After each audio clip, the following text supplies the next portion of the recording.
Are we starting now? Yeah, go ahead, please. Thank you. Good morning, good day, and good evening to this second day of the conference, the International Conference on Big Data.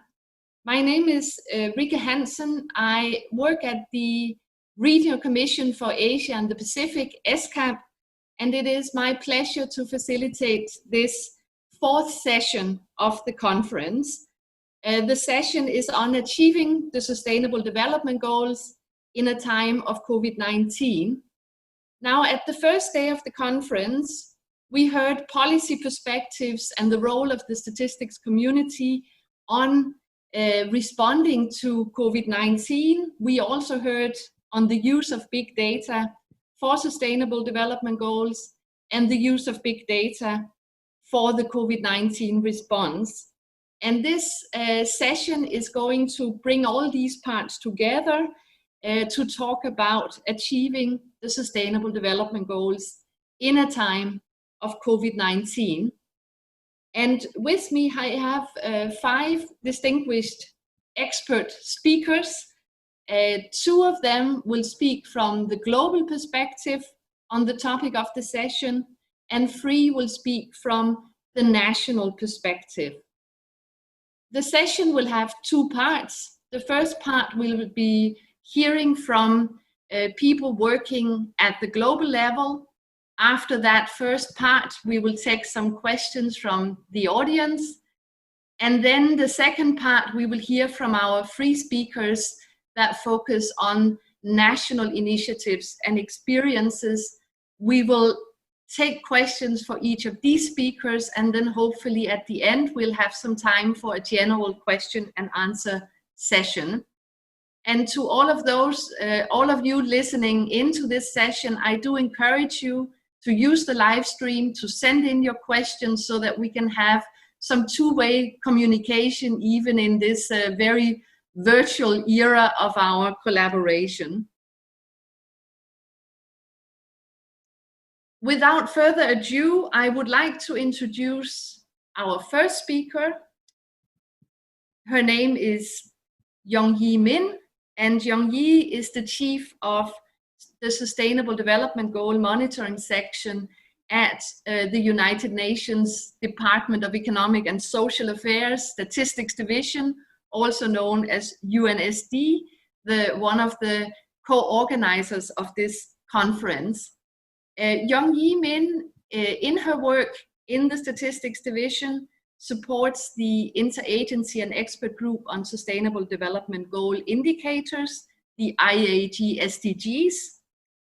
Young-Hee Min is also the lead author of the annual Global Sustainable Development Goal Report, and also a number of other SDG products coming out from the Statistics Division in New York. Earlier, Young-Hee has been responsible for the global monitoring of the Millennium Development Goals, the predecessor to the SDGs, and she's also been involved in gender and environment statistics. Young-Hee holds a PhD in statistics from the University of Florida. Young-Hee, you have the floor, please. Thank you very much, Gemma, Ricky. Good morning and good evening, and dear colleagues. Let me share my screen of my presentation.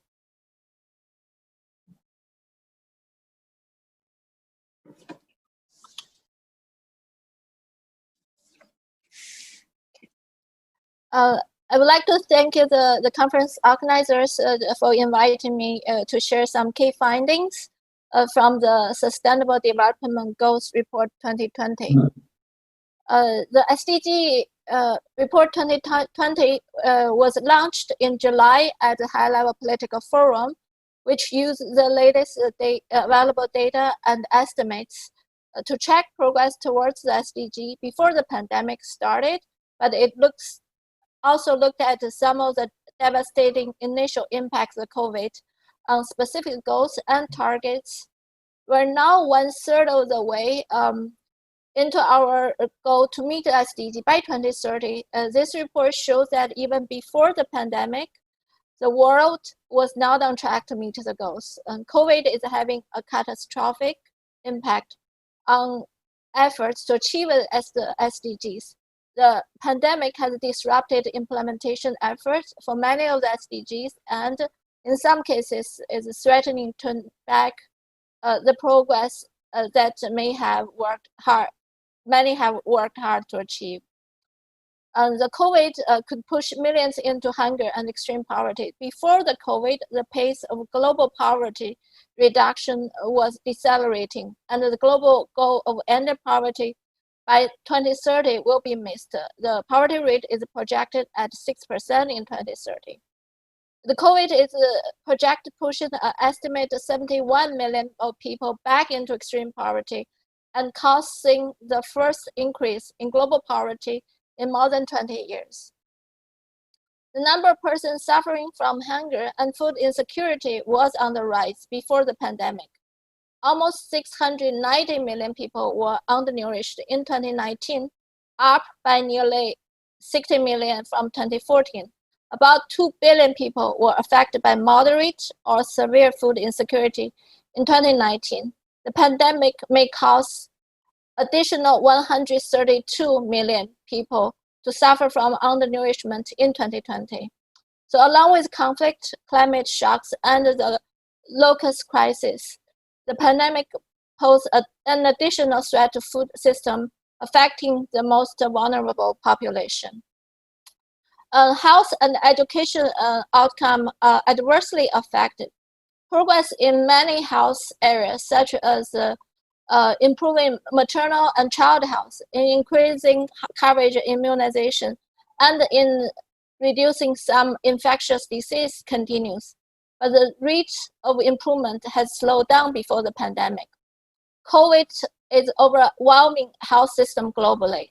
So the disrupted health services and life-saving intervention will cause hundreds of thousands additional under 5 deaths, and a spike in illness and deaths from communicable and non-communicable diseases. For example, 70 countries report moderate to severe disruption or total suspension of childhood vaccination service during March and April 2020. Progress towards inclusive and equitable quality education was too slow. It was estimated over 200 million children will still be out of school in 2030.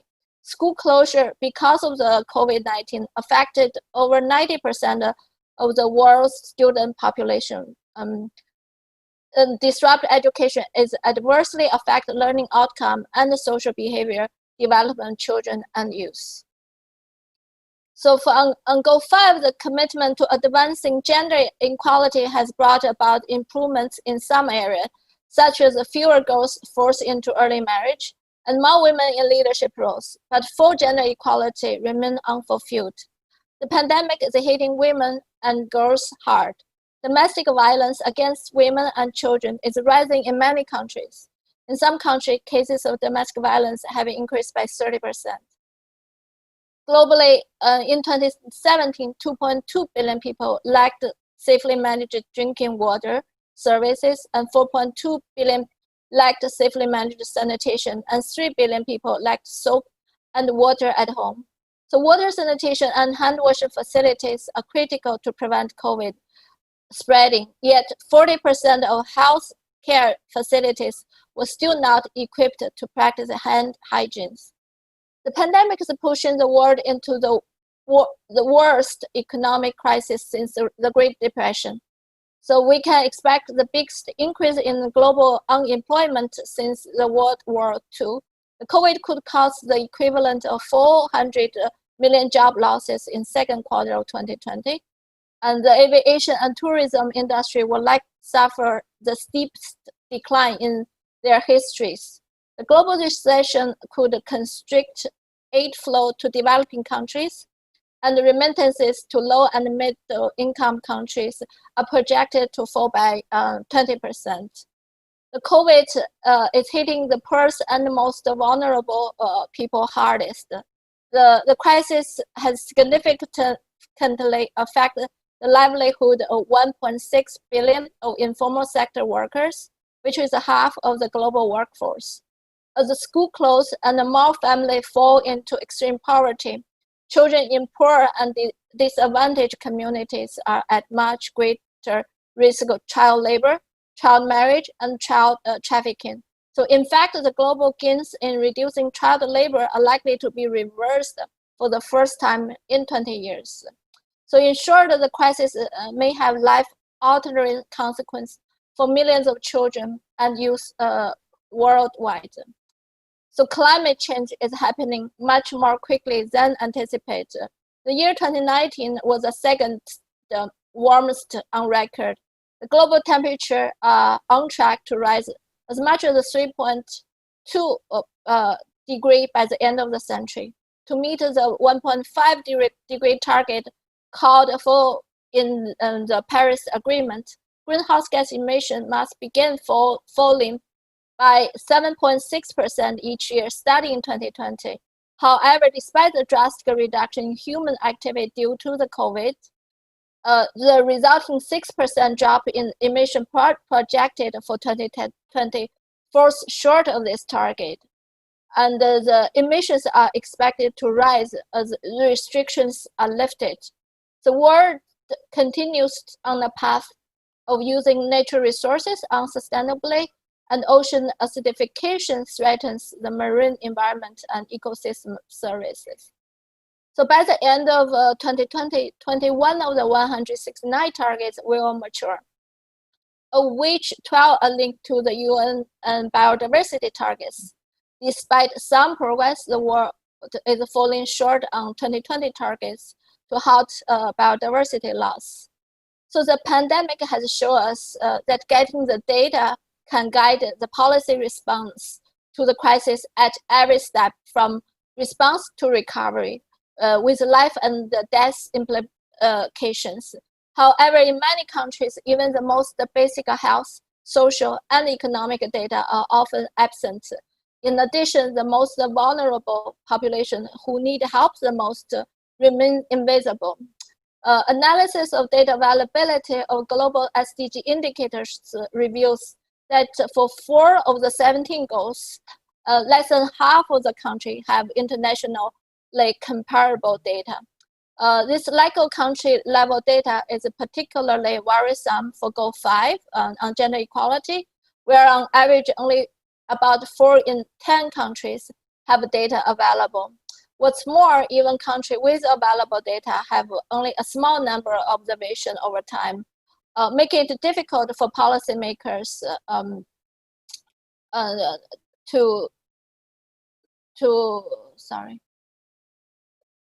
make it possible to monitor progress and identify trends. In addition, a large number of SDG indicators are available only with a significant time lag. For instance, in at least half the country or area in the database, the latest data point available for poverty-related indicator Goal 1 is for 2016 or early. Among increasing recognition of the importance of data, the crisis is disrupting routine operations throughout the global statistical data system. UN Statistical Division and the World Bank, in collaboration with the UN Regional Commission, conducted 2 rounds of global survey to monitor the impact of the COVID crisis on national statistical offices. First in May 2020 and the second in July 2020, with over 100 national statistical office replies. The responses collected shows that the statistical agency in the low and middle income country face the highest level of disruption to their operation, and 2/3 have the greatest needs in terms of technical assistance and financial resources. So therefore, immediate financial and technical support for national statistical system is urgently needed over the short term to ensure continuation of statistical operation for COVID response effort and the recovery strategy, and in the medium and long term, mobilization of international and domestic resources to increase investment in national data and the system will be imperative if we were to build back better from the crisis and to accelerate the implementation of the SDGs. So new partnership to increase the use of new data sources and the technologies with NSOs at the center will need to be forged, including between public producer of data and private sector, academia, and other parts of civil society. Use of big data techniques and the integration of geospatial information and the statistical data will be particularly important. The time is now to invest in data and innovations to respond to the crisis and support SDG acceleration. So for more information, and you can visit the full report and the database from our website. So I'll stop here. Thank you very much. Thank you very much, Yang Yi, for painting a rather bleak picture, but also to come with some very strong recommendations. As mentioned, we will move on directly to our next speaker, but just before I introduce him, I just want to again strongly encourage our viewers to send in their questions using the Q&A live stream for the conference. So let me move on to introducing the next speaker, Mr. Luis Gonzalez Morales. Luis is a colleague of Yang Yi at DESA Statistics Division. Luis is the chief of the web development and data visualization section at the Statistics Division in New York. There, Luis co-leads initiatives on open data, data interoperability, integration of geospatial information and statistics for the Sustainable Development Goals, and much, much more. During his now 15 years with the Statistics Division, he's been involved in quite a number of capacity development projects with statistical offices from all over the world.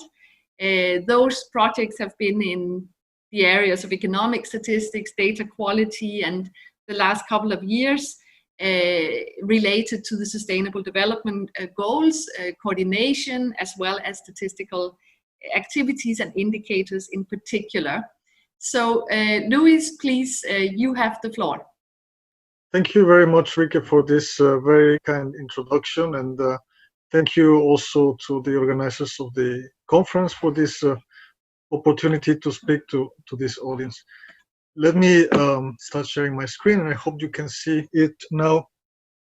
I want to complement the picture that Yang Yi presented about the work at the global level on SDG monitoring and now the impact on the COVID-19 crisis, with what we have been doing to support member states and their partners in making the data that is needed to address the COVID-19 pandemic and the impact it is having on the attaining of the SDGs, to make this data available and accessible to policymakers so they can take corrective actions. So, see. Here I want to stress what has been already mentioned, the important role of the national statistical systems and the geospatial community in leading this response, making sure that the response to the crisis is drawing from the entire national statistical system and this national spatial data infrastructure, different data sources available from multiple institutions, from multiple stakeholder groups, involving all relevant ministries and government agencies. So this is part of the work that we try to promote, to make sure that the national statistical systems are at the center, leading the way. And for that, we are facing, countries are facing a lot of challenges related to interoperability and open data when we try to integrate data coming from different institutions that has been collected and compiled for different purposes originally. It is difficult to share those data and to integrate them and work with them. So there are different needs and different capabilities and disparate protocols, technologies. The data production systems are often siloed, fragmented, and also the dissemination systems. So many national statistical organizations are now working hard to adopt and enforce the adoption of open data policies that facilitate the use and reuse of data that is already existing in some shape and form, but not necessarily used to their fullest extent. And so these open data policies require data also to be at the technical level interoperable, and beyond the technical interoperability, at the governance infrastructure, the coordination mechanisms need to be in place. So the systems, data systems that we face today are highly decentralized. There is no single integrated database containing all the information that is needed, both to implement the 2030 agenda, but also to address a challenge as complex as the COVID-19 pandemic. We are faced with multiple data sets being stored in different places, and for the most part in different platforms that have been developed independently from each other. So this is a challenge for data innovation that is collaborative and that brings ideas contributed from many independent partners. And that is part of what we are trying to address with at the global level, but also more importantly at the national level. The vision is of being able to integrate the statistical and geospatial information systems and to make this data that comes from those systems open, accessible, and used to the fullest extent possible. The vision is to build a network of what we call COVID-19 data hubs, using web technologies, open standards, supporting the engagement with partners, and the development and proliferation of data initiatives that can be brought together in a participatory and enabling environment. In this context, what we at the Statistics Division of the Department of Economic and Social Affairs are doing, we are partnering with technology providers and very particularly with Esri to launch an initiative to provide access to countries for software and tools to join a federated network of COVID-19 data hubs. This initiative leverages WebGIS technologies for sharing available data and resources, and in an open and interoperable environment, and also providing ready-to-use templates to national statistical offices so that they can quickly get to their work in making datasets available, focusing on responding to the needs of users rather than having to spend a lot of time in designing the user interfaces and the configuration of different systems. So why a federated network? So to respond to the needs of policymakers and through the dissemination and use of integrated statistical and geospatial data. So there is a lot of data already available, but one of the biggest challenges is to connect them and to make them easily accessible to policymakers, to analysts in a interoperable type of platform. Since I don't have much time, but I would like to invite you to look at the details of this initiative at the end of my presentation. There is the link. One thing I would like to mention is that this initiative on COVID-19 data hubs builds on the work that we have been doing already for the last 4 years around the development of a UN SDG data hub and a federated information system for the SDGs. So different countries have been already trying this technology, and those that had already this experience could very easily start setting up their own COVID-19 data hubs. So we have the examples like Ghana, Palestine, Jordan, where they have been able to very quickly develop their COVID-19 data hubs because of the experience, the know-how that they have been developing and accumulating over the last 3 or 4 years.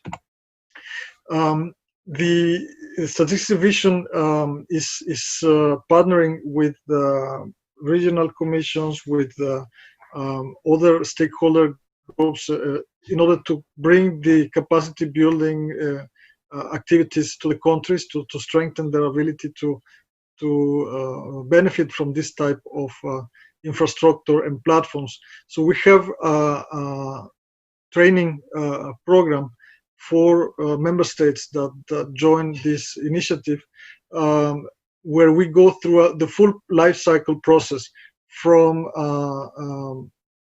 assessing the data needs, defining the workflows to bring all those data together, going through the technology aspect and the tools that need to be in place, then modeling the data, conditioning them with the necessary georeferencing, so as to finally put them out in web applications, maps, visualizations that convey the data in an actionable manner to policymakers and to users at large. So this is a complete approach that goes from the assessment of the needs of the policymakers to the development of data dissemination products that aim to address those needs. As an example, we have the COVID-19 Data Hub at the UN that provides links to relevant resources about how to ensure continuity in statistical systems, best practices, lessons learned, open data resources, and some dashboards and visualizations. And more importantly, this is a place where countries are able to showcase their work, their dashboards, their visualizations, their data, the data assets that they are able to share. This is another snapshot of that COVID-19 Data Hub. And with that, I would like to stop and conscious of the time, but happy to respond to any questions after right now or after this session. Thank you very much, and over to you. Good. Thank you very much, Luis, for an interesting presentation with lots of good advice and places to start also for anyone who wants to get engaged. I will encourage our viewers of this session to have a look at the United Nations SDG Data Hub. There is a lot of very interesting information there. So thank you again, Luis. We have received a few questions from the audience, and the first one comes from the head of the Statistical Training Center in the Republic of Korea, and this question is mainly to you, Young-Yi. The question is as follows. Now, if you need to produce SDG indicators in a very hurried way to be able to say something about the COVID-19 impact, as what we saw from your presentation, how do you ensure the statistical quality of the indicators when very high frequent information and updates are necessary? Please, Young-Yi. Yeah, thank you very much for the questions. And for this round, we actually faced a lot of challenging in providing the latest data related to COVID. And basically, we rely on most of the estimates related to COVID impact at a global level. It's mainly from the international agencies. For example, that we keep updating the unemployment figure from ILO, and we updated the figure for 3 times in the period 3 months of preparing this report, and for others, based similar procedures, because it is very difficult, challenging to get very detailed country or even regional data. So the only data available is mainly at the global level. For example, some agency has a more updated data, like UNIDO on industry production, ICO on the aviation, and all this data we can get. But a lot of the other COVID impact is actually projection and estimation. So there's a lot of assumptions and made. So many of the projection has a big range. It's a range of estimation. It's not an accurate estimate. So given a different scenario, and they provide different estimations. Thank you.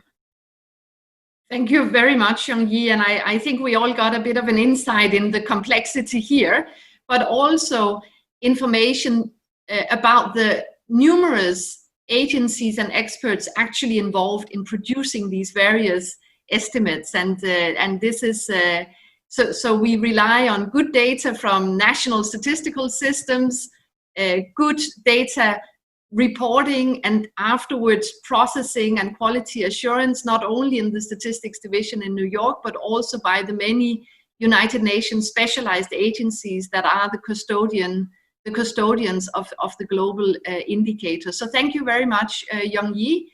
I will move to a question to you, Louise. This is from Sung Jong, and he's currently involved in a big data project in Laos. And his question, which probably is something that will relate very much also to your experience in capacity development projects.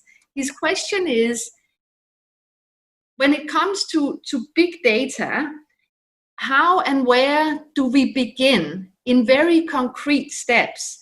If we look particularly to the least developed countries where there are no data, the data doesn't exist, the institutions are weak, etc.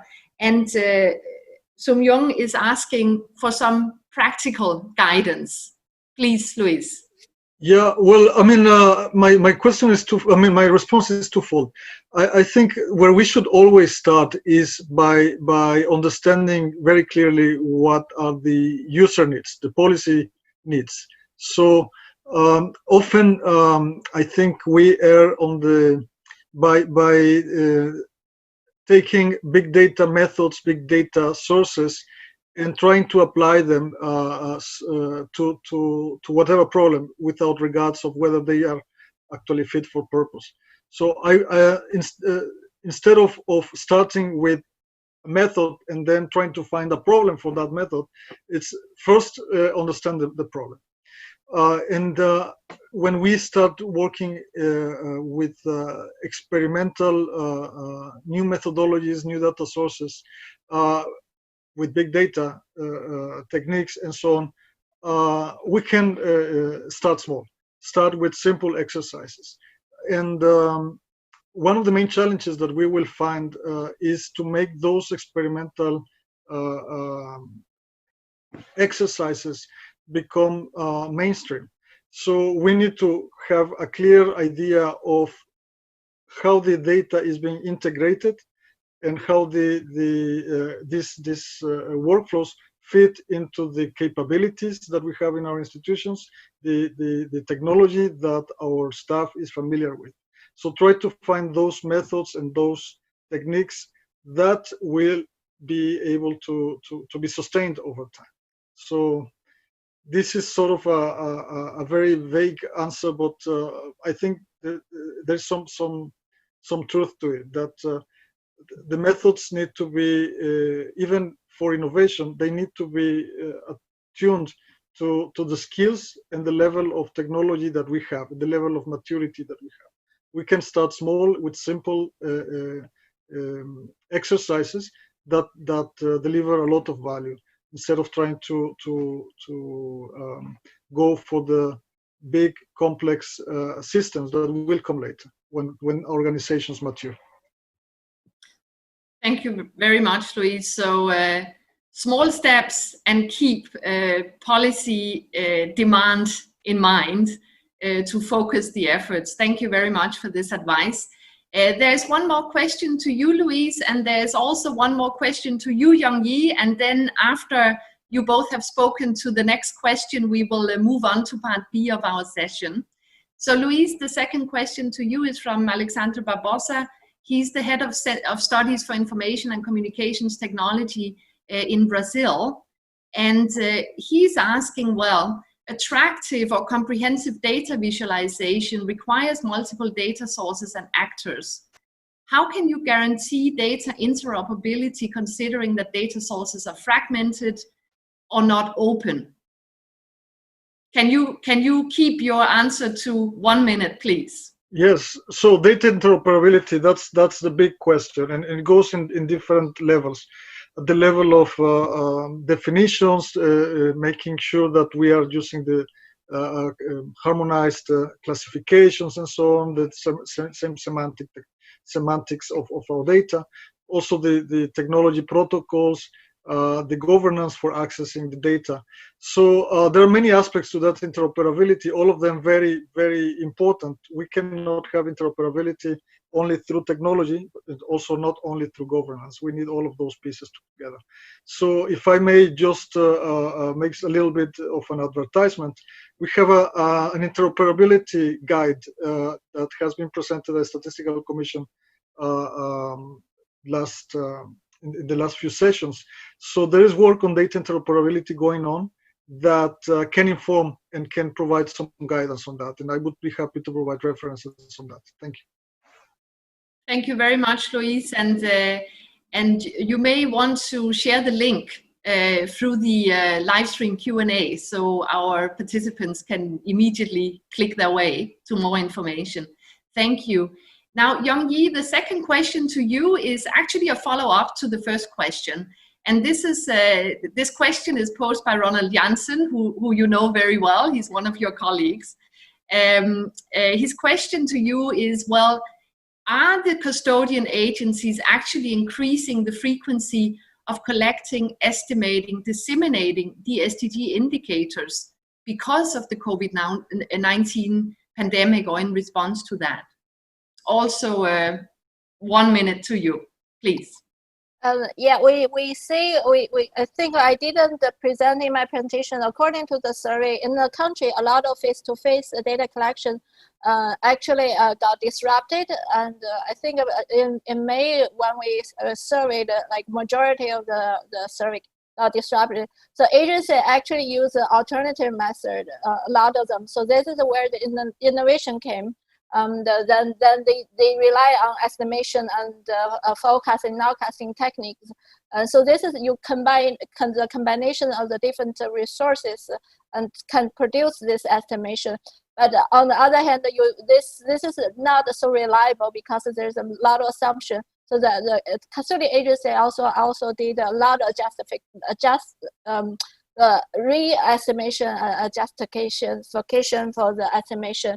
I think some agencies do this estimation every quarterly, monthly. Some are very, very frequently. It depends on the area of the work, how much they have impacted by the pandemic. Thank you. Okay, thank you very much, Youngyi, and thanks both to you and to Louise for your excellent presentations. Thanks to the audience for their questions so far. We will now move on to the second part of this session, number 4. So we move now from the global perspective to a national perspective, and we have 3 speakers in this part. And I will open up for 1 question or so after each speaker. So let me invite and introduce our next expert speaker of this session. His name is Ramiz Uddin. Ramiz is the head of results management and data at the Aspire to Innovate program. It's a joint program of the ICT division and the United Nations Development Program, UNDP, in Bangladesh, where Ramiz is also based. So in this position, Ramiz coordinates SDG-related activities with national partners. He facilitates data innovation initiatives to strengthen a culture of evidence-based policy decisions in government, something many of us are asking for. And Ramiz also played a pivotal role in drafting the National Sustainable Development Goal M&E framework of Bangladesh. And Ramiz holds a master in psychology and a PhD in social psychology. Ramiz, you have the floor, please. Thank you so much, Vicky. So today I am going to share country case. In the meantime, Yangjian also Luis created context to understand my slides, because it is only 10 minutes, and then I will share some practical experience from Bangladesh. Can you see my screen? Yes, yes, we can. Thank you. Also, can you hear me? We can hear you clearly. Yeah. Very quickly, I will share some cases from Bangladesh. So that is how big data, especially the big data, contributing to achieve SDGs in this COVID perspective and also non-COVID perspective. If you look at several cases like data from digital device and also e-commerce site and NID, and also historical data for insight, and also telco data, and social media data, and advanced data analytics. All these features, I will share you some cases, how we are working with the government agencies, within the government agencies, and how we are facilitating policies across the SDG data and also the big data and also the partnership. I wanted to share one experience, that is first what we have to contribute to SDG 7. We have analyzed big data for electricity consumption and supply in Dhaka city for last 10 years. So that request came from Prime Minister's Office of Bangladesh for the Energy Advisor. So we are going to plan for next 10 years energy consumption. So an energy plan. So could you please provide with the big data analysis in Dhaka city and other peripheral areas, in the commercial area and also the residential area, what is the consumption, what is the supply? Could you please come up with some insights that can help in our planning? So we could analyze some of the very interesting findings. We found that, okay, in some of the areas, the consumption is alarming. In some of the areas, the supply is really alarming. So to manage all those, to accommodate all these findings to our next friend, we could contribute in a big data it is related to SDG 7. If I look at the COVID situation, and which is related to goal 3, so immediately we try to find out that what are the area to find the people and who are a bit has syndrome like COVID. So we had to take support from the different hotlines, that is different numbers, and also the call center, and also some USSD we had to provide.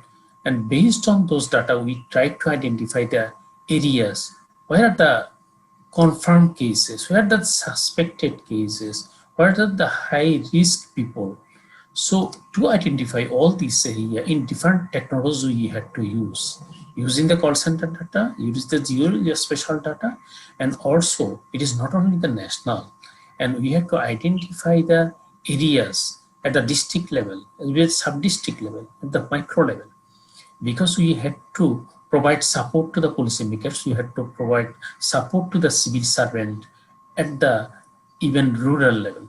So that is why we came up with all types of collaboration with private sector, health sector, and also the non-health government sector to provide all these type of and analyze the data. But if we, what is the early aspect, how it is spreading, how it is moving. So we had to look at all this to support to National Preparedness and Response Plan. we had to came up with some big data analysis, and also we had to merge lots of socioeconomic data and geospatial data with COVID data to help the policymakers how it is growing the hotspots, and at the same time how it's moving in different locations. So you have to came up with some kind of analysis at the sub-district level. If we look at this slide, you can see in the middle picture that is what is the sports, and at the same time to time we are also in the time trend analysis, we are looking at how the hotspots are going and how it is moving in different places. After 10 days, we should be the hotspots, and after 20 days, we should be the hotspots, and what is the movement pattern of the hotspots, and what should be the preparedness for the health sector in different location. That we had to provide those type of prediction and also prescription to the government agencies, including Cabinet Division, Prime Minister's Office, and also the National Task Force Committee. It was not only like that. Based on those data, actually we had to come up with some areas, like people are asking, is this hotspot area? Why you are saying like that? It is okay. Based on the data, we had to identify the red zone, we had to identify the yellow zone, and we had to identify the green zone. So we have to came up with that definition based on the data, and we identified those areas, and we applied some measures for those areas as well. So applying all those, you had to depend on a lot in the private sector data, because telcos provided lots of support in tracking, in managing, and also in planning. So that was a use. But again, when we are planning, identify the hot zone, again question came from the civil servant and different government offices that, okay, you have identified those areas, hotspot areas, and what about the details of the data? What is the specific building? What is the specific roads? What is the specific, what are the hot zone actually? But it is not only the hot zone, only one ward, only the small town, but you have to look at the roads, the building, where the patients are, and how they will move, how they will control. So we have to enable this type of detailed data using geospatial technology, and then we have provided that support. That was really, really useful, but we faced lots of challenges as well. If I come to the SDG tracker, so we have already learned, we inaugurated started this SDG tracker, SDG result tracker in Bangladesh in 2017. But in the meantime, we have also merged with the big data, introduced some big data technology with this SDG tracker. And it is possible in this COVID situation, we have learned a lot, what is possible, what is not possible. So about the privacy as well. So we are proceeding like that way, how come up with some very good visualization, which immediately can help for better decision making. But the ministry, you know that climate change disaster is a huge issue in Bangladesh, because of water, you know, the sea level in Bangladesh. That is why we came up with the goal 9, and also the contribute to the climate action.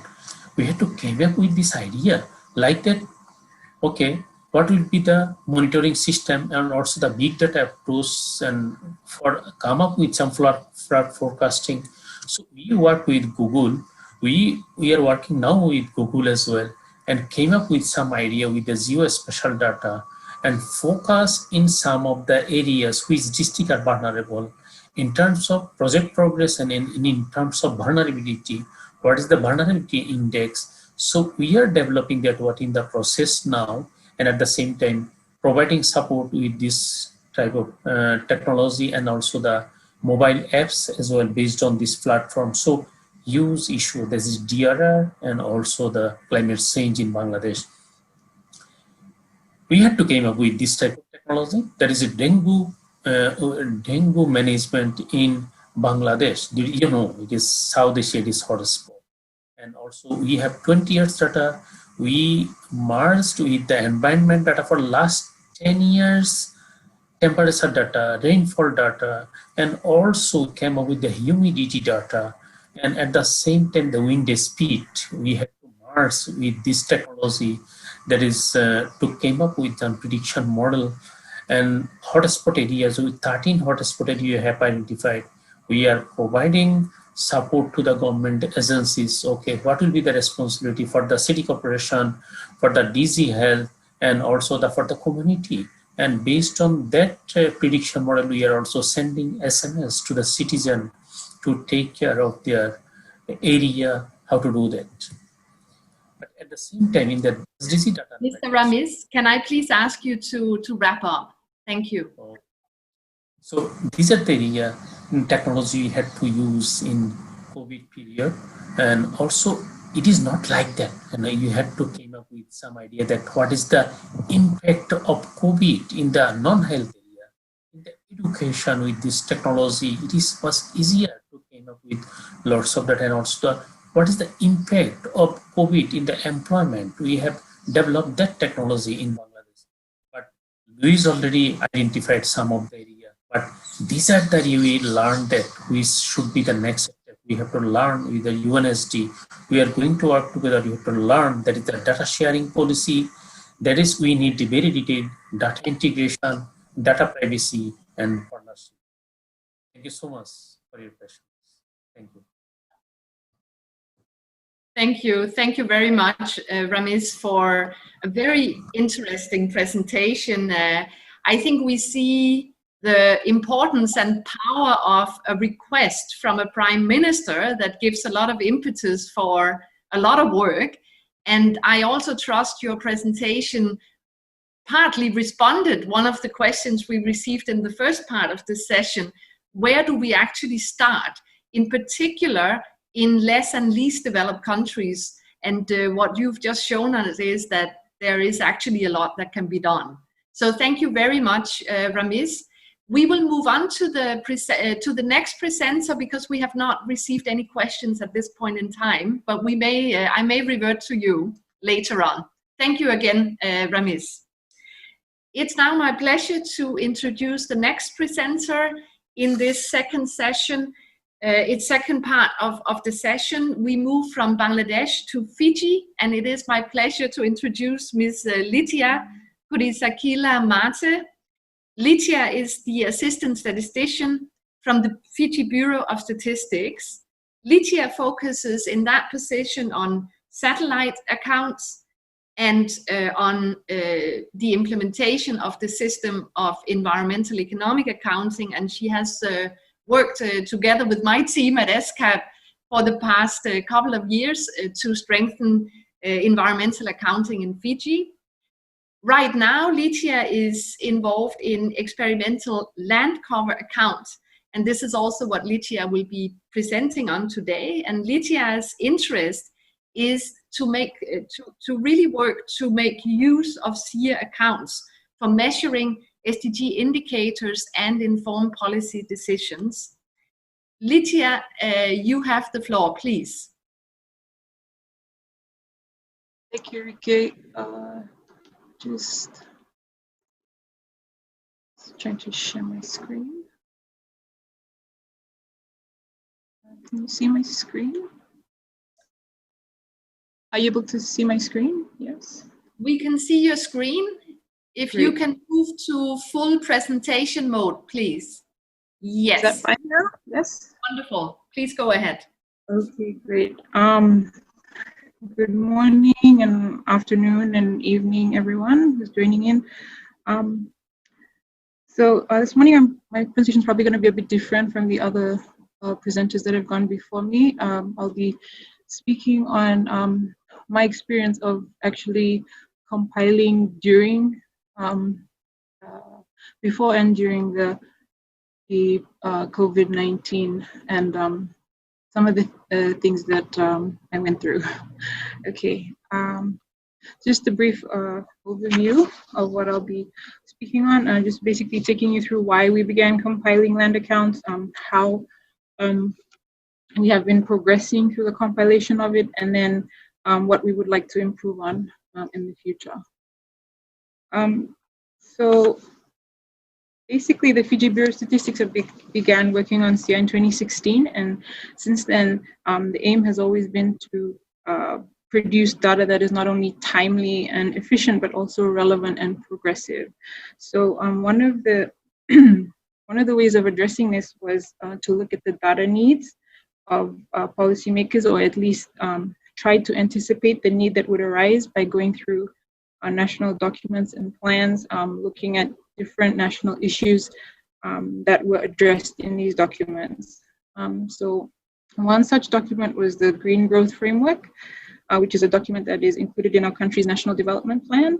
And initially, what we wanted from land accounts was basically, we were after, because we had been studying TSA as well in my unit, we wanted to kind of join environment and tourism together. But we ended up having to produce a land cover account because that was a good base to start, and that was the data that we had available with us. And then in doing so, we looked at the Green Growth Framework and some of the issues that were brought up in the framework, and some of them are stated there. Basically, the big demand for land from different segments, the impacts of sea level rise on agriculture, and the impact of climate change on the land use activities. So in tackling the land cover account, we would be able to provide some data to help inform users on issues about, sustainable land and ocean resources that were addressed in the Green Growth Framework. So moving on to addressing SDGs, like linking land cover to SDGs was an advantage I thought was really useful in terms of reporting, not only at national level, but for reporting at a global level, like by compiling land cover accounts and looking at a few of its aspects, like rate of change for forest cover, urban areas, and agricultural land area. This information can be used to help inform our reports on targets and goals for SDG, probably goal 15, where we look at, for example, indicator 5.1.1, forest area as a proportion to land area, or looking at goal 11, indicator 11.3.1, ratio of land consumption rate to population growth rate, or even goal 2, indicator 2.4.1, proportion of agricultural area under productive sustainable agriculture. So this account can either in part or fully help to measure some of these indicators, taking some of the pressure off those who have to report on these indicators every so often. That is like our colleagues in the Department of Environment, as well as the National Planning and Foreign Affairs offices. So this not only helps compilers like me appreciate more the robustness of SIA, but also helps users appreciate more the importance of data in our day-to-day activities.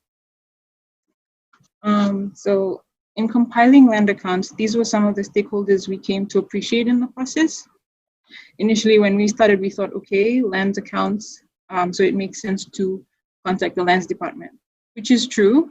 But however, it wasn't until we were closely working with the lands department that we realized majority of the data is imputed by other ministries and organizations, as shown here. There are a myriad of stakeholders that contribute to the large data sets kept by the lands departments. So throughout this entire process of compiling these accounts, we have engaged forestry, Ministry of Forestry, agriculture, as well as lands. But this is only the beginning. Like, we're hoping to look at other departments as well, and the data that they're willing to share, as well as areas they would like us to share with them or help them with in terms of data and its management. After trying to get these land accounts off the ground for the past 3 years, and even before that with previous SIA accounts, I've really noticed that most departments work in silos, meaning they compile and use their own data without really going out to see if the data is already being compiled by someone else, and this adds to duplication and ineffectiveness. So really, I found the key thing was to communicate always and try and maintain professional relationships with other departments to improve data integration. Secondly, it was one thing to have the data available for use, but then came the question of whether the data is in a format that is compatible and consistent over time to allow for comparability, which was key for our experimental account. The initial goal was to compile a land cover matrix using maps that would be provided by the lands department for 2 specific points in time.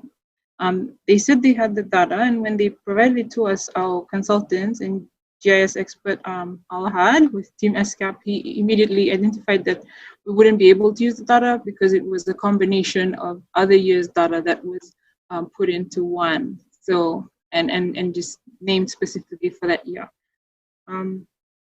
Apart from these, other challenges included the aggregation and disaggregation of data, meaning the land classes into relevant categories, keeping up with the demand for land data by policy, planners and makers.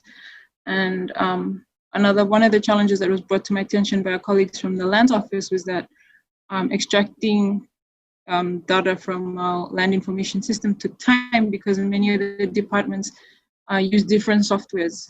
And so he was suggesting that we should try and have like a standard software that everyone can use.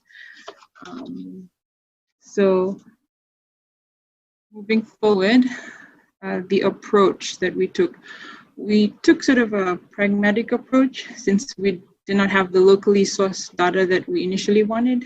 Our consultants suggested that we use globally sourced data, which was available to the public via the European Space Agency website, ESA, as part of their climate change monitoring program initiative, I believe. So we used ESA maps, which was medium resolution for the period of 2000 to 2015. And we used QGIS software, as this was open source and readily available, and was also very cost saving and effective. For the analysis bit, we used the SEN method of regression, which I understand is more simple to compute, robust, and has limited assumptions regarding measurement errors. And we used the SEN template from the Finnish Meteorological Institute. I found it was quite user-friendly.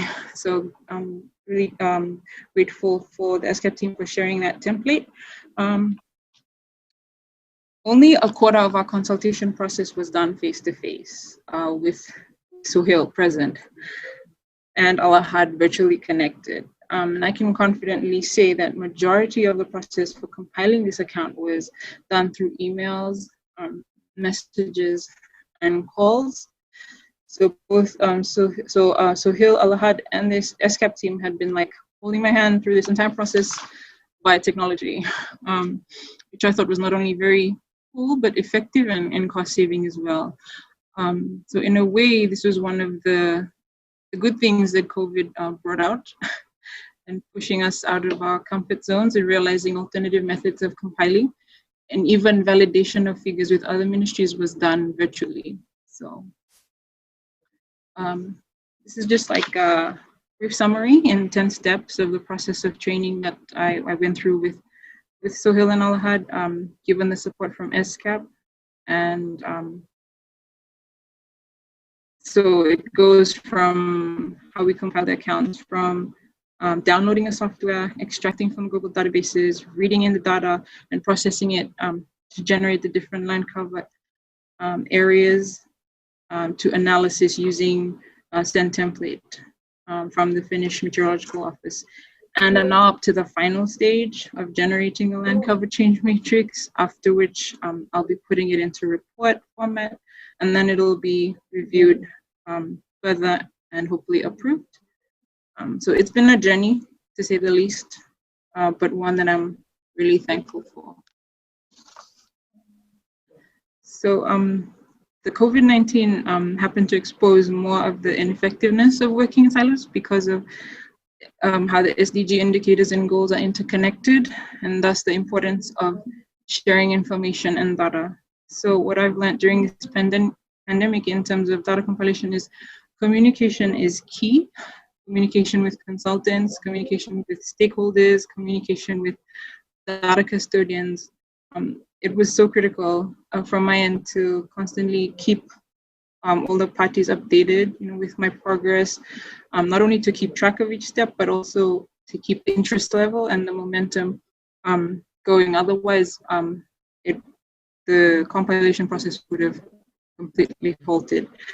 And this also goes hand in hand with perseverance at times.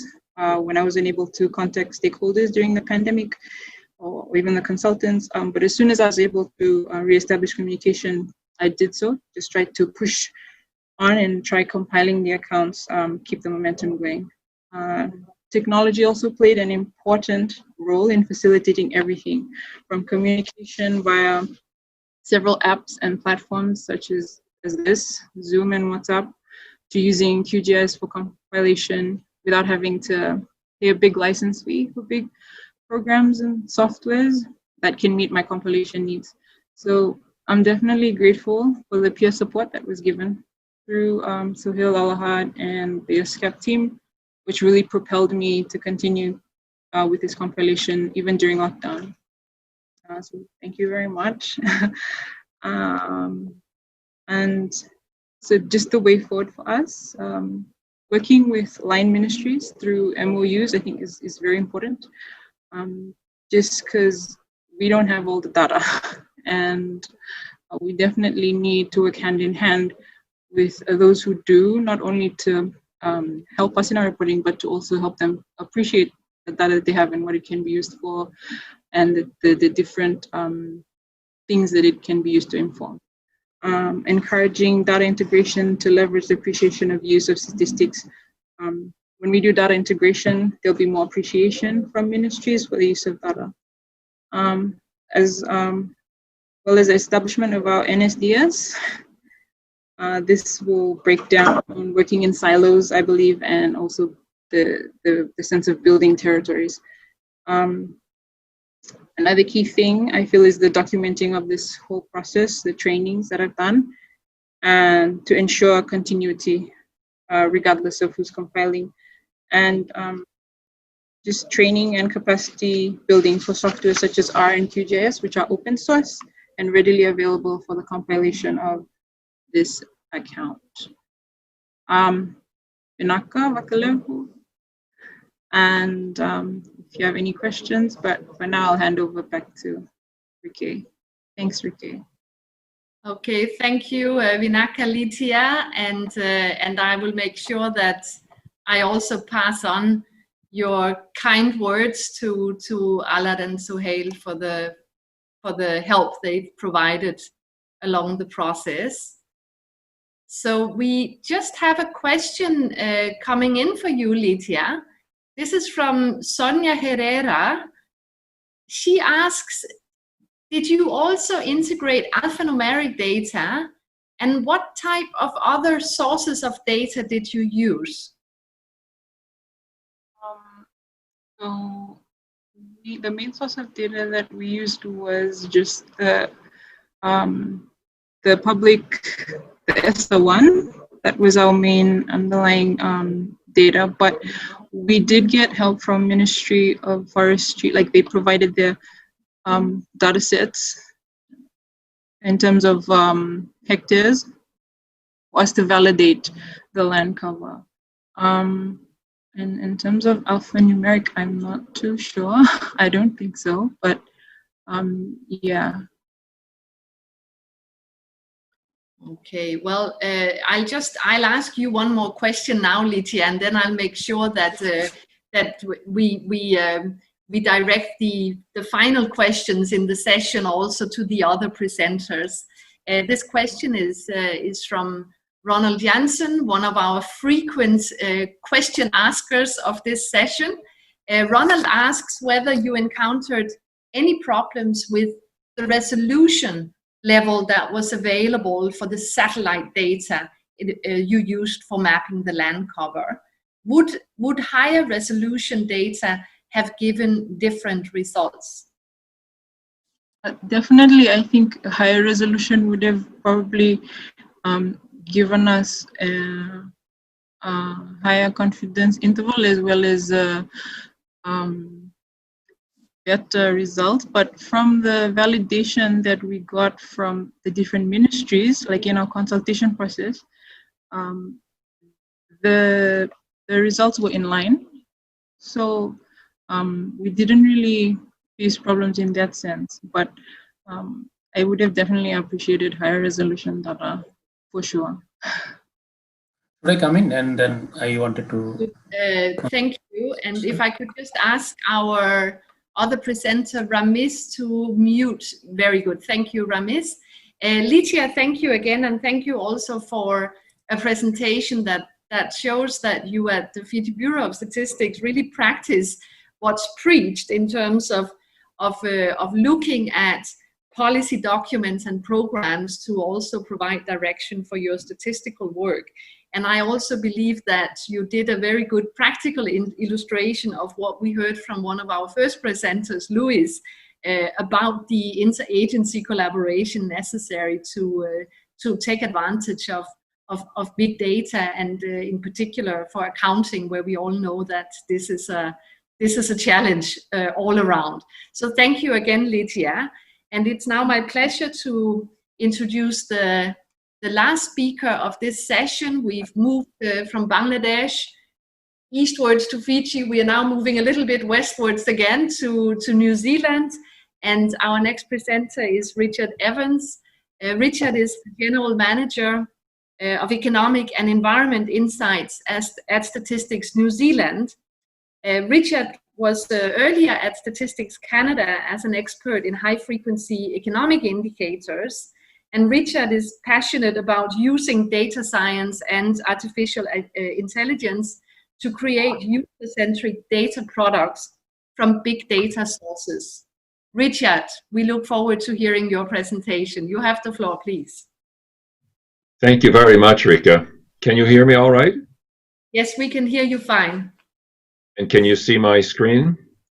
Not yet. Not yet. Okay, let's have a look at that. Excuse me. Don't worry, I know what to do. We practice this. Take your time, no worries. Here it's coming.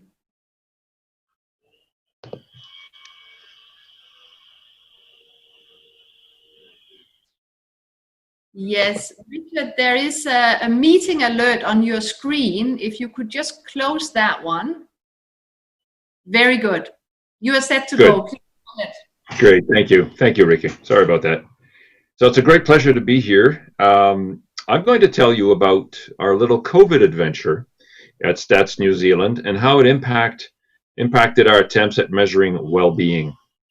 So let me start with our Stats New Zealand well-being framework. We call it Indicators Aotearoa New Zealand. It consists of 6 pillars that you see illustrated here. They have social capability, economic self-determination, empowerment, and so on. What we aim to do, of course, and this is something that we're increasingly trying to embed across the policy space in this country, is to track as many aspects of well-being as possible. The vision is a carefully calibrated framework that would allow us, if there was, let's say, an industrial proposal to expand an industry, that the health impacts, environmental impacts, cultural impacts could all be factored in, and we end up with an equilibrium among all those different and sometimes competing aspects of well-being, and so as to maximize overall well-being and not neglect any one aspect of it.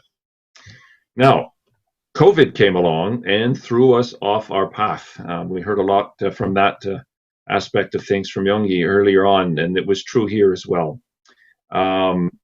Web traffic at our IANZ site, our well-being site, did not go up, and people were not very interested in that. And the reason was a new statistic was born. It did not exist before COVID.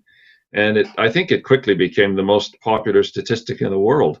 The man or woman in the street consulted it daily. It was a real-time statistic.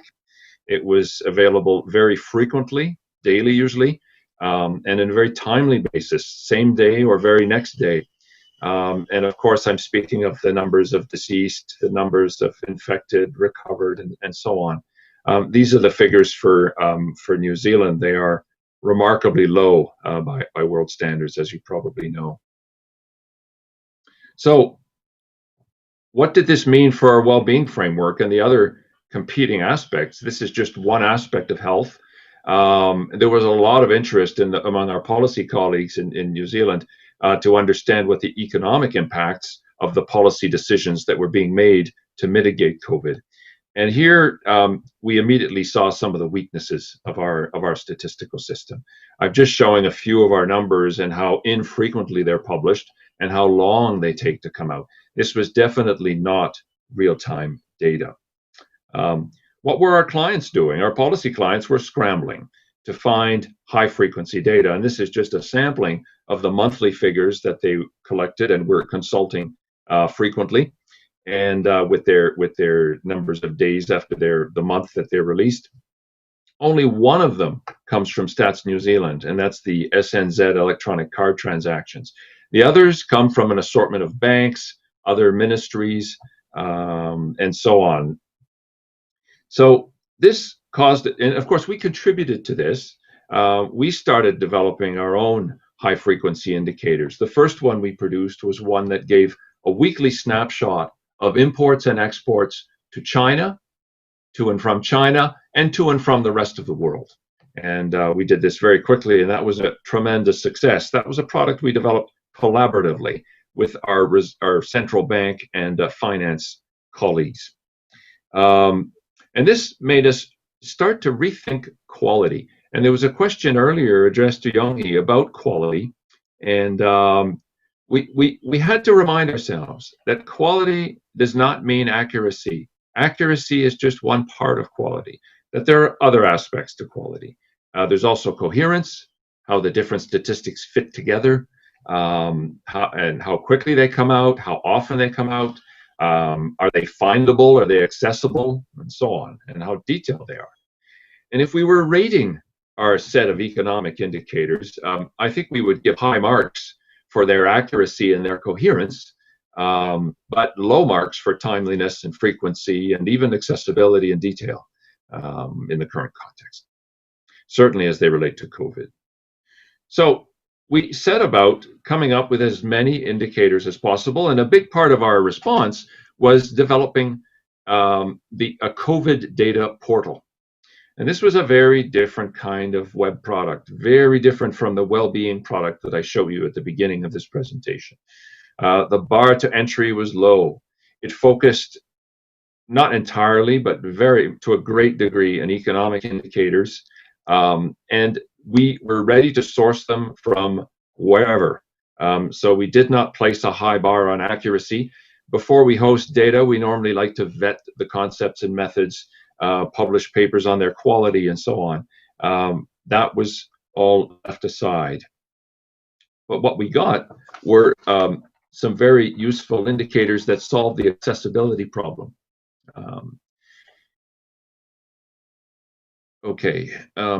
Yeah.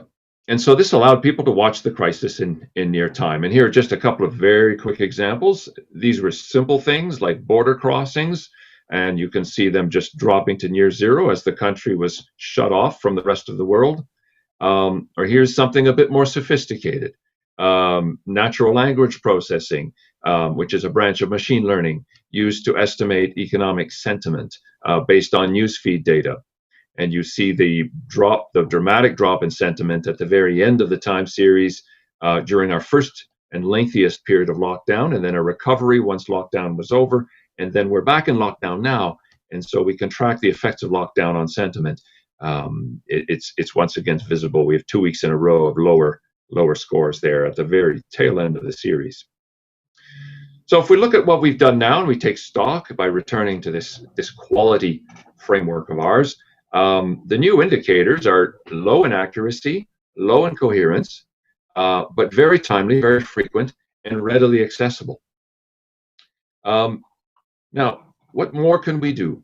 Well, all of this this new wealth of high frequency data and very timely data creates a new problem. There is complexity. There's no, as we said earlier, there's no coherence between them. How does one interpret what they mean in combination? So we had to access new and different methods to solve this problem. And we reached out to our colleagues at our Ministry of Finance, our Treasury, as we call it here, and those at our Reserve Bank, the central bank, and they brought their modeling skills to bear on the data that we had wrangled and brokered, and together we produced this this new indicator called the New Zealand Activity Index, which uses principal component analysis to tease out the co-movement from all these indicators. And as you can see, it tracks GDP remarkably well. And it's given the markets, it's given our policy colleagues something that gives them a sense of how deep GDP, the decline in GDP is likely to be, the month-by-month recovery, and so on. Of course, we've put it on our COVID portal, and it's there with all its component its input series as well. So that's highly convenient for our users. So I've moved the coherence ball a little bit to the right. It's not perfect, but we do have some synthesis, and we're making a little bit more sense, and we have a clear sense of the forest. And whereas before, with this richness of indicators, we were just looking at individual trees. Now, one may wonder, what about detail? Can more be done here? And this is where some colleagues of ours who work in a separate team called Data Ventures have done some remarkable work acquiring high-frequency GPS data and high-frequency card spend. And so they can track people movements and their spending habits. And this is very much the realm of big data and big data engineering pipelining. And it will be an exciting new front. These data have helped underpin the government's response, the National Crisis Management Center's response to the crisis by helping to model the spread of the disease and so on, and make decisions around lockdown, decisions that are data-based. So if we return to the beginning of this chat, we started with our well-being framework. I return to it now. We have been, with COVID, measuring one small part of health at high frequency, and that's the number of people infected and recovered and so on. And we've made a big push in the economic space with what I've just described to you. But the question arises, why wouldn't we do more? Why wouldn't we address the other pillars of our well-being framework? And of course, that is what we're going to try and do in the next little while. So what's next? On the economic pillar, we will expand our New Zealand activity index to make it regional, and so to get that synthetic view by the regions, and that will be particularly relevant as the government moves, as it already has, to regional lockdowns. So some regions are under lockdown while others are not. And so we'll be able to see the impact of that on economic activity. We plan to use more natural language processing and do more topic analysis on other themes like depression, suicide, education, and so on, to see if we can get a real-time view while we wait for the more accurate indicators to come out in the future. We want to make the COVID portal more well-being-like by loading these other thematic elements into it and diversifying it so it's less single-mindedly focused on the economic side of things. And finally, I want to just raise a question. Will we feel differently about what well-being is after COVID? When COVID is over, or even before it's over, have our definitions of well-being changed? Perhaps they have, and this is something that we will look at as well. So in conclusion, more real-time data bringing to light the trade-offs between COVID-related health and the other dimensions of well-being must be generated for our policy colleagues if they're to make informed choices around lockdowns and so on. And of course, big data pipelining and machine learning algorithms will play a big role in this, I am sure. In closing, I'll just mention that we haven't done much in this space. of machine learning and so on. I mentioned one instance of it. What we've been doing has been relatively simple because that's what people needed. And I heard that comment earlier, and I just want to reiterate it. It's very important to do what people need and not to go around with a solution that's looking for a particular problem. So over to you, Rika. Thank you very much.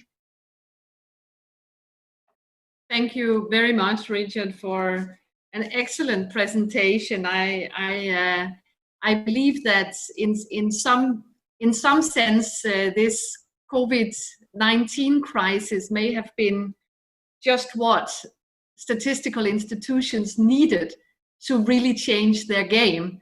I very much like the way you link things to the different dimensions of quality, because I think it's forced us all to start treating these different dimensions of quality with an equal weight, or adjusting their relative weight depending on where the immediate demand is for data. And I very much liked your philosophical question as well about well-being, but maybe we need another conference to really get around that one. Thanks again, Richard. We have now heard from all the speakers of this session, and we have just 2-3 minutes left for questions. So I will be asking just one follow-up question here, and that is a question that has come in for Ramiz. And so Ramiz, please listen up here. Now, the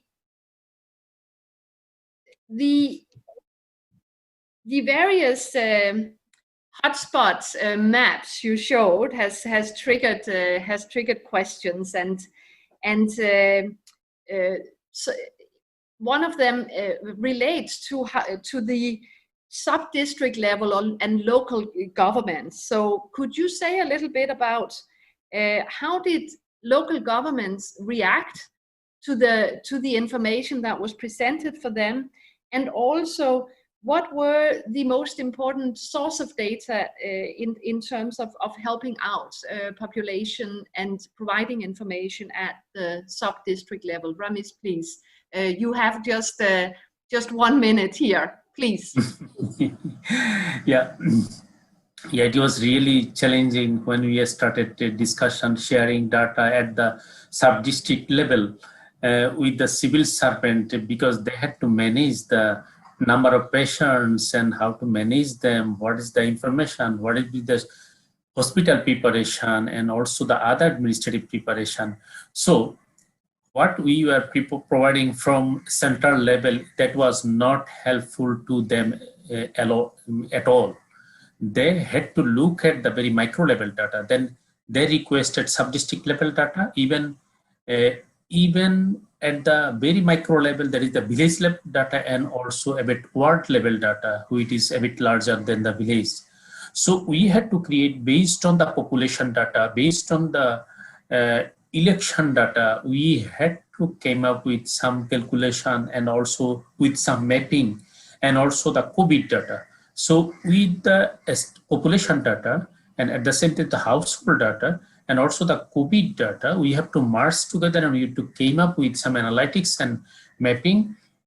In the beginning, it was huge challenging, but after June, we actually came up with some kind of very good analysis, and that was very helpful to the civil servant at the sub-district level. Thank you. Thank you very much, Ramiz. And I'm just using my prerogative here as a moderator to squeeze one more follow-up question in. It's come in to you, Richard, and it's from Ivan Snow, the chief statistician of Suriname. And he says, well, relevance is a very important dimension of quality. COVID-19 is very relevant now, but so is employment, unemployment, GDP. So Richard, how do you prioritize? It's quite simple. You talk to your most important clients and you find out what it is they would like you to do. And so this crisis has been an opportunity to get to know these people better. They're very interested in data more than ever before, and so I think that's my short answer. No doubt, we have spun up some things. We will be spinning some down after this crisis, and yeah, I don't think all these things we're doing are going to last for forever. Some of them will be curtailed after the crisis. Thank you.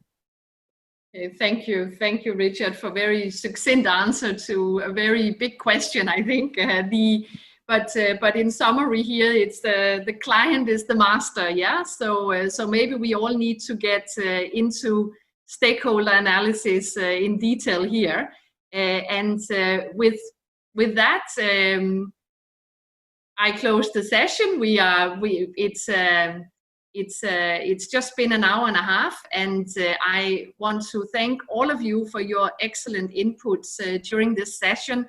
There is lots of food for thought, and I think materials enough to extend this into a much longer dialogue. But I do hope our live audience has enjoyed and will also take the opportunity to continue to engage through the live stream chat and enjoy also the rest of this international conference. So it's been my pleasure to moderate today. Finally, an announcement from the organizers, and that is that there will now be a 10 minutes break to give everyone time to set up the next session, session five, which will then start in 10 minutes. So thank you very much. And good day, good evening to everyone. Thanks. Thank you very much. Thank you. Bye-bye. Okay, thanks.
So we're gonna.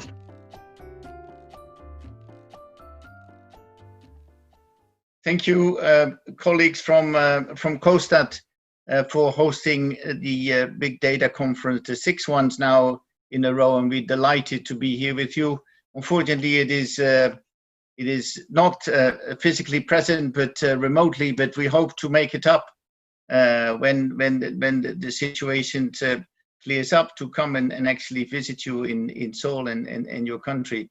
I have the pleasure to an honor to moderate this session on this session 5 on the monitoring the social economic impact of the COVID-19. And we have an excellent panel of 7 speakers this morning, this afternoon, and this evening, in 2 segments actually. One is a segment on a global perspective, which we will start with, which provides 3 excellent speakers and experts from the international organization. The first one that kicks off is Marky Mariwan from UNSD. He's part of my team, followed by Diego Alexandro Cordera from the IMF. He is a senior economist from the Asia Pacific department. Both will cover the topic of trade and transport using AIS data, a very latest development which has turned into a dashboard that they will show, but also latest techniques that really show the power of big data, actually be able to provide real-time data, as they will show you. So that has been great progress through international collaboration.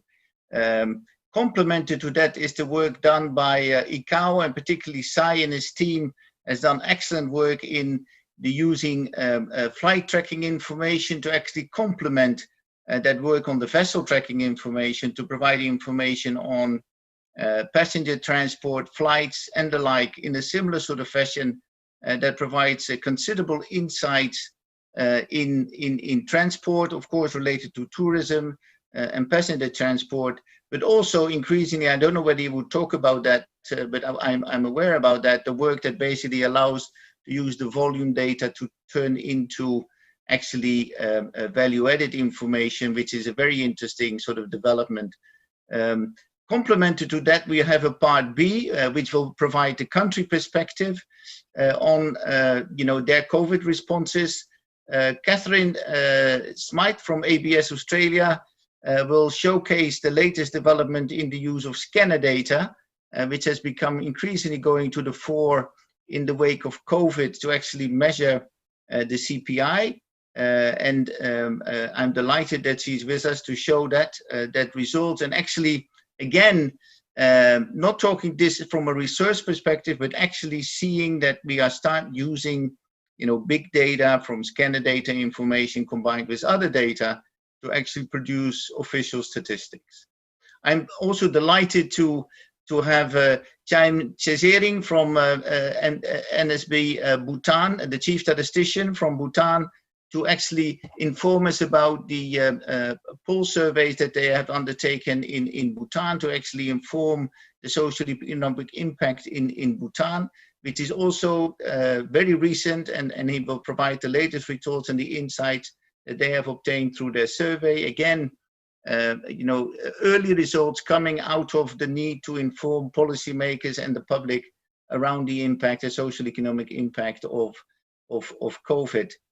Delighted also to have Mr. Yo from the Samyung University from Korea, who provides an excellent overview of the impact on consumption patterns in Korea on COVID. Very insightful, that also will significantly support policymakers in taking the decisions that are necessary to support the business societies as well as the population in Korea. So very insightful information also. And then delighted to have also Dr. Uzur, chief statistician from Malaysia, who will also provide insights from the survey that they recently have done, also a pool survey providing information about the recent impact of COVID on the Malaysian society and economy. So excellent speakers. which I'm delighted to bring to you. We will have 2 segments. Each will speak about 7 minutes, which will allow us ample time for Q&A. So we will have 3 speakers first for the global perspective. That will be followed by a Q&A for about 15 minutes. And then we will have 4 speakers followed by a Q&A again for about 20 minutes. So I hope that the audience will provide us ample questions. Also myself, I'm prepared also to pose a couple of questions to the distinguished speakers.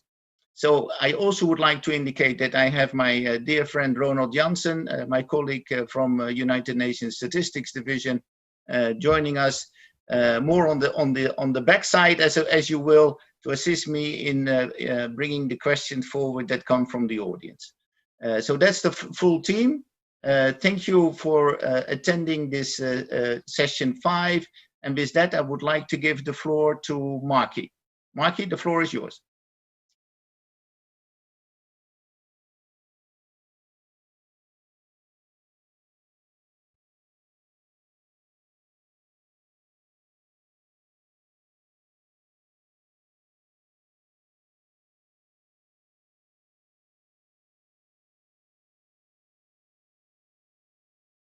Good morning. I'm pleased to be able to make presentations on these sessions. And I would like to thank the organizer for the invitations. On these occasions, I would like to introduce the recently released dashboard containing high-frequency statistics and experimental data in trade, transport, and travel. This is a collaborative effort by various organizations and individuals attempting to take advantage of big data sources for calculating various experimental indicators such as global port calls, the volume of seaborne trade, and activities of air transports. The underlying data is available daily, but they may be presented in the dashboard as a weekly or a monthly frequency. These can be used as a proxies for monitoring economic activities. In addition, monthly detailed trade data submitted to UN Comtrade was also included to provide comparative views between figures generated from big data sources and those submitted as official statistics. Of course, there is a release lag between experimental and official data. The dashboards are available in the marketplace of UN Global. Why trade, transport, and travel? The answer is straightforward. It is because of global availability and accessibility of the datasets, notably AIS for ship trackings and ADSB ICAO for flight datasets. Please note that UN Global Platform Location Services contain those 2 datasets and they have been regularly utilized. In this regard, the AIS task team is quite active and it is currently undertaking AIS Hackathon this week as part of Big Data Conference activities. The AIS data of certain vessel types could be a proxy of international trade in goods because most merchandise is transported by sea. And ADSB can be an indicator for business and personal travel as well as air cargo. Custom data is the main source of international merchandise trade statistics, and they are generated regularly as part of custom formalities during export and imports. This is a reason that the data collection is not interrupted during the restriction on movement of people. Even though monthly trade data has 1 or 3 months lag, they are considered as important economic datasets, especially in those countries which are part of the global value chain. The dashboards currently contain the following statistics and data. The weekly port calls monitoring the port calls of a vessel engaging in international trade from around 1,200 ports based on AIS datasets available at the UN Global Platform. Trade volume in metric tons, the world's seaborne trade in real time, a proof of concept for building AIS nowcast from scratch. The interactive data query tool is also provided. The flight operational and economic impacts. The operational impacts show a comparison of monthly passengers and cargo for international and domestic flights in 2019 and 2020. Whereas the economic impact show estimates of revenue, passengers, and seat losses.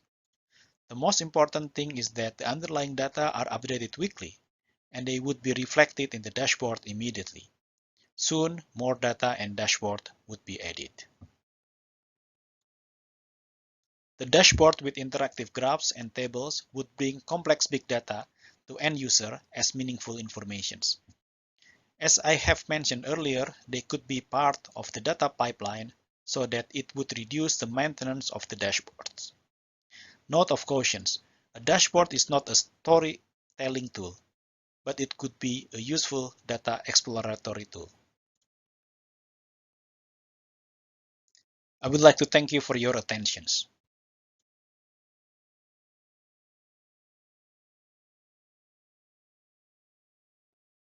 Thank you, Marky, for that presentation. Again, the audience, you saw that the international organization making great progress in actually using big data, in this case vessel tracking information, to generate dashboards that gives real-time data around the development of the pandemic, and what we now have the possibility, also in collaboration with the IMF, which will be presented by Diego, is that we take it a step further. We take it a step further, not only to get information on port calls of vessels and get an idea around the movement of trade, but actually also generate monetary numbers on trade by combining additional information with the vessel tracking information. I'm delighted to introduce Diego, who has been the expert that has put these new numbers together that are really revealing. They're experimental, but good enough for purpose that we use them for. So Diego, please inform the audience about where we are in actually getting monetary numbers on trade going forward. Diego, the floor is yours.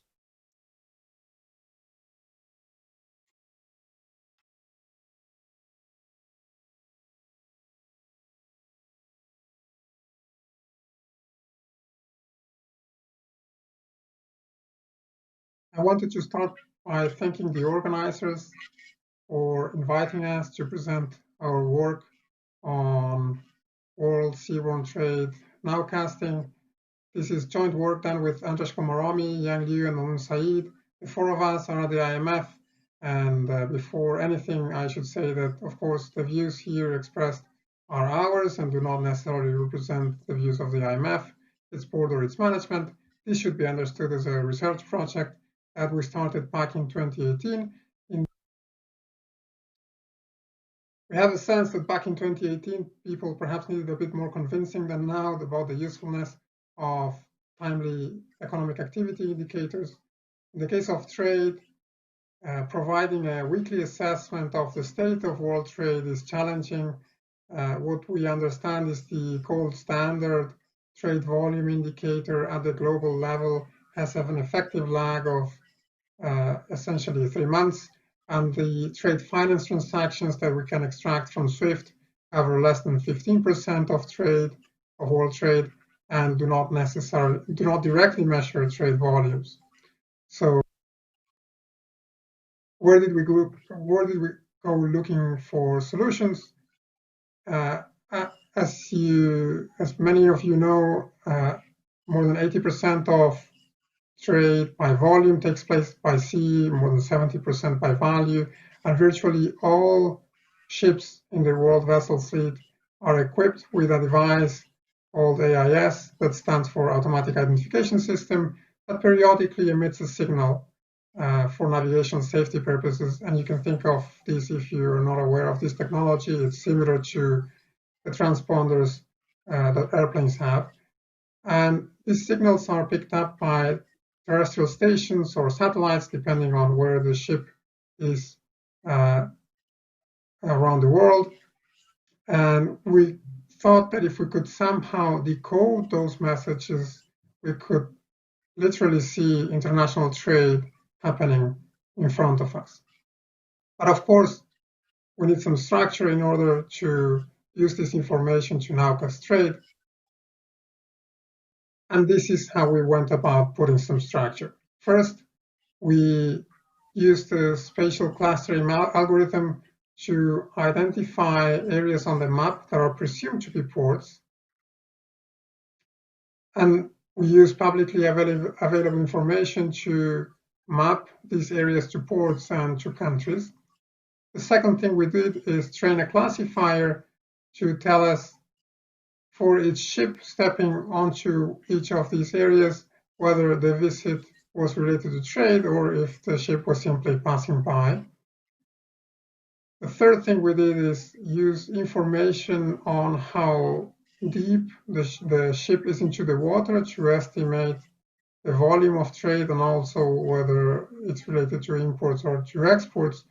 And the final thing, which we emphasize in the paper, is as important as the previous three steps, is benchmarking our estimates to official statistics.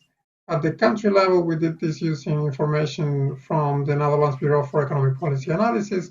And at the sectoral level, for crude oil trade, we use data from the Joint Organizations Data Initiative.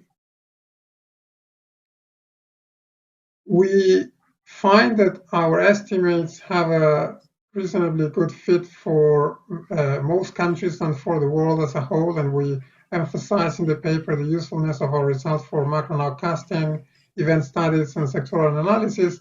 But in the interest of time, let me just give you one small example of things that one can see with these estimates.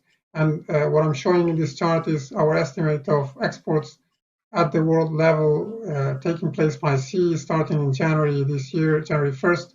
And with the estimates, so these are daily estimates and they are normalized to the average estimate of the previous 3 years.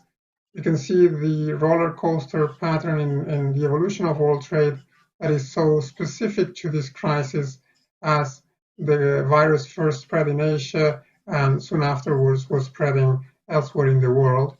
And you can see some recovery towards the end of the sample that ends 2 weeks ago, and but still persistent weakness, especially in this chart showing the case of vehicles, presumably as households are cutting back on the consumption of durable goods. Of course, there are many more details in the paper that I hope people have a chance to look at. Let me close by saying that our country-level estimates are available online, and great thanks to our colleagues at the UN who have made the estimates available to visualize and also to download. And here I'm referring to our estimates of metric tons of exports and imports at the country level for every country that has coastline, of course. There are further details and some more estimates in the zip file that we also update once a week with daily estimates. And this zip file can be downloaded from the website where the working paper is located. But with that, thank you very much, and I am looking forward to discussion. Thank you.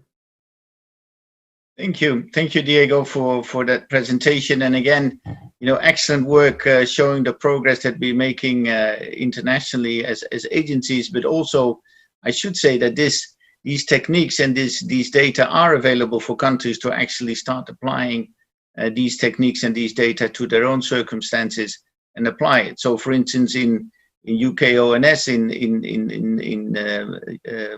Britain, they actually use this data also for an experimental statistics on trade and transport. So we see increasingly countries, applying these techniques also in their own national circumstances, which is an important development.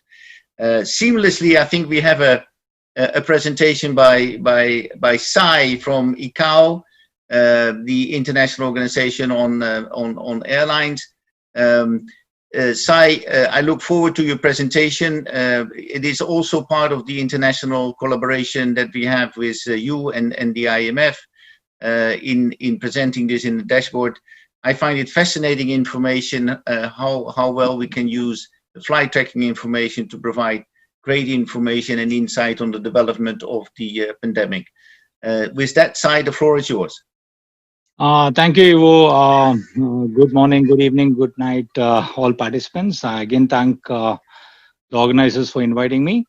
So ICAO's experience in using big data sets It started from 2015 when we started working with the ADSB and MIDT data. For those of you who are not in the know, ADSB is the flight tracking data set, which we stream from our data provider. And the MIDT is the actual sales data, which we get from the global distribution systems. So combining this, we have a very powerful set of data, which we call as big data, which encompasses both the operational parameters as well as the actual monetary parameters, the sale parameters, the value provided from the sale of tickets or cargo. So this is an excellent, big data set, which we use in complement with the official data reported to us by member states. So what we did was, since 2015, when we started looking at the ADSB and MIDT data, our experience was that since it's transactional data, the quality of data is very, very good, and the coverage of data, considering that aviation is a highly technology industry with most reservations and tracking available, in a computerized electronic format, the coverage is close to 95%. So, but there were the sheer volume of the data as well as the understanding the data, since there was no defined methodology, took us a couple of years. But once we got through that learning curve, we could quickly scale it up and link it to other data sets, namely to reference tables, to air carriers, to member states, to airspace of regions, to reporting data, converting the operational data into other operational statistics, as well as the sales data into value in terms of dollars. So after the initial learning curve of 2 years, we could really scale it up very fast using the power of cloud computing, and we basically stream all this to our Azure platform, and all our algorithms and codes are written straight on the cloud, and the information is generated on a daily basis. So this was a godsend opportunity for us because we could, for the first time, get a complete overview of the industry, both the operational as well as the actual revenue side of it.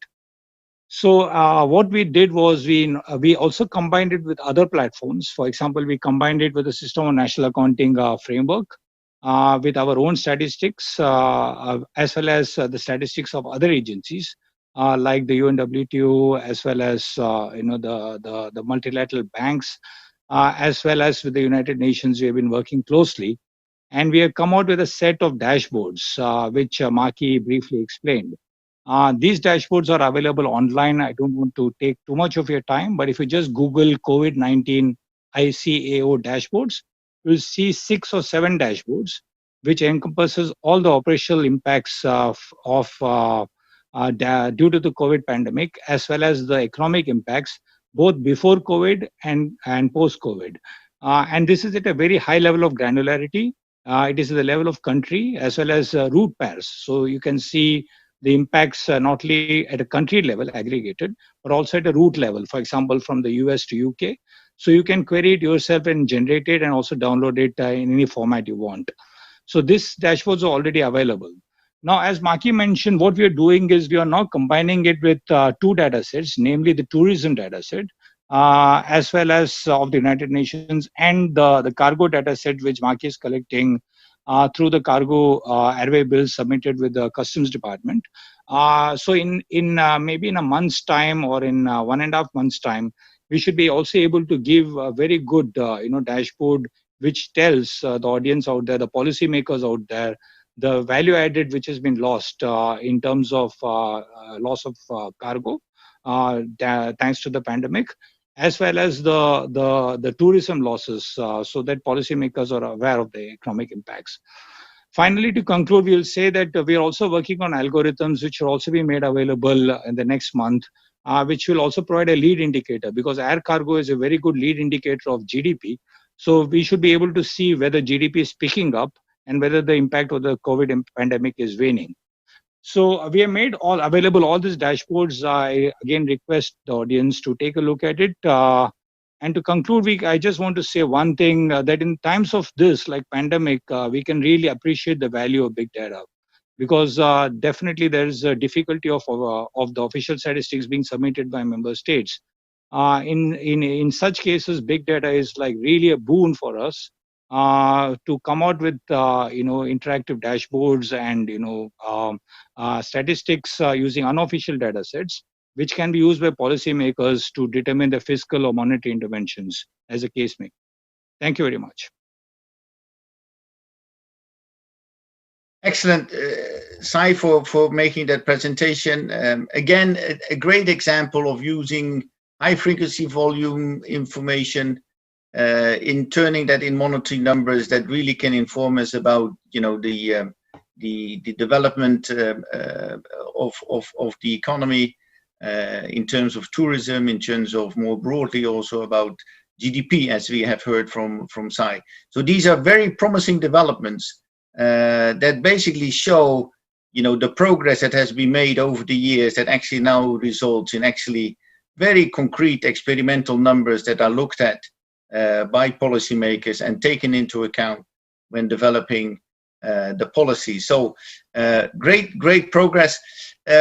I have some question here that come from the audience. One, a simple one, Sai, we can be making available presentations of what you presented orally. I know that is available. We could be sharing links to actually webinars that Sai and his colleagues have done, even with the UNSD colleagues. So the answer, Sai, I can indicate that we can provide much more information, and you already gave the link to your own work at ICAO. So the answer is yes. Sai? Most certainly, yeah, absolutely. Yeah. Perfect. So the answer is yes, this is all documented, it's all available, even on webinars, and they continue to provide webinars in explaining all these developments, and we'll talk a little bit about that.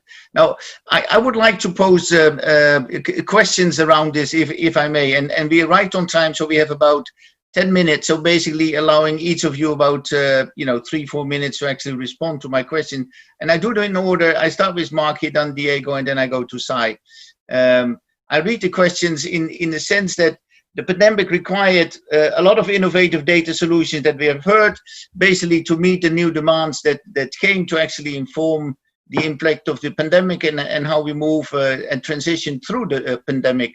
The question is that this requires quite an amount of co-investment, as we have heard. We work together, we share information. So Marky, my question to you would be, what are the challenges going forward in actually co-invest and continue to co-invest with countries and agencies to actually provide further insight and in terms of data, in terms of methods, in terms of training to make this information available? What sort of challenges do we have to overcome as you see them, and how can they be overcome on the short term, because people want to use this? Is UN Global Platform, as we have it, a platform that we can come together as a community? Your views?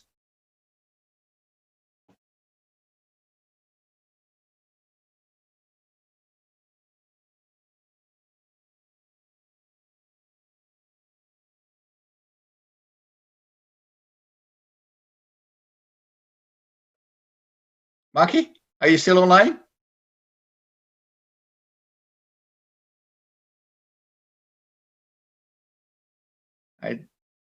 Marky, I see you're still online. Yes, I'm back. I'm sorry.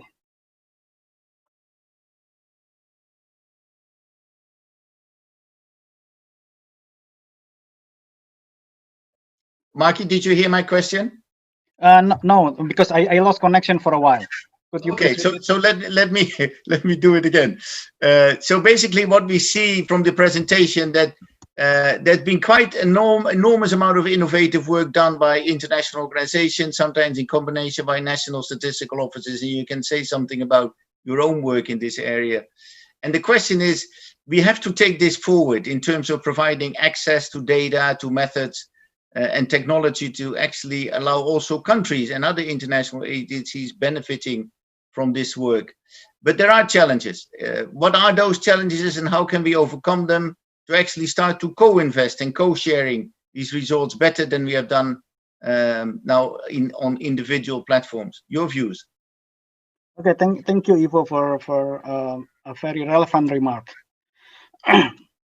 because one of the challenges in utilizing big data is the acquisition of the data itself and the platform that used to process the data, right? We know that this requires a lot of investment. I mean, Sai just mentions that he needed around 2 years, right, to accustom with the flight data and everything. And I'm sure also Diego will, he and his team needs a lot of time and resources also to understand and process and to arrive to the conclusions. So I would like also to underline that, I mean, we do have a shared platform, what is called this global platform, right? And I think this is quite advanced and in terms of innovations, because the platform is intended to collect the global data sets and make them available for people to be used. And this is not only in the theoretical level, so it has been happening, right?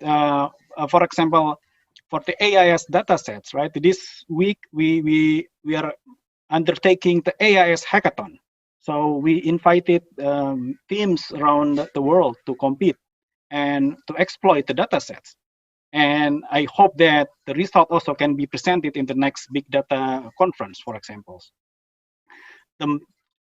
So the first challenge is basically kind of like a solve, right? So we do have a platform, but at the same time, the platform has to be also supported and maintained, because everything has a cost. So this is falls into what you said, the co-investment, right? So I would call everyone to co-invest in a shared platform so that everyone can be beneficials to everyone. And the next challenge is the human resource itself. Even though the platforms are available, the methodology are available, right? We have a lot of papers on how to convert the ship tracking or flight tracking to volume or monetary, right? The question is how to run this algorithm, and it requires specific skills, right? So that's why there's an emerging skills of data engineering or data scientists that are suited to this kind of the big data issues and problems, right? I mean, without them, we would never be able to process these huge data sets. I think this is also something that is faced by me and also by other panelists, right? On how to gather the right skills, and of course, I mean, these skills are highly demanded, so we also need to compete, right, in this space of the skills. I think that's my conclusions, right? Basically, we need to have a shared environment with a global data set indeed, and we also need to make sure that people are well trained and they're able to process and analyze big data sets. Thank you, Ivo. Thank you, Marky. Thank you for your elaborate answer. Diego, can I turn to you? And that also, then I weave in the question that comes from the audience about standardization of location data and cleaning of data that comes into play when you want to use this data. And can you provide advice on this? Now, my question is related to this. So it's basically about, we do quite an interesting stuff, and the methodologies are all very well documented. But there's a step more to be taken to make this accessible for national statistical institutes, right? My question to you would be, how would the IMF see this to be transferred to countries to actually start applying similar techniques for their experimental data in this area? Diego. Thank you very much, Ivo. And since I may not have a chance to speak later, I want to thank Marky and Sai for their fascinating presentations. And I'm looking forward to the second part as well, to continue learning from everyone. So advice on standardization. I think the key for us, maybe this is not a very concrete advice, but in a way, maybe it is. I think for us, what was key is to have an interdisciplinary team. It's four of us. Two of us are economists and two are data scientists, and I think that was really key for us. I don't think the final product would have been feasible just with economists or just with data scientists. Now, your second question is how. So first, I'll, if you allow me, I'll rephrase the question. Instead of saying how the IMF sees things, I'll say how I see things. You know, I can imagine you don't want to talk but, for the IMF as a whole. Yeah, your personal views on this. So for us, we know that there are companies that are producing trade volume estimates based on AIS data, and we know we are not the first. And for us, the issue was first about transparency in the methodology, because for most of the companies doing this on a proprietary basis, they are doing it in a proprietary basis, meaning that you don't know how it's constructed. So for us, understanding how things can be constructed was part of what we wanted to achieve, not just the final product, but how to do it. And secondly, for us, it was also important to provide this as a public good, so that anyone can access. And for that, we are extremely grateful to the UN, to you for giving us the platform to disseminate these estimates in the way that we wanted, which is as a public good. I think most of the estimates that are of interest are already available on the UN platform and also in the Working Papers website. There is more that we hope to be able to share at some point, because we have estimates at the level of the ports, at the level of the vessels, of course. And eventually, I think we should also think of making available all the codes so that people can work with them.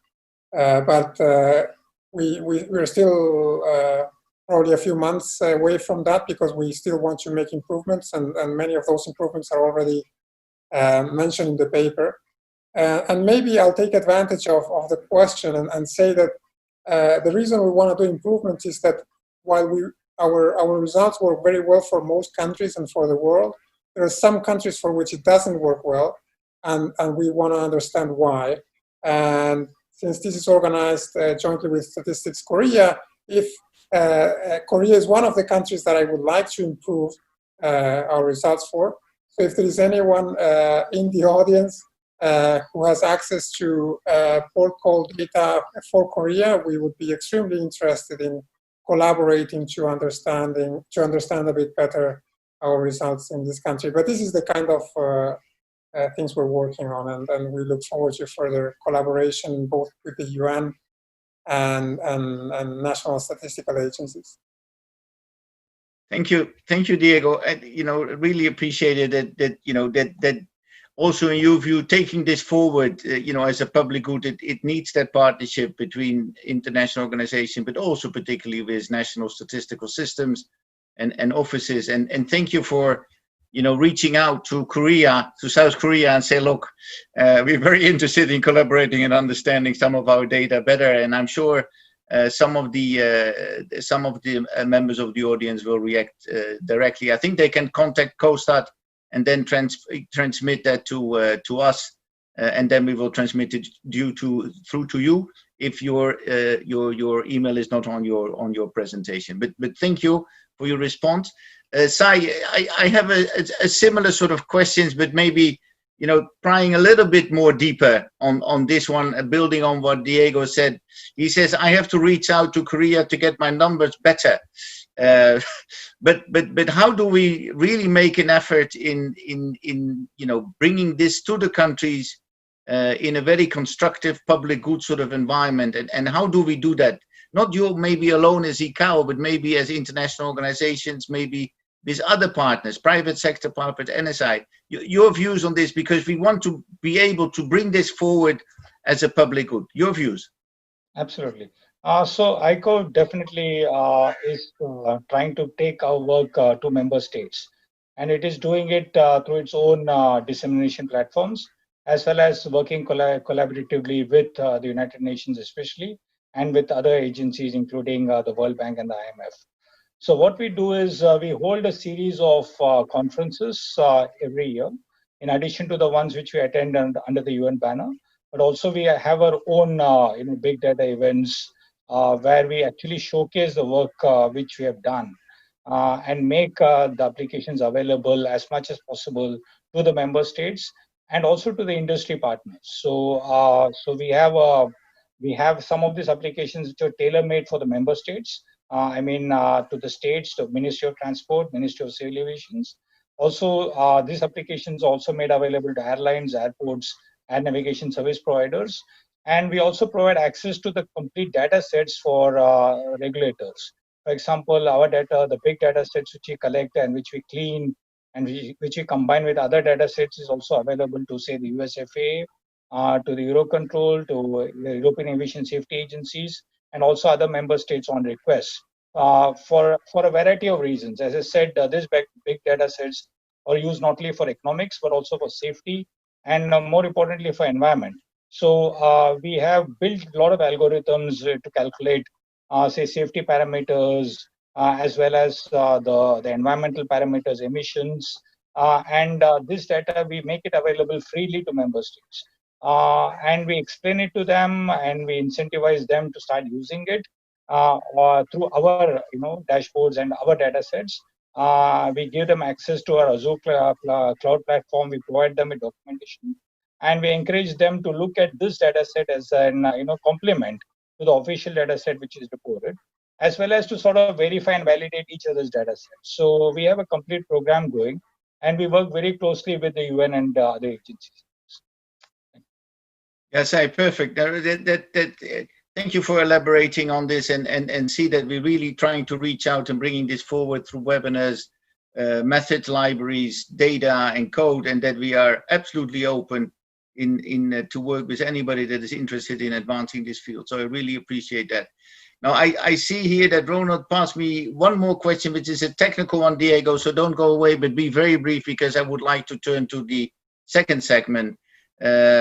Our friend Ivan Snow, who is the Chief Statistician of Suriname, asked, how do you actually bring value, monetary value, to these volume numbers, Diego? So how do you actually do it?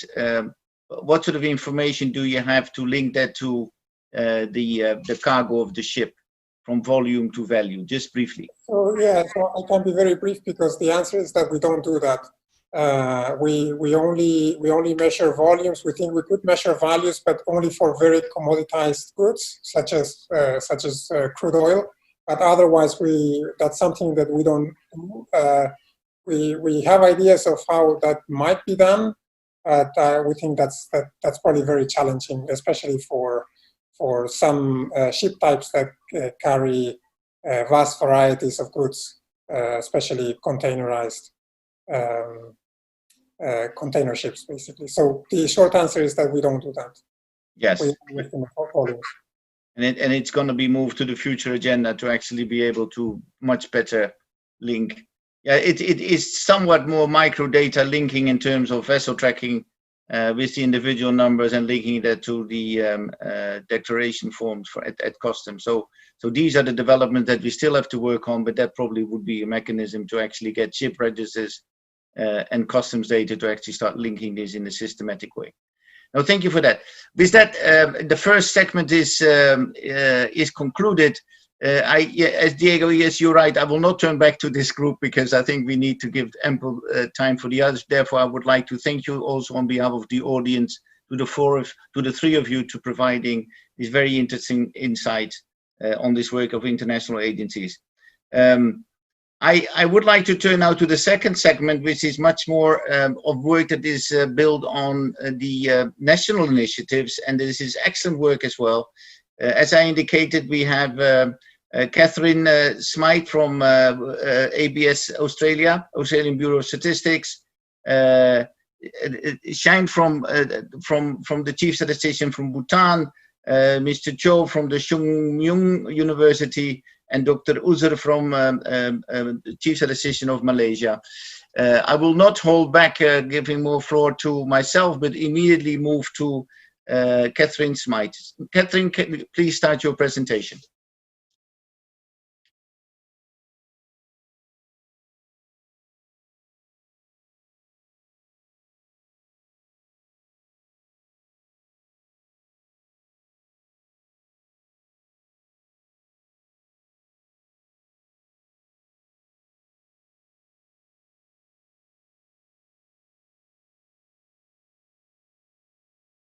Hi everyone, my name's Catherine Smythe and I'm from the Consumer Price Index section at the Australian Bureau of Statistics.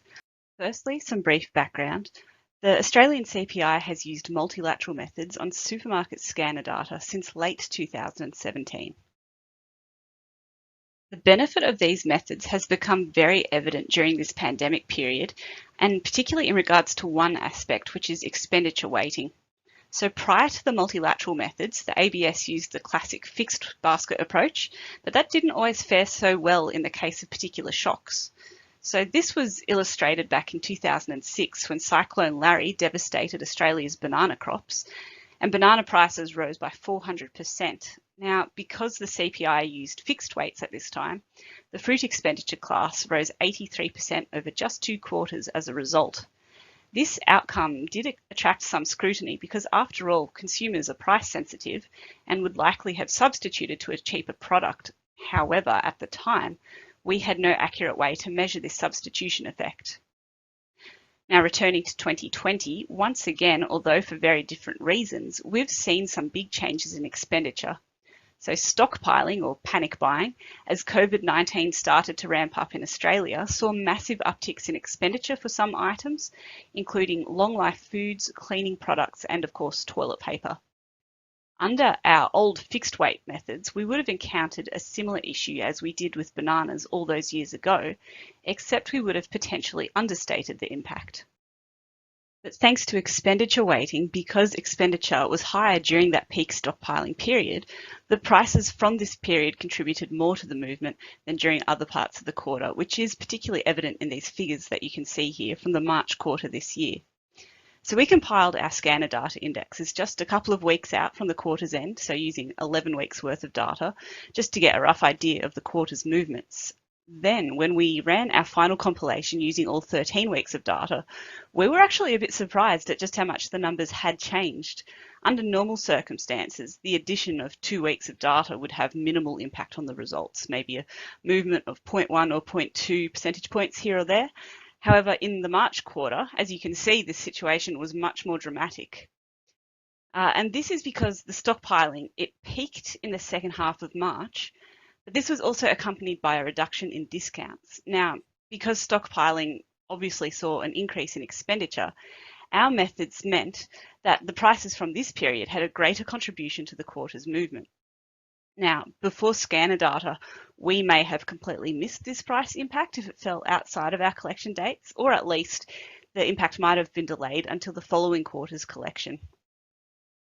One other advantage of the scanner data is the ability to remain relevant by introducing new products in a timely fashion. For example, the scanner data recorded face masks as soon as our supermarkets started selling them, which saves us the time-consuming process that is often associated with collecting prices for new products. Scanner data has also provided us with insights into both consumer and retailer behaviour, and that's greatly enhanced the economic narratives that we're able to convey to major stakeholders such as the Reserve Bank of Australia. The graphs on this slide are produced as part of our quarterly analysis. These particular ones are from the June quarter this year. So each graph on this slide shows in red the price and in blue the expenditure for one individual product at one particular supermarket chain across the 8 capital cities. Now we can see from the revenue that the stockpiling peaked in late March. A few interesting stories to emerge from this include minced meat, which you can see in the top left-hand corner, and that saw a large drop in prices following the revenue peak. So supermarkets actually overstocked a little bit, and they compensated for this with a combination of both 20% specials on mince, which they did publicise, but there's also an element of clearance pricing in that movement. Now, it's incredibly unusual that clearance prices would have an impact on the CPI, and that's what makes this story so notable. We were also able to see how after the stockpiling peak, demand for some products such as the pasta in the lower right-hand corner remained at elevated levels, or at least levels that are less sensitive to the absence of discounting, as more consumers turned to cook from home instead of eating out. The absence of discounting is evident by those flat red lines at the current end of each graph.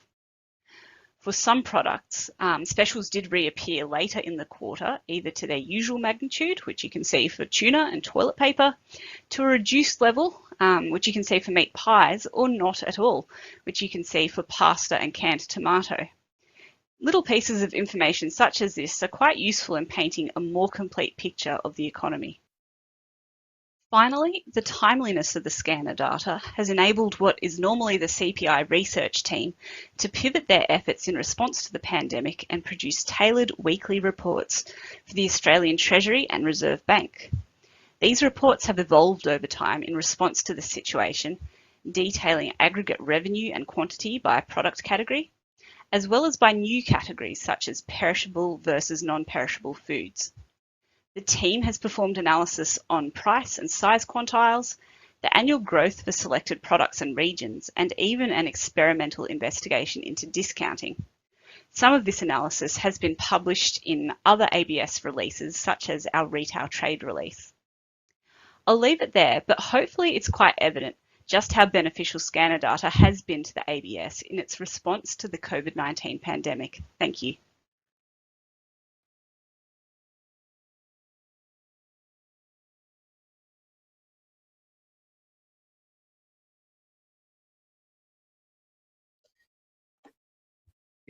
Probably I was muted. Thank you, Catherine, for presenting this very interesting sort of development that we can not only get the price right, but we can get the weights also right. This is a totally new sort of development using scanner data.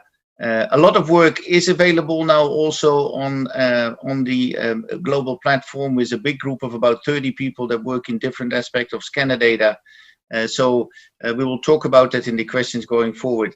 I would now like to turn to Shamcharin from the Chief Statistician from Bhutan, who has an excellent presentation about the latest sort of developments in the measurement of the socio-economic impact in Bhutan from a Business Pulse survey. The floor is yours, sir.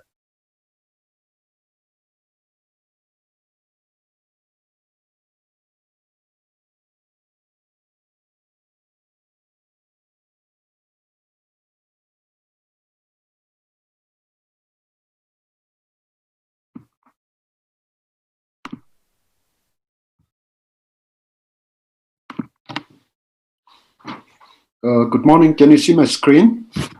Yes. Okay, thank you. Thank you.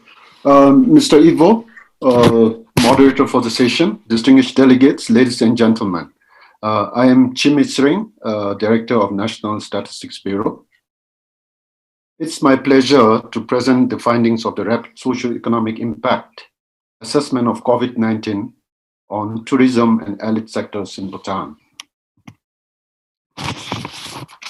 The impact assessment is an outcome of joint effort between the royal government and the UN agencies in Bhutan. The UNDP Bhutan office and the National Statistics Bureau coordinated the assessment. One might ask, why focus on tourism? Tourism is an important growth sector for Bhutan, and it was identified as one of the 5 jewels to strengthen the economy. Tourism is one of the major sources of foreign currency earnings. The sector contributes around 3 to 5% of the total domestic annual revenue. Around 16% of the working population are dependent on tourism for their livelihood, and tourism has the potential for creating more jobs.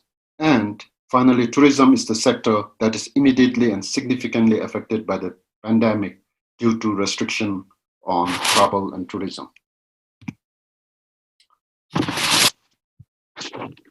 The main objective of the assessment was to gain a quick understanding of the overall impact of the pandemic on individuals and businesses engaged in tourism and related sectors, and to find out the social and economic vulnerabilities of the affected individuals, their coping abilities, and alternative employment preferences.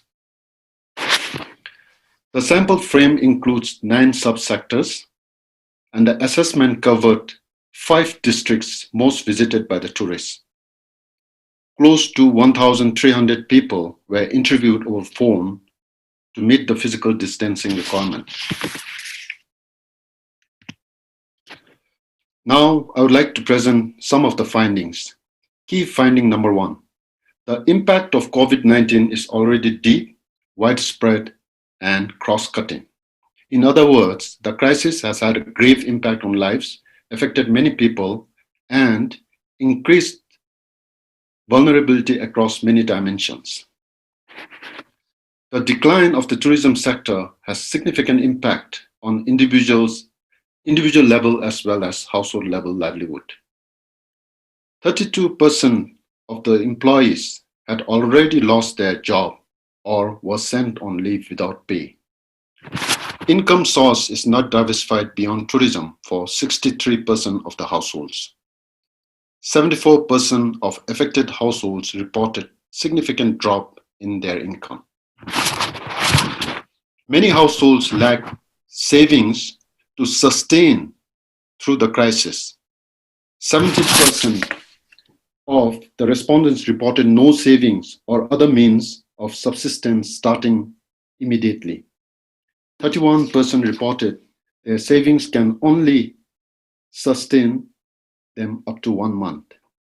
And only 22% of the respondents reported having income or savings to sustain beyond 6 months.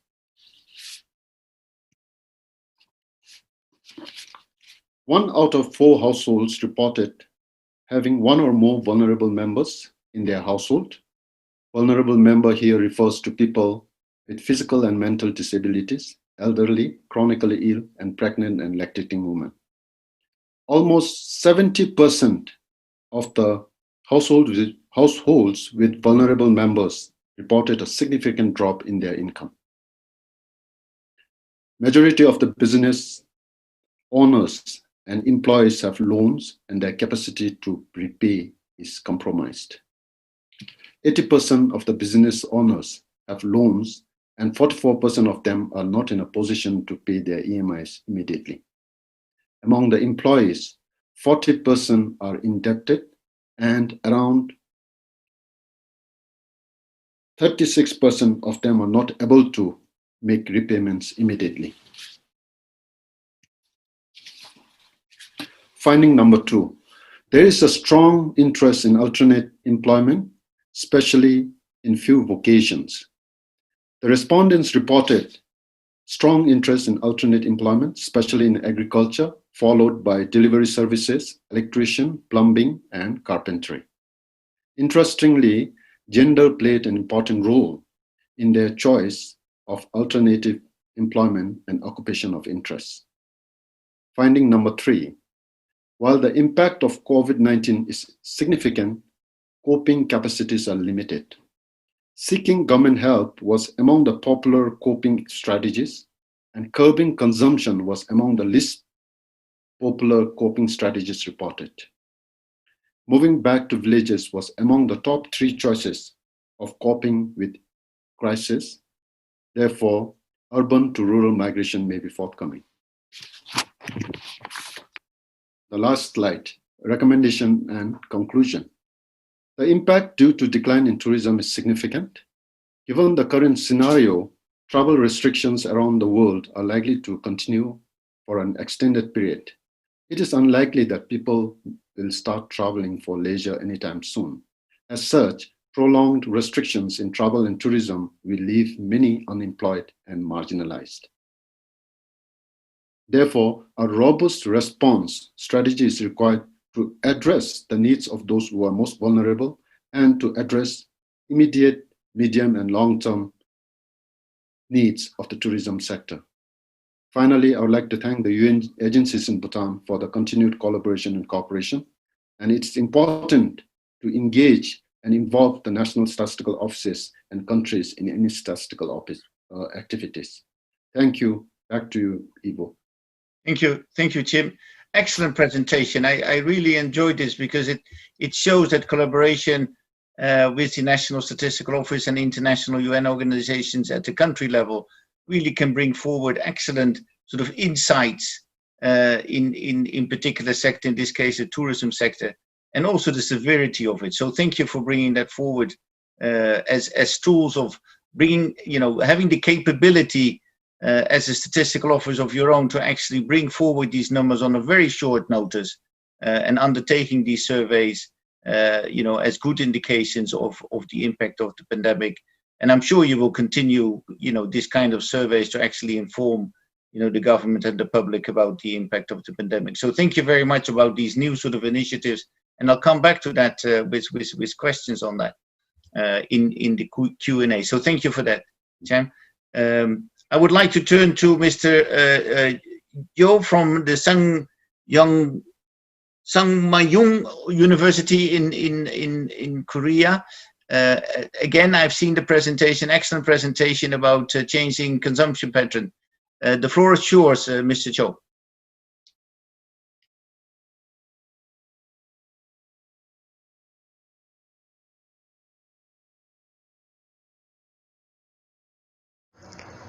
Hello everyone, my name is Kyung-won Yoo.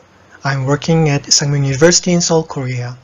Today's topic of my presentation is the comparison of consumption patterns between COVID-19 impact and the past economic crisis in Korea.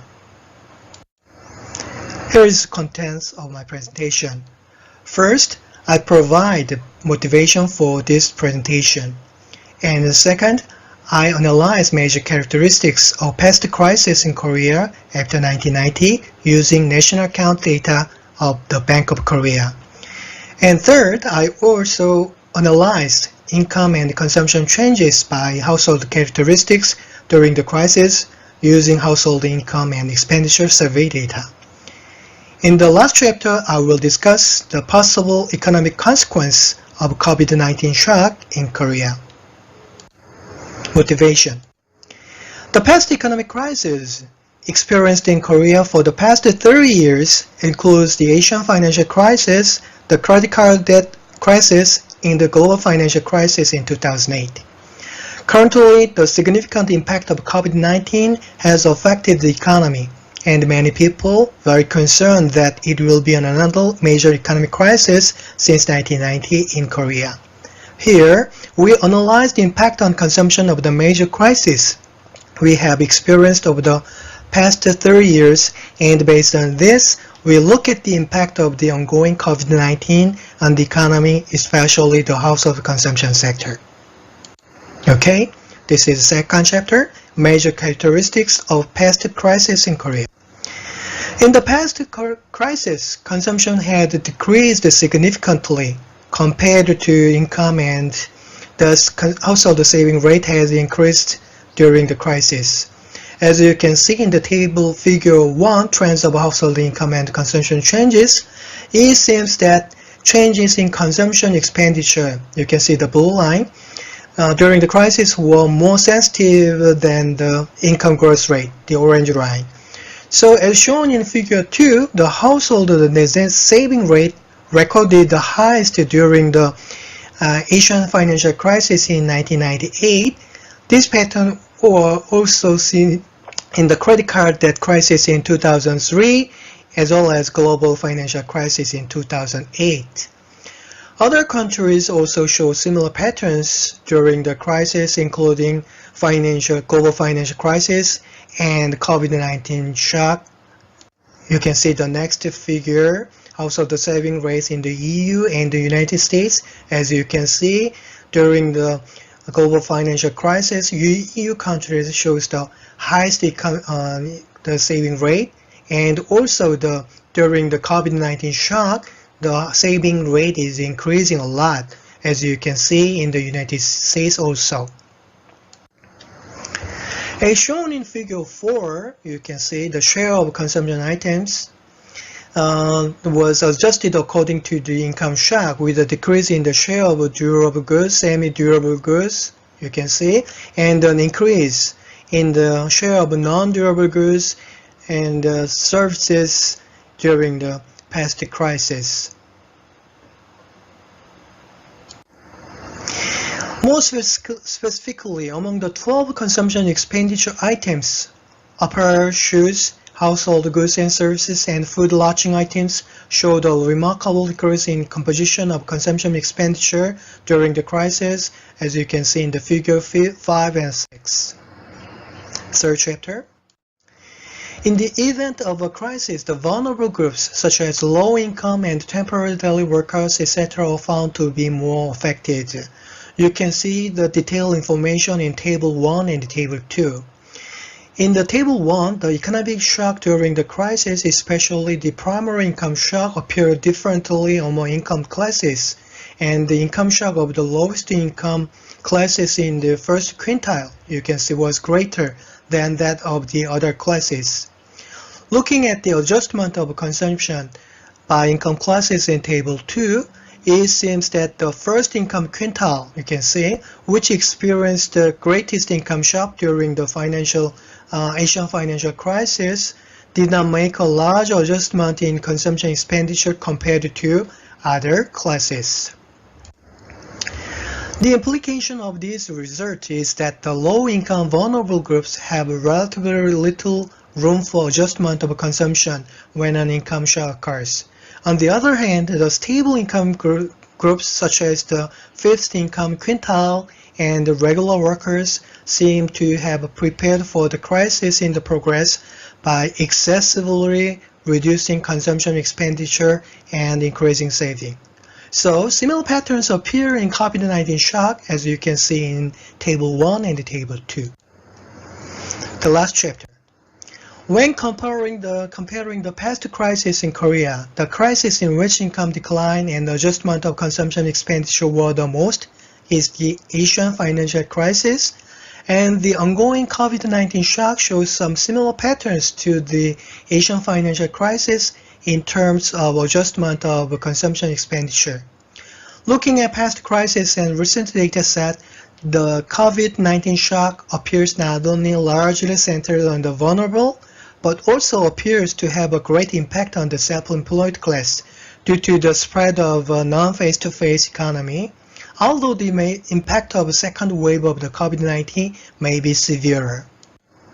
Finally, data shows that there is a high possibility that overconsumption contraction will continue, and the excessive increase in saving of the middle class and high-income class due to the uncertainty of COVID-19 in Korea. In this case, unlike the past crisis, the COVID-19 economic crisis may result from a consumption shock rather than an income shock, and an economic crisis may occur due to the excessive consumption adjustment for uncertainty of COVID-19, and economic downturn will intensify. However, if the uncertainty of the spread of the infectious disease is resolved, such as the development of a vaccine for COVID-19 in the near future, the accumulated savings may act as a major factor of rapid consumption recovery from the past experience of the crisis. That's the all of my presentation. Thank you for your listening. Thank you. Thank you, Mr. Cho. That is, again, an excellent presentation, very timely. Hello, everyone. Very timely also in bringing this news insight forward. So I'm really impressed also about the pace with which this data is becoming available to assist policymakers in understanding the impact of the crisis on Korea, looking at consumption and saving patterns. So thank you for that insight and also the methodology that is being used. I would like now to turn to Dr. Uzer, our dear friend, Chief Statistician from Malaysia, who has an important story to bring and information to share about his undertaking of a specific survey on business spills. Dr. Uzer, the floor is yours. Yeah, Assalamualaikum and very good morning, good evening, and good afternoon, everyone, speakers, ladies and gentlemen. I hope all of us in good health, and together we fight against the COVID-19 pandemic that is affecting the world today. Thank you very much, Mr. Ivo from UN Statistic Division.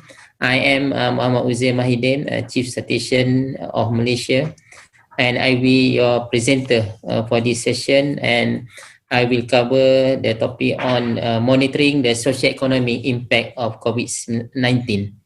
Ladies and gentlemen, for your information, Movement Control Order, MCO, is a preventive measure by the federal government of Malaysia in response to the COVID-19 pandemic in the country on 18th of March 2020.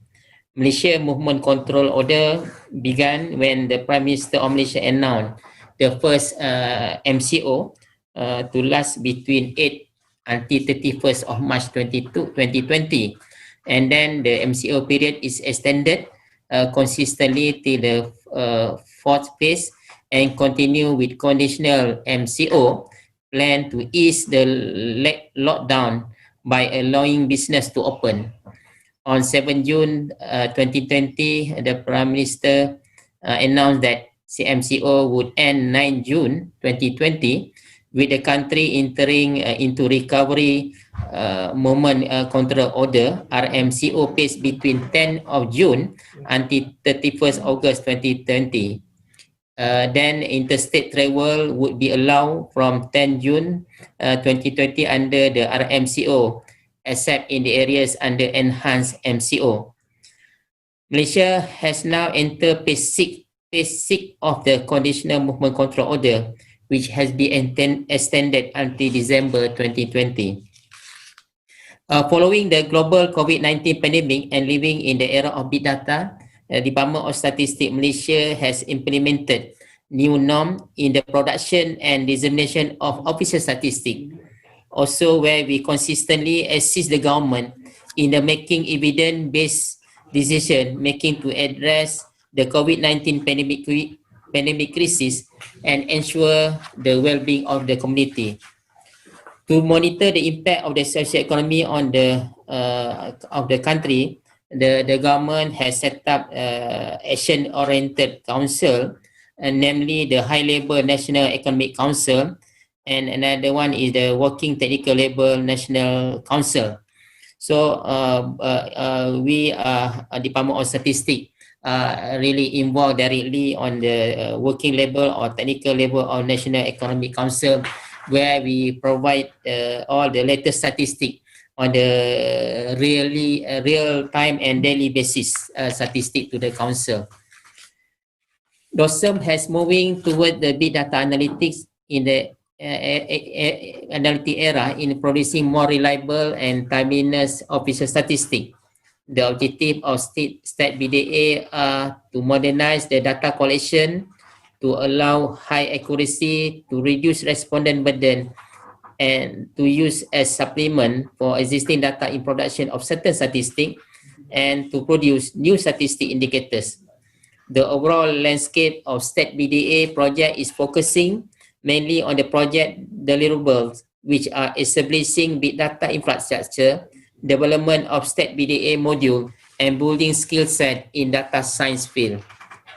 One of Stat BDA module that has been developed in DOSM, big data is price intelligence, is involved a modernization of data collection tool for improving the quality of consumer price index in Malaysia. Data collection modernization that adopting web scraping techniques to scrape price data from related website for consumer price index compilation and improving the quality of data.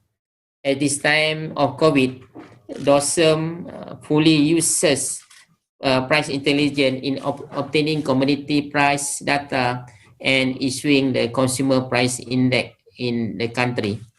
The price intelligence module in the Department of Statistics Malaysia encompasses of a price frequency, distribution of average price by strata category, trend of average price by strata category, trend of average price by state, price distribution by state, average price by state, and the price mode. The global freight has impacted many countries in terms of demand and supply due to COVID-19. As at epicenter, food production was disrupted due to government restriction and caused widespread concern about the need for commodities for adequately daily living and rising commodity prices. As such, DOSM has created a landing page showing the average price change for the selected item recorded during the MCO. To facilitate public understanding the price of selected goods such as fruit, vegetable and livestock product are displayed using an interactive infographic. Ladies and gentlemen, in addition to complying with the production of statistics according to the F1 Readiness Calendar, additional and new reports, statistics also have been released successfully during the COVID-19 pandemic crisis. DOSM managed to release new daily, weekly report of statistics based on the government requirement to assist the country in the COVID pandemic crisis. Among the reports we produce are statistics and info media. These provide the summary of daily news coverage based on local and international news agency on COVID-19 issues and connecting the effect of current economic condition. This information will be used to analyze the impact of COVID-19 in compiling national statistics, public maturity assessment on official statistics, and real-time news on official statistics is one of the modules developed under StatBDA for the sentiment analysis toward any specific keyword through online social media. In particular, during the pandemic crisis, this module helps in covering and generating news about COVID widely and quickly, as the latest DOSM successfully produced 59 volumes of daily news coverage with a brief description of COVID-19 in statistics. Newsletter on the selected key macro statistic, we have 70 series were released since the MCO was introduced in Malaysia via DOSM portal and social media using the infographic. The compilation covers stock market index, currency, petroleum, palm oil, rubber prices, financial related information that was presented in the form of daily, monthly, quarterly, and annual key macro statistics that highlighted the major tendency of the nation social economic development. And this approach is very have a great impact where the statistic communication between the official statistics and the people at large is become better, especially to get the better understanding on the state of the economy during the peak of the crisis. On the DOSM intelligence stat report by state and also by zone and also the special bulletin, DOSM also furnish information on state and the sectoral overview on the impact of the pandemic COVID-19 and the movement control to the Economic Council and policymaker as mentioned earlier. And we also provide the special landing page in portal that was developed by our team as initiative to inform the public about the status of COVID-19 outbreak in Malaysia based on the official data from the Ministry of Health, Malaysia and media agencies. The real-time statistics are presented using an interactive visualization or infographic to help the public to grasp the information. This page displays an interactive map and visual that show where the virus has spread, as well as the number of cases per state which reported by the Crisis Preparedness and Response Center, CPRC, Ministry of Health Malaysia. Ladies and gentlemen, and during the crisis also we conducted several special survey to see the effect of the COVID-19. In fact, we have 3 special survey which are conducted online to determine the effect of COVID-19 pandemic to the economy. The survey carried out for the period of March to May 2020. One of the survey is the special survey effect of COVID-19 on the economy and on individual round 1, and it was conducted for the period 23rd to 31st March 2020, and is comprised of 3 modules and have 21 questions, and we got very good strong response. We have about 250,000 response from the public, and this survey we capture the qualitative personal opinion on the economic, employment, and the spending pattern. And then we have also special survey that we conduct for the round 2 on 10 to 24 of April. And we also got a very great response from the citizen. And we also have the special survey on the focus for the company, the impact of the COVID-19 to the company and businesses. And this was conducted on 10 April to 1st May. And all the result of the survey been analyzed and presented based on the feedback and the quality opinion. And this been used to make some of the key decision and also how to handle the impact of COVID in the context of the short term and also medium term. And of course, the methodology of this survey did not neglecting the security aspect and the government recommendation in the curbing the pandemic COVID. And the Department of Statistics Malaysia received the modules operandi of survey and information collected. And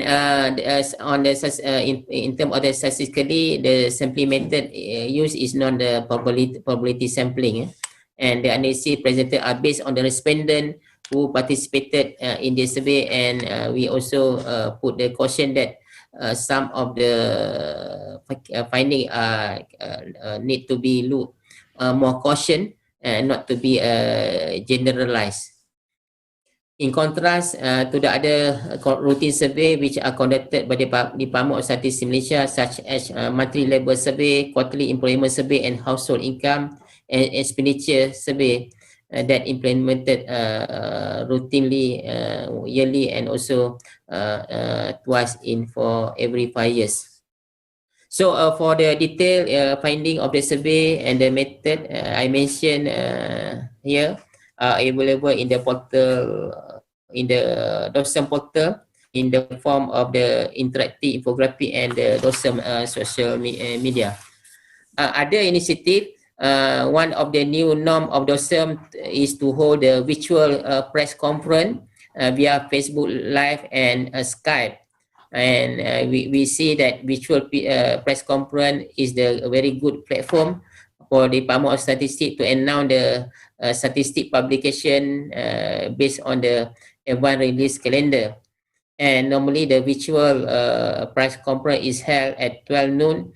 And we take the great opportunity to explain in more detail on the any new data that we release. And we got very good feedback, and the session is very lively, a lot of interactive. We have received a lot of questions from the public. And other than that, we also have what we call the stat alert, static in the infographic aimed to educating and alerting the public to the statistic release by department. So all the infographic have been disseminated through social media platform, including WhatsApp. And as today, we release for this year about 148 stat alert on statistics. And on other than that, we also produce regularly newsletter, and we produce the letter number is about 77 newsletter. And we encourage our officer to improve or increase our writing. What we encourage to do the blog writing, including the topic on the COVID-19 pandemic outbreak. So all these published statistic indicator and initiative actually is really helpful. It's been used by the government and the authority, and also much more for the people at large. And we also share our experience and practices to the rest of the world, including at the UNECE webpage on the COVID-19 response. And finally, I would like to also inform that during our latest release on the gross domestic product, where we experienced the very severe contraction in our economy, the gross domestic product for the second quarter contracted at 17.1%. So in order for us to elevate to improve the statistic communication, beside the quarterly growth, we also managed to put how is the growth is look like in terms of the monthly growth. So it's seen that the most severe one is recorded in the month of April, where our monthly GDP growth is contracted negative 28.6%. In May, 19.5%, and the final month of the second quarter, it was June. The GDP growth contracted 3.2%.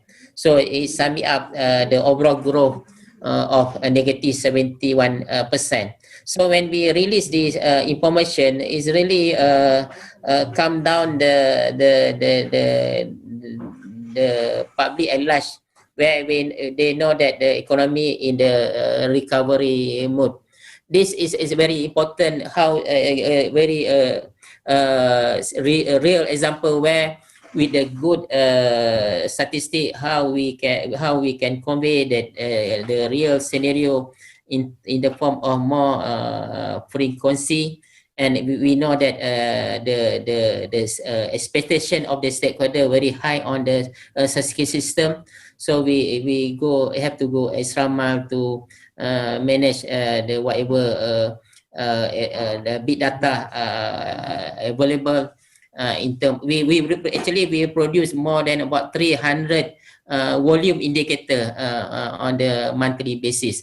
I think this is really helpful for the people at large to understanding what actually happening, what actually happened in our social economy.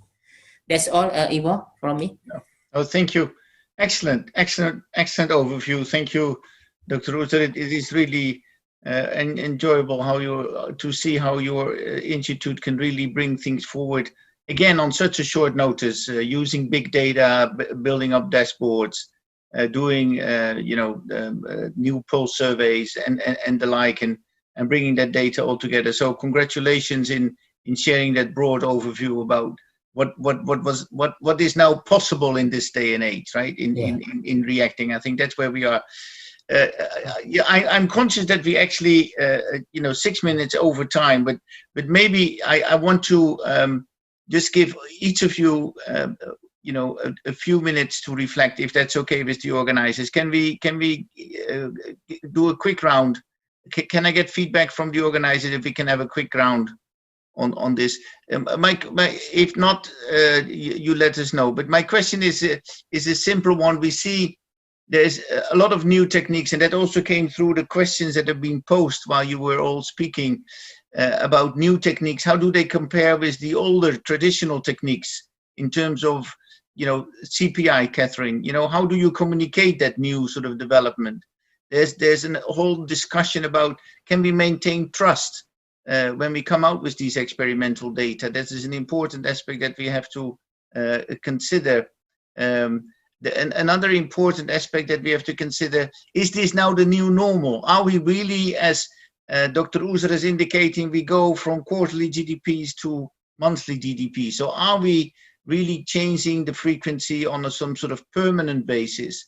Are we trying to indicate that we need to do these pulse surveys more regularly, so we cannot go away and say, look, after COVID, or we will do it only on a quarterly basis? There is now a demand much more for high frequency numbers, and how do we actually address that?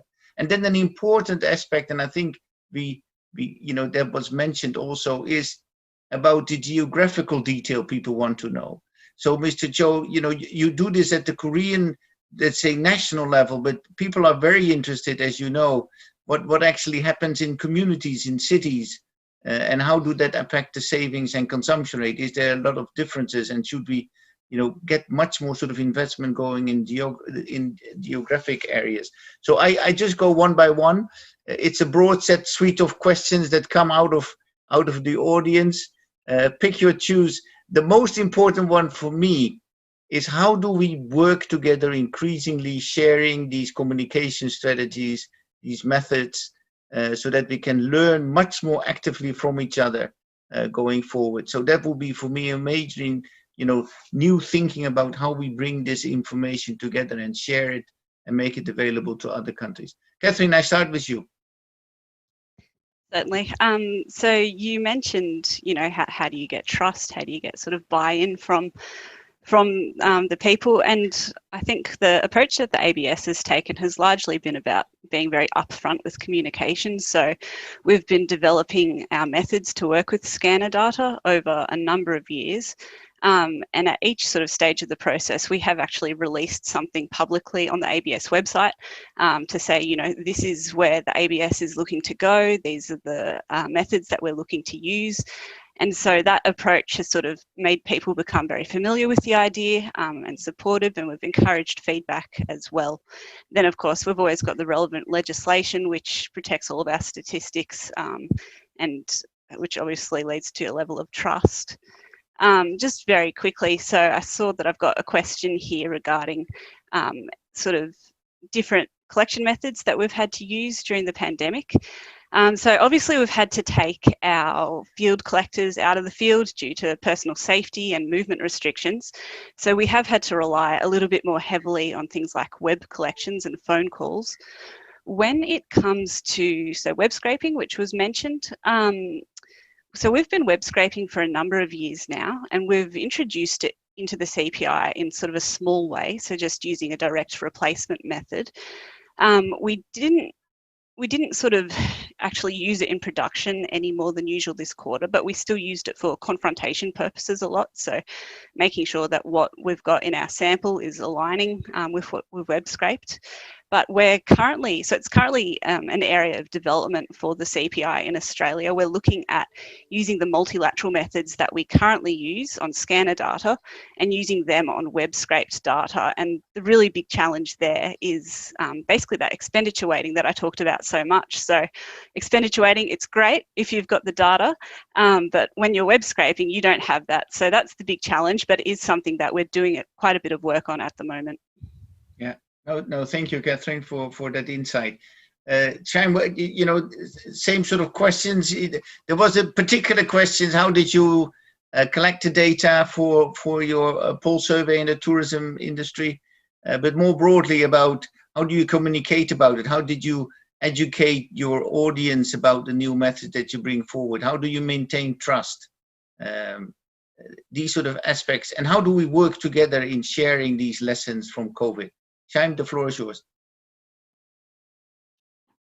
Thank you, Ivo. Just to share, as I've presented, the informations were collected through telephone using CAPI. Yeah. So therefore, we work very closely with the other agencies like the Tourism Council of Bhutan, the Ministry of Labor and Human Resources, Prime Minister's Office, and the Gross National Happiness Commission, which is a planning commission in Bhutan. So we worked while UNDP and National Statistics Bureau took the lead role. Those agencies were very much part of the assessment. Yeah. So this is how we have done it. And just to touch on limitations of this study, due to the while the survey, through the assessment, we are able to reveal useful data and insights on the immediate change in the livelihoods. However, we are not able to capture social aspects of the vulnerability meaningfully, owing to the structure as well as the evolving nature of the crisis, as well as limited sampling frame. So therefore, going forward, I think we need to really do a comprehensive assessment whereby we bring in more subsectors that are related to tourism, as well as extend our coverage. So this will validate the finding of the rapid assessment. So going forward, we are looking forward for that assessment. Thank you. Thank you. No, much appreciated. for that new insight. Mr. Cho, also the same sort of questions towards you, and maybe respond to some of the questions that came from the audience. The floor is yours.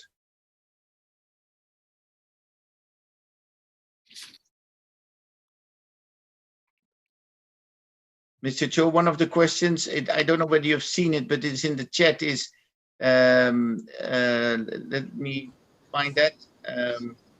1 second.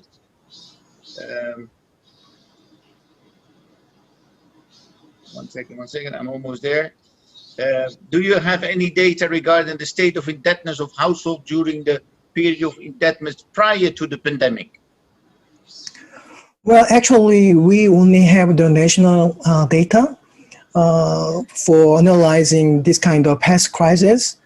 So I'd like to say that it is needed to use the big data, such as the scanned data, to analyze properly. So I think that this kind of conference is very helpful for the researchers such as me to analyze this kind of impact of the COVID-19 timely. So I think that this conference is very beneficial for the researchers to analyze this kind of impact. Excellent. Now, that's a very important statement. I think that basically going forward, we have to cement these relationships with the academic institution and start to learn from each other and actually start applying that, because also the academics are very keen of having more regular, recurrent, frequent data, because that's where the demand is at the moment. I finally turn to you, Mohammed, in terms of a question that I have. Are we investing enough? You know, in the whole suite that you presented, you finalized that you also had much more sort of geographically specialized data. Should we start to bring, you know, the experience together to actually advance much better the need to combine statistics with geography? Your views? Yes, I think so. Yeah. Okay. No, but Dr. Uzur, is for you also, is that an area where you think that we should do more in communicating more clearly the impacts of the pandemic? Thank you very much. I think in response to the pandemic now, I think we need, as the National Psycho Office, to have the courage that how we can utilize whatever information around us, especially on what we call the partial information. So Yeah. how we manage to convert the partial information to more structure and readily that the data can be communicated to the public at large, that can be easy to understand. And during the crisis, among the issue that the people or the public want to know about the employment, the jobs, on the economy, on the price, on the consumption, on the food security. And in terms of National Statistics Office of Malaysia, DOSM, actually we have the very good framework where we can collaborate and we can check, for example, in terms of the impact on our economy basis on the mirror statistic, for example, how we can capitalize the import export data from our trading partner as well. So in sum, I can say that during this final crisis, I think it's the opportunity for us to make to make the people or the country know that the National Statistical Office can function very well. And we can collaborate with all parties from the association, from the any interested party that can share their information. So it's our responsible to also before we agree to take all the information that released by any party as the part of the official statistic, we have to check the quality. And we also have to convey strictly what is the limitation of the statistic. And finally, Ivo and the rest of the panel and also the audience, I want to show that this is among the important area where we manage during the case where we increase our communication. what we call we have to have the what we call the statistic review. Some people they just look at the labor per se, just look at the economy, just look at the prices. But our role now how to connect all these statistics and put the right perspective and the context, and the people can know actually what actually happening. And on top of that, for example, we produce, for example, a newsletter. This one we can check what the impact of COVID for the top 20 income bracket. We know that the impact is very different because, for example, the top 20 now cannot travel to rest of the world. How they are spending it looks like. So many newsletter we released and we communicate to the public at last. And during this time we not only serve for the F1 user, but also the public at large. And more important thing, how to make the statistic more in the form of layman term. And we want they feel that the statistic is their statistic. So we manage that to show that the statistic is the part of the public goods. That's all from me. Thank you. No, very much. Thank you very much. Thank you, dear panelists, for your insight. I thought it was a very rich discussion to get it from the national perspective and the academic perspective. And we see that there's been a lot of courage in releasing experimental data, but at the same time that we had learned to communicate well about it, be transparent, maintain that trust that are needed. But we have to release this data. We cannot hold back. We have to be willing to be more experimental, more agile, more iterative to actually release this data. And I thank you for sharing that. And I think going forward, this will be the new normal. So we have to really look at our methodologies, how we combine that experimental data with official statistics in terms of communication, trust, and the like. So I'd like to thank you all. Let me mention you specifically, Catherine Smythe, Chem Shinjiring from Bhutan, Kyung Yo from Korea, and Dr. Uzra from Malaysia. Thank you very much for your insight. It's really appreciated. Great insights. And it gives a lot of promise of where we are and how we can take it forward. Also, before I close, I would like to thank the first three speakers. That was Marky Marion, that was Diego Caldera from the IMF, and our dear Kulif Sai from ICAO.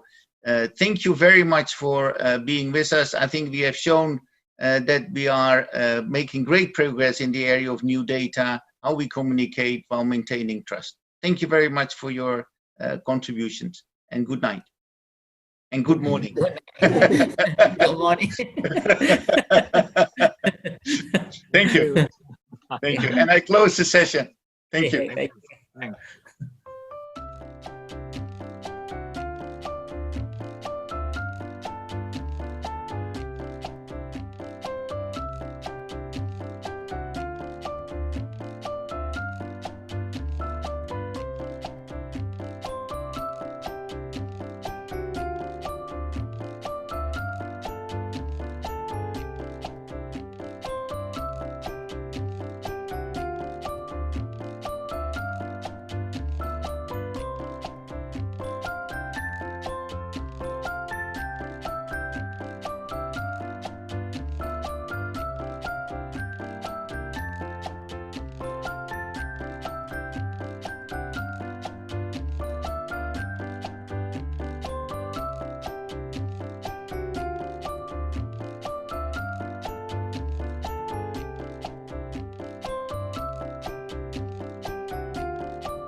or good evening or good afternoon, depending on where you are.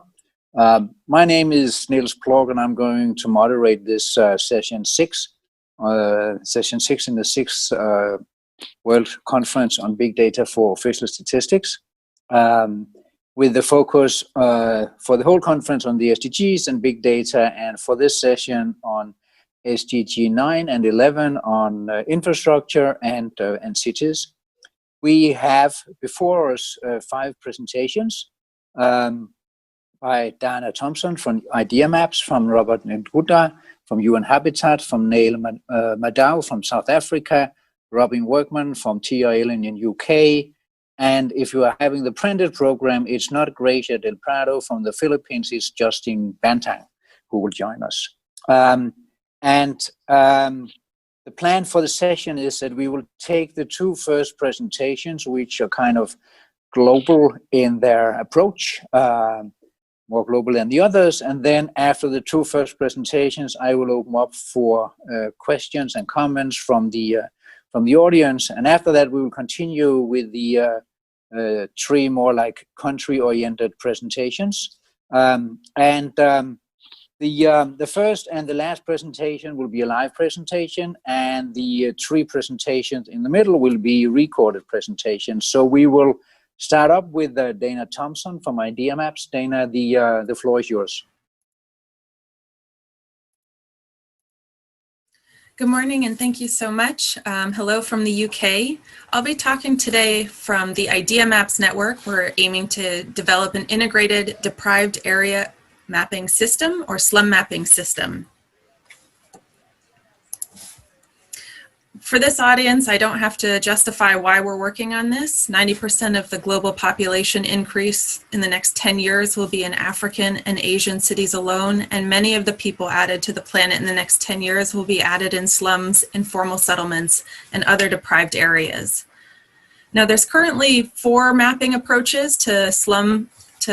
I would say the first approach is field mapping by communities themselves, often using GPS units or satellite imagery to trace boundaries of their communities. This is the most accurate way to map slums from the perspective of slum dwellers, but it can be difficult to scale up. The second approach, which many of you would be familiar with because it's the UN Habitat approach, and it's the approach that I'm used to using from this survey world, is to classify slum households in survey or census data and then aggregate up to small areas.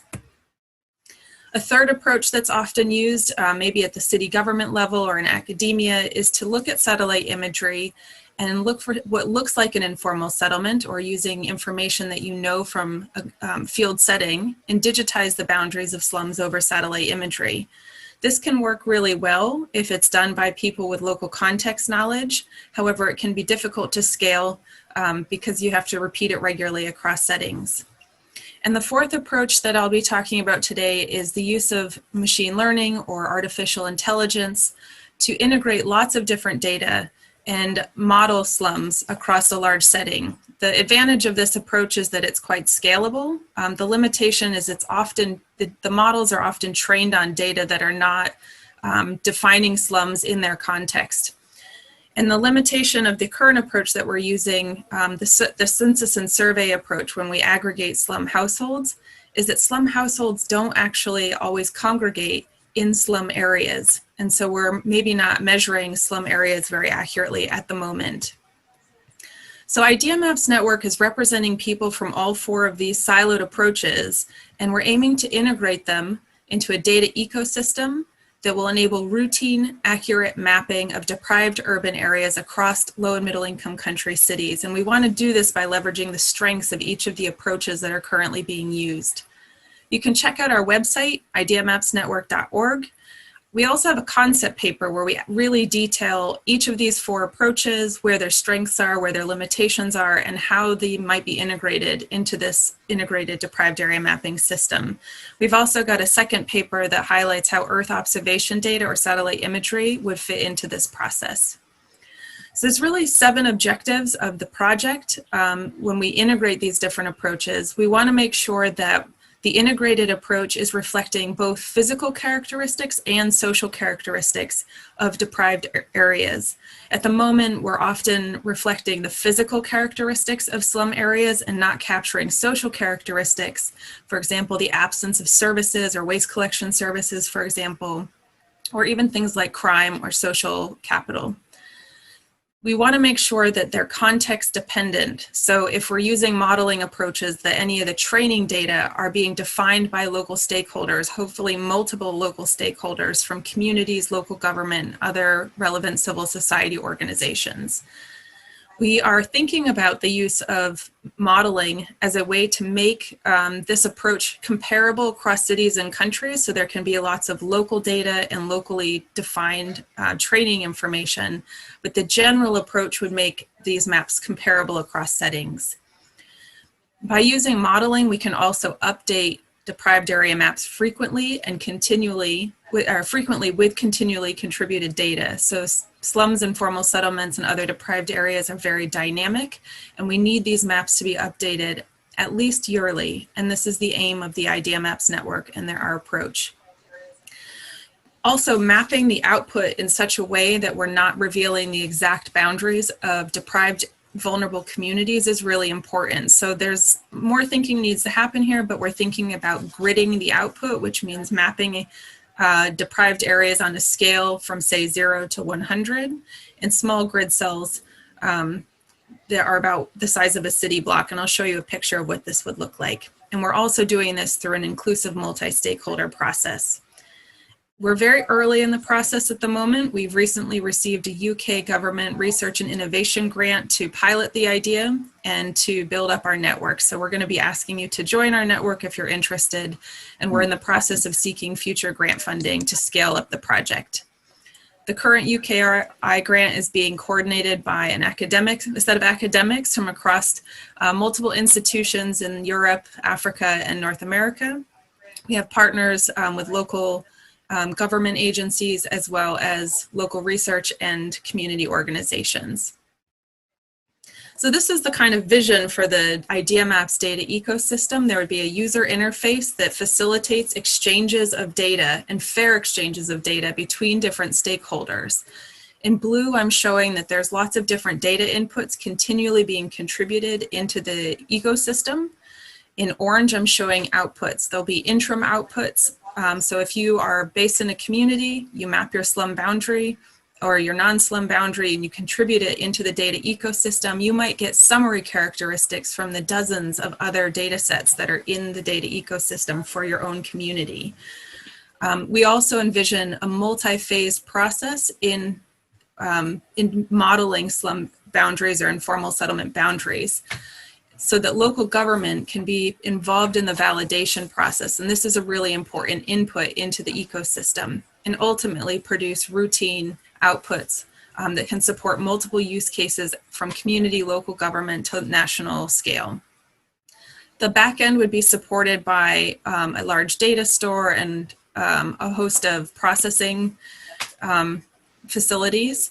And there'd probably be a separate interface for modelers to be able to access processed data.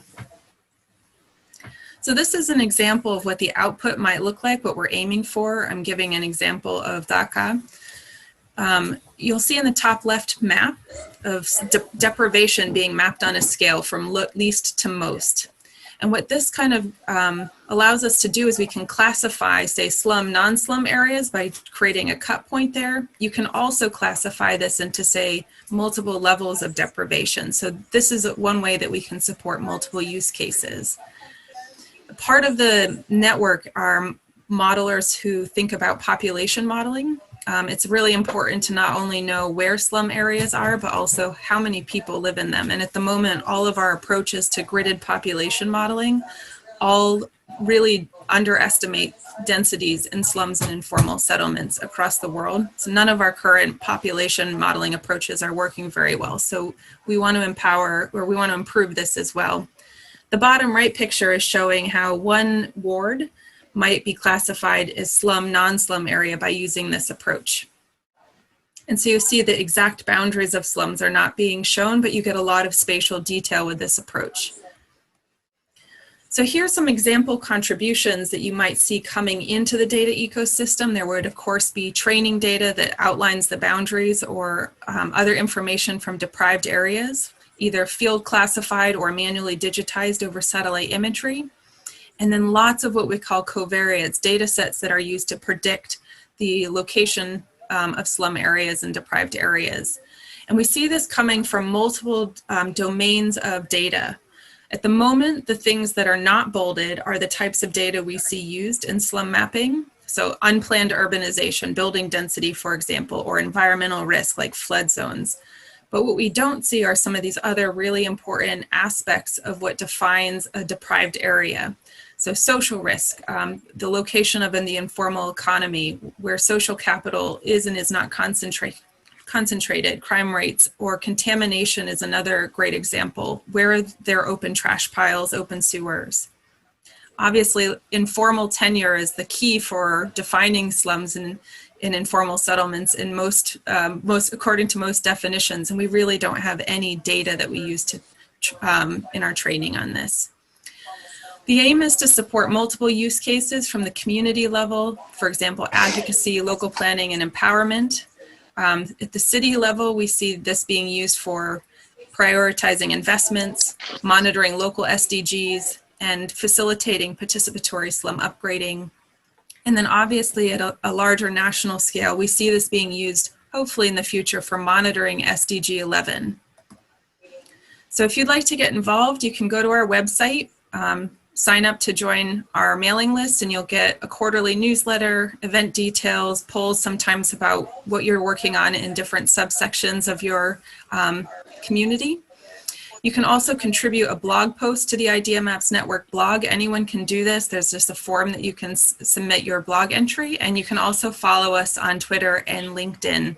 At the moment, since our launch in May, we've had about 200 people sign up from across the world. 2/3 or so are located in low and middle income country cities. We're very academic heavy at the moment, so we definitely encourage community members, local government, and local civil society to join in on the network. Thank you so much. Thank you, Dana. Thank you very much. This is really very, very promising and interesting. The next presentation is by Robert Ndukba from UN Habitat, and that's a pre-recorded presentation, so just need to get that started.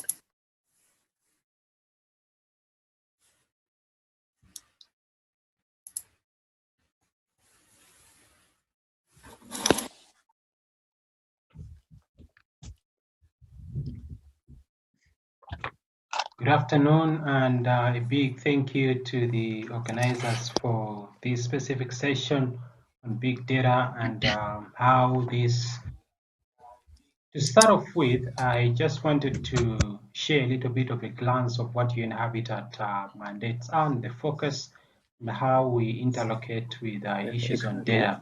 So first, UN Habitat is an agency that was established to promote social and environmentally sustainable towns and cities with the goal of providing adequate shelter for all. Our main focus is on promoting transformative change in cities and human settlements by applying knowledge, providing policy advice, as well as providing technical assistance and collaborative action to ensure that we leave no one behind, and at the same time we leave no spaces or places behind.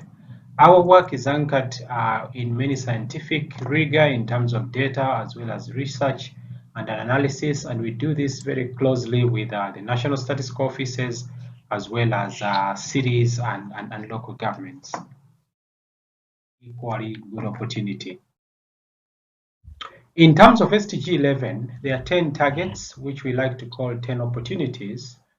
And those 10 opportunities range from, a focus on housing and slums, on transport, on participatory planning, heritage, on disaster risk reduction, on air quality and waste management, public spaces, the rural-urban linkages, the mitigation of climate change, and at the same time, how we apply local use of building materials in our construction and sustainability of our own cities.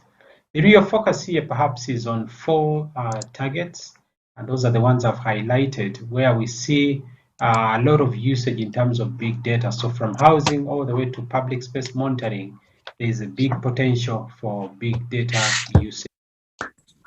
For SDG 11, specifically in terms of application, we see big data use in smart traffic decision systems. We see it in waste management processing and control processes as well. We see it in public safety management, particularly where we have smart surveillance systems in urban areas to curb crime. We see it in air quality. We see it in smart decision-making processes, particularly where it involves urban planning and identifying, for example, areas of with need for repairs or renovations or expansions or beautifications.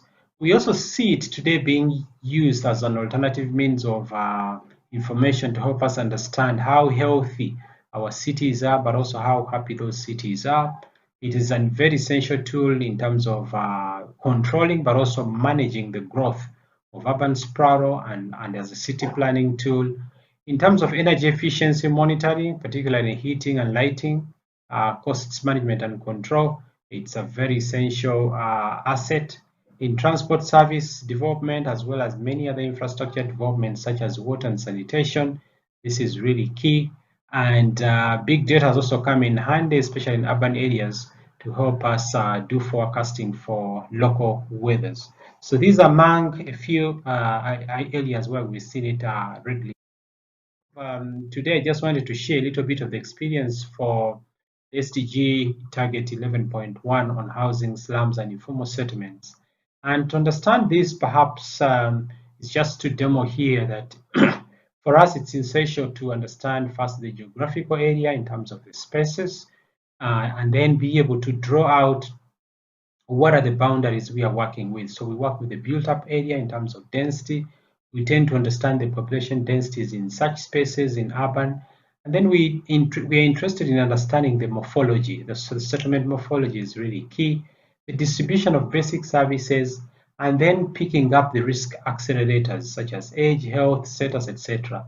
And so here it requires us to combine alternative and alternative means of alternative data sets and alternative data options to help us understand and build all these specific layers at the level of the grid. So what you see here in the map is basically to show you that we take maps of built-up density, of settlement typologies, of population density, and be able to combine all these to actually make sense of these.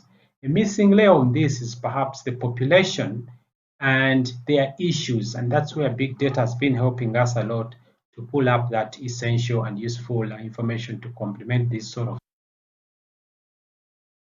Particularly a good example is one recent exercise we've undertaken in slum mapping for COVID-19 vulnerabilities, where we've gone into informal settlements that we have identified through the previous step that I explained. And here we are able to map in these spaces what exists in terms of water points or public spaces or health facilities or a hand washing facility or education facility or markets, etc. And beyond understanding where these facilities are located, we are interested in knowing whether they are working, who is managing them, and who pays for what, at what cost, etc. This is all useful information for policymakers when it comes to responding to the COVID-19 pandemic. The essential bit here is that we're using all forms of data, but the last layer of information we are layering onto this is the big data sets. And you can see here we've mapped all these facilities that we've collected recently through crowdsourcing initiatives. And we are able to combine all these data sets to make sense where we can now advise policymakers in terms of spaces that need urgent attention vis-a-vis where there's overflow of services. So here we are able to produce this sort of maps. It's a facilities density map or a heat map, where we can show, for example, villages with higher densities of water facility or with higher densities of public spaces, etc. And here, policymakers can then be able to respond by identifying spaces where, for example, a hospital can be set up for COVID-19 response, or where they know they can reach best specific groups of people, be it children women or children in terms of education services, women if you want to target health and reproductive health services. We've then gone an additional layer to pull this sort of information to produce what we call a COVID-19 preparedness and response platform, where we're looking at how well cities are then responding to the pandemic and how well they were prepared. And here again, we're using a lot of big data, which we are pulling in through APIs to demonstrate, for example, how a city in terms of the spread response or treatment response or the economic response or supply chain response. So we are able to pull in all these various data sets and aggregate them in a way that makes sense for us, beyond just, I think, understanding the housing and the issues at the local level. At the global level, we are able to produce this big picture at the city level, as long as we have access to all these complementary big data. And for policymakers, a lot of them have expressed, the concern for us that, that big, large information sometimes doesn't work well for them for decision making. So we are able to take all these pieces of information and produce what we call city profiles. And a city profile is a snapshot that can tell a city manager, where are the places that are high risk, where are the places that have these sort of services or missing these sort of services, and they are able to quickly work with these simple profiles, city profiles, to make decisions in terms of financing or in terms of accelerating where needs are most. So a couple of challenges that we have seen in all these efforts, and the first thing is that there's a big potential for using big data, but the key is actually to ensure that we work closely with the private sector, who oftentimes are actually collecting a lot more data in terms of big data, and that public-private partnership is really key, and if it can be sustained, that's really important. We've also seen the challenge that in many developing country cities, the reality is that operations are uncoordinated and data capture is still a heavy manual process. So automating some sort of processes to extract the important data and information, especially from cities, is still a key challenge. But what we see is that the scale up of technology and the pricing and regulation are also still a bit of a concern. And, again, working together in these spaces, perhaps going forward, we do hope that the pricing can be lowered, and regulations sometimes initiated by governments themselves are not in favor of propelling the use of big data. And finally, the aspects of data aggregation, especially for cities or nations that have many cities. We've seen concerns of quality assurance, where we've also tried to work on alternatives, such as using a sample of cities to give alternatives to, not collecting data everywhere, but collecting on a sample of cities in your country and allowing you to concentrate all your efforts on just a few cities where big data then can be really invested in alongside all the other alternative data sets. So with those remarks, I will say thank you. Thank you so much, and back to you.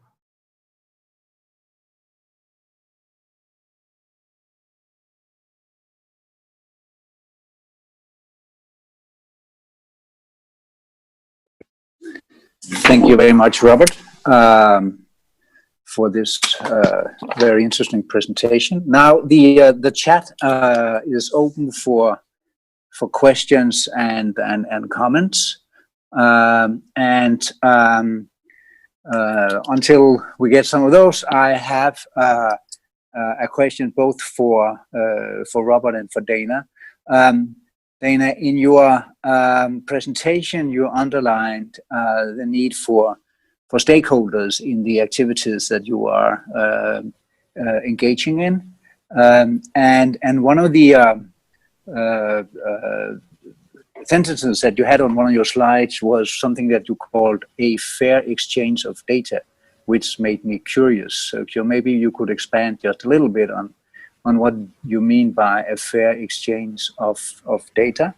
And for Robert, my question, I think The point about the city profiles is extremely interesting. One of the things that we have learned in this COVID-19 times is that the frequency of data is highly evaluated by politicians and decision makers. They basically very much want something that is close to real-time data. So what is the frequency of the city profiles, the ability to update? Is it on what basis? Is it monthly, weekly, or even more granular than that? But Dana, first about this fair exchange of data that made me curious. Sure. So this is covering both data ownership as well as data relevance in my mind. So we imagine that this system, the data ecosystem, would enable anybody who's contributing data to own the data and decide if it stays in the system, if it comes out of the system. So have some control over who gets to see the data, how it gets used, and make it very transparent. But the exchange of data part is that you receive something relevant, very useful to yourself, as any kind of stakeholder who's contributing data. So we imagine that community members, and we're in the process of a number of engagements in 3 countries, in 3 cities, in Lagos, Accra, and Nairobi. And this will continue to be kind of evaluated as the project scales to other cities. But asking stakeholders, what data do they actually need and at what scale? And so if you're a community member and you're looking, you contribute a boundary of your slum area, you might receive lots of summary statistics and information in simple graphical format that you wouldn't normally have access to. Some of the data would be openly accessible, like flood zones or temperature, max temperature or something like this, but you wouldn't normally have access to it because of how it's formatted and the skills required to process it. But you would receive something out of the system that's highly relevant for your use cases when you contribute data. For local government, this might look like more being involved in the process, and national government as well. It's absurd to think that these current kind of big projects that are working toward integrating data are often think of engagement as an afterthought or at the very end of the process, and we really want to see that move forward to the conceptualization point as well as the validation of the process. So there's an understanding by all of the key stakeholders. What exactly are we doing? How are we integrating this data, and who gets to validate it? And there needs to be some official bodies involved in that process if they're going to be able to adapt it as official information, if they're going to be reporting it as official statistics. So we hope that that process will involve local government.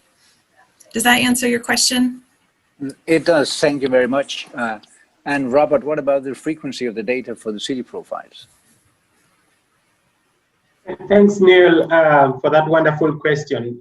It's indeed true that when we first engaged in this opportunity to collect volumes of data, particularly to support for COVID, we immediately faced that situation that many policymakers actually didn't understand the data. They were more interested in the messaging that comes from that data, and hence the idea of developing those city profiles, so that that information is actually processed for what is good for them for consumption.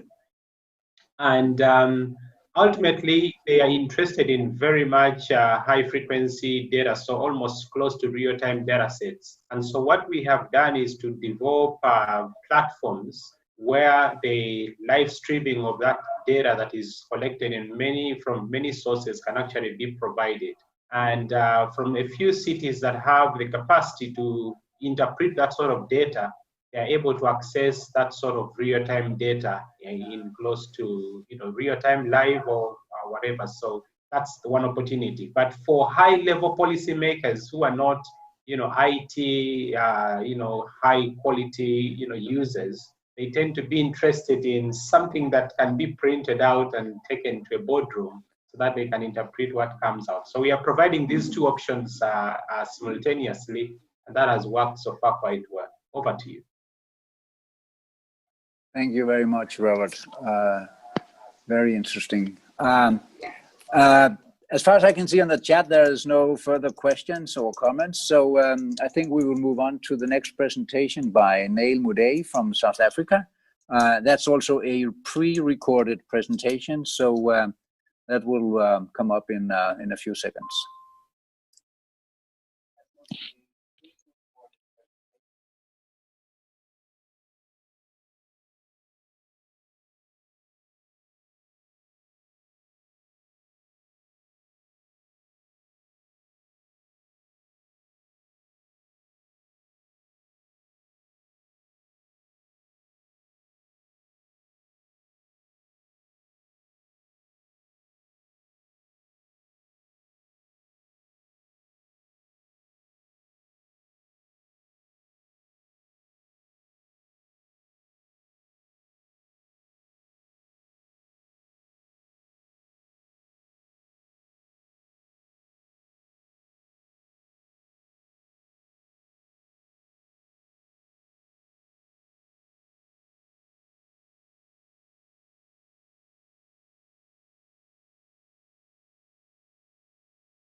.1.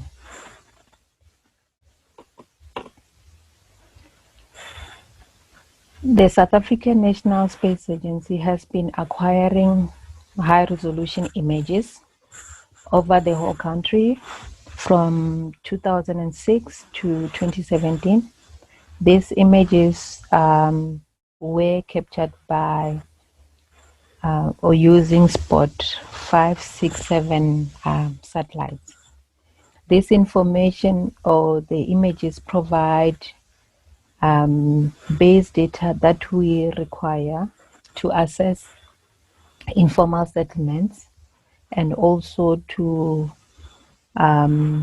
map progress made towards upgrading the informal settlements in terms of provision of the top structure as other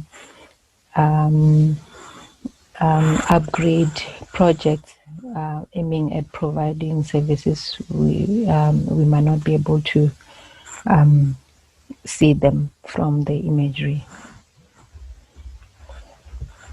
The study focused on 3 metropolitan cities, which are Tshwane, Johannesburg, and Ekurhuleni, all located in Gauteng province. We assessed developments or informal settlement developments or growth patterns from 2006, 2011 to 2016. We only focused on mapping the extent of the settlements and assessing growth based on the extent than looking at the individual dwellings due to the limitation of the spatial resolution of the data used. The results shows the spatial distribution of informal settlements from 2006 to 2016. The assessment of the results showed that in terms of square kilometer, Johannesburg has the lowest share of informal settlements or area used for informal settlements. In terms of growth assessment, we can see that between 2006 and 2011, there's been a slight decrease in terms of the land covered by informal settlements in all the 3 cities. Ekurhuleni continued to experience a decline in terms of the area covered by informal settlements, whereas Johannesburg experienced a slight increase between 2011 and 2016, while city of Tshwane experienced a highest increase in terms of area used for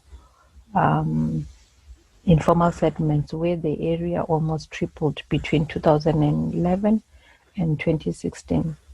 This information is important and vital during planning of the upgrading of the informal settlements, as authorities will be able to know exactly where the informal settlements are located, and also learn the growth patterns in terms of where new development is taking place, and then plan accordingly.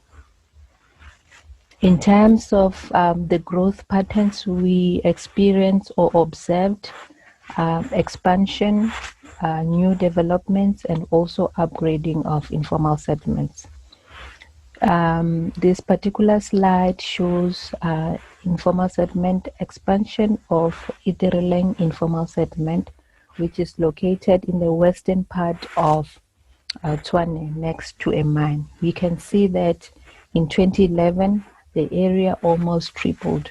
So you can just imagine the impact of this development on the planning in terms of resources and services that are required or that may be required in a particular area. So imagine if they had planned using the information captured in 2006 in terms of area and other attributes that may have been collected on the ground, such as population. And then imagine the shock if they go on the ground without visualizing this information on a desktop. Imagine how much impact that will be in terms of the planning, the resources, and also services such as water and electricity that may be required in this particular area. So this shows the importance of the need of a continuous monitoring of the developments. As much as a lot of progress has been made in South Africa in terms of provision of new housing, adequate housing for informal settlement dwellers, we still experience a lot of growth in terms of new developments. The assessment of the results showed that Tshwane experienced the highest number of new developments of informal settlements between 2006 and 2016, followed by Johannesburg, while Ekurhuleni had the least amount of new developments. Another growth pattern or type that we observe is the upgrading of informal settlements. So in this particular picture, we can see informal settlements, one circled in green and the other one in the top left corner. We can see their extent in 2006 and 2016. We can see that those informal settlements were upgraded. You can see low-cost housing or adequate houses circled in green in 2016. And also you can see more low-cost housing developments around the informal settlements, showing that there is good progress being made in terms of upgrading of informal settlements. This picture shows the spatial distribution of those settlements which were either upgraded or relocated. This information is important for the local authorities to ensure that they provide additional services that are required by those settlements, such as health, education, and other basic services. This picture also shows that the developments are taking place further away from the cities, meaning that in addition to the basic services, government must ensure that there are opportunities such as township economy, amongst others, to ensure that these settlements are sustainable and people don't need to travel every day to the city to look for services. In conclusion, assessment of informal settlement growth using high-resolution imagery provide authorities with useful information and vital information to help them understand informal settlement growth patterns in their cities, and also to plan and track the upgrade solutions The information can be used to monitor progress made towards achieving SDG target 11.1 and can also be used to support the reporting of indicator 11.1.1, which is focusing only on the population. I thank you for your attention. I'll be happy to take questions if you have any. Thank you.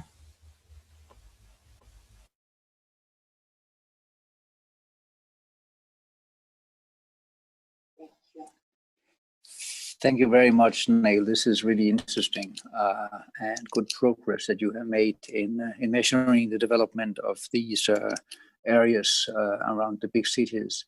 The next presentation will be Robin Workman. And that's a pre-recorded session too.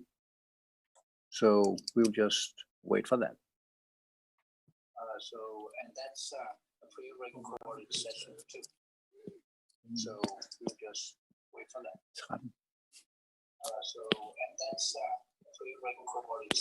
Hello, my name is Robin Workman. I'm going to present a brief overview of the Rural Access Index, or SDG Indicator 9.1.1, and the recent project to produce a more accurate, repeatable and sustainable way to measure REI. This project was funded by UKAID through the RECAP programme and was undertaken with the custodian World Bank. I'll start with the background and then look at the REI measurement tool, which is due to be established on the UN Global Platform. So, REI is defined as a proportion of the rural population who live within 2 kilometres of an all-season road. The diagram shows how REI is measured. The road in dark grey is an all-season road, and the light grey band around it shows a 2 kilometre buffer from that road. The road in orange is not an all-season road. The yellow circle represents an urban area. This is discounted as we're only looking at the rural population. 6 households outside the yellow area represent the total rural population, but only the 2 households coloured in red are within 2 kilometres of the all-season road. So since REI is a proportional measure, 2 out of 6 are within 2 kilometres, which would be an REI of 33%. REI is an indicator of rural accessibility, knowing that poverty is often higher in countries with low rural access. It was first measured in 2006 by the World Bank through LSMS household surveys, but there was no specific question that asked how far do you live from an all-season road. So they interpreted other answers to estimate the REI, like time taken to walk to the nearest bus stop or transport service.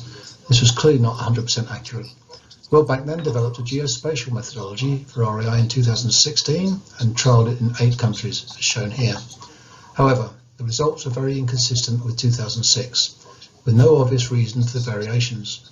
This led to the current project where supplemental guidelines were produced to refine the 2016 methodology and show how to measure REI. They also emphasise how NSOs and other agencies should coordinate on REI and define a quality assurance process and how to record and store metadata.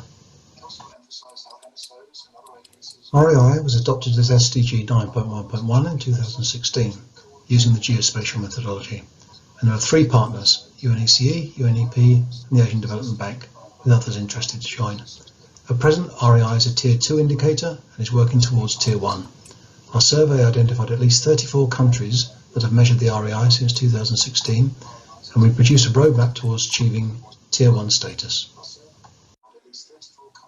This graph shows estimated REI from open source data based on geographical regions. We recommend presenting absolute numbers of REI. So if we say, for example, 421 million people in Africa do not have access to an all-season road, it's a much more powerful statement than Africa has an REI of 54%. So the 3 data layers needed for REI are rural population, road network, and the all-season status of the roads. And REI is calculated through overlaying these in a GIS. This can be done in QGIS, which is an open source software. It's a relatively simple process so long as the data is good, and perhaps a few days for an experienced GIS expert.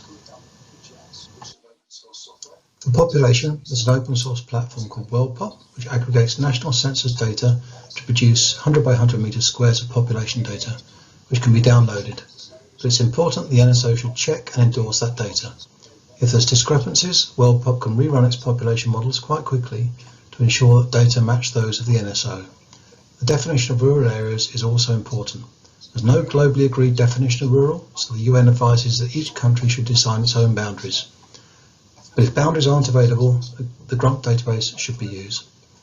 The DEG-Urban methodology has recently been developed. We don't know yet the effect this will have on RAI measurement, but boundaries should be consistent across all indicators within a country. There's often more than one agency responsible for road information in a country. National road agencies tend to have good mapping, but rural road agencies perhaps less so. There's also often a less well-defined unclassified network, which nevertheless provides access. You can see this example from Malawi, where it's difficult to distinguish between the different levels. The preferred source of road network data is the government, but the best alternative available source is OpenStreetMap. As well as the network location, we need to know the all-season status of roads. The 2016 methodology used IRI, or visual condition, to define all-season status, but this can be inaccurate or often out of date. We don't want to add a burden to collect condition data purely for RAI. So the concept of accessibility factors was developed, which estimates all-season status based on surface type, climate, and terrain. I'm now going to show a quick demonstration of the RAI measurement tool, which is due to be available on the UN Global Platform very soon. This is the RAI measurement tool developed by Xavier as part of the RAI project. This can be accessed via any web browser at the address shown here, rai.xavier.com. You'll then be presented with this visualization of the home page of the tool. This shows a map of the world, color-coded according to RAI, with values, high values in dark blue and lower values of RAI in light blue. The RAI figures shown have been auto-generated using 3 open data sets mentioned earlier: WorldPop for population, OpenStreetMap for road networks, and the GRUMP database for rural-urban boundaries. You can navigate the map as you might expect, pan and drag as you hover the mouse over each individual country. The RAI score will pop up, as you can see. You can also zoom into countries using the plus and minus sign or the mouse wheel or just double clicking. You can move around by panning. So I'll zoom into Uganda and we'll have a closer look to get a more detailed view. Now if I get the right level of detail, you'll be able to see here that the all-season road network is shown as white lines, and around this network you can see a black buffer zone, which is effectively the 2 kilometre distance related to the RAI definition. So by that definition, any population that lives within this buffer zone is served by the all-season network, but the population that lives outside that zone is not served. In the bottom right hand corner you can see the colour coding for population density determined by WorldPop. So the areas of darker orange denote our areas of higher population, whereas the areas with very light orange, see here, are areas with very low population.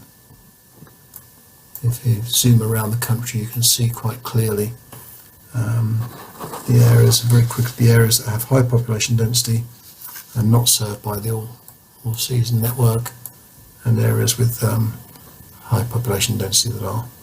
This functionality can also be very useful in local planning of roads to identify areas that are underserved by the network. So you can see here some dark orange areas that don't have all-season access.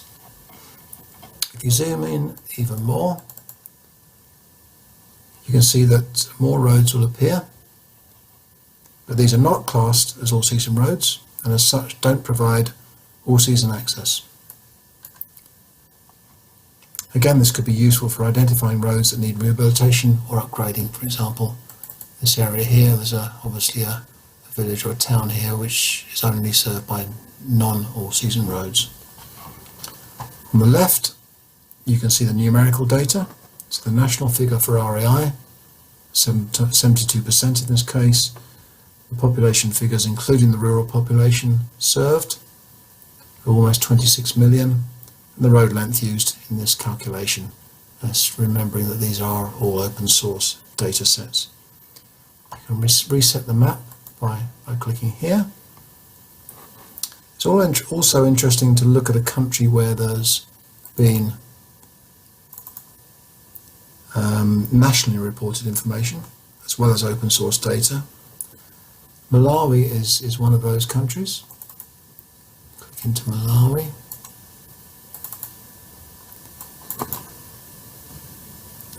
This was a pilot country in the REI project, and TRL calculated REI for Malawi using the supplemental guidelines mentioned earlier. You can see here that there's a slider, and this allows you to compare visually the outcomes using the two different methodologies. Zoom in a bit more. So the in-country data is on the right-hand side, and the open source data is on the left. You can also compare the outcomes in terms of raw numbers on the left, and it's interesting to note that there was only 1% difference between the nationally reported data and the open source data. So in conclusion, this tool is freely available, it's open source, it's easy to access in any web browser, and it's a very powerful way to visualize access to an all-season road network. We'd encourage everyone to take a look at the tool and provide feedback to the custodian or to the UN Global Platform, where it will eventually be hosted. So that was a very quick overview of SDG 9.1.1 and the REI measurement tool. I'll be happy to take any questions you may have. Thanks very much.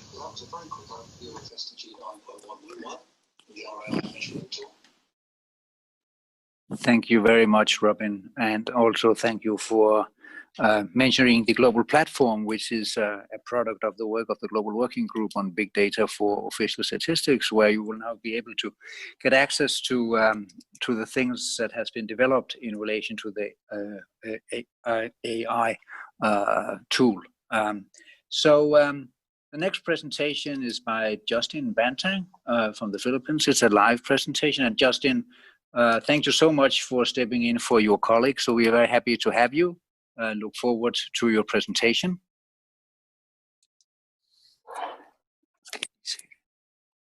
Good day to everyone.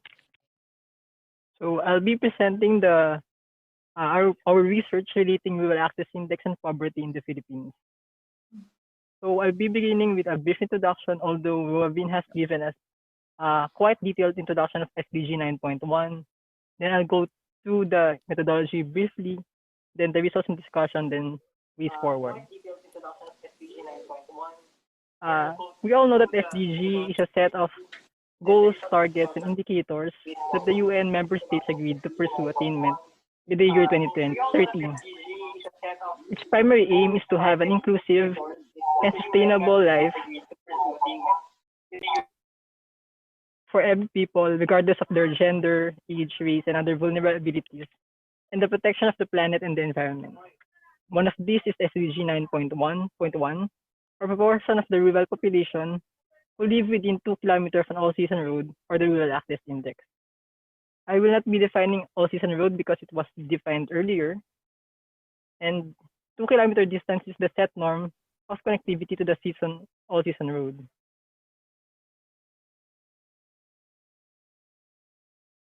So REI is an indicator that can help policymakers, especially in the Philippines, to craft plans and projects towards rural development in terms of road accessibility, which may help in poverty alleviation.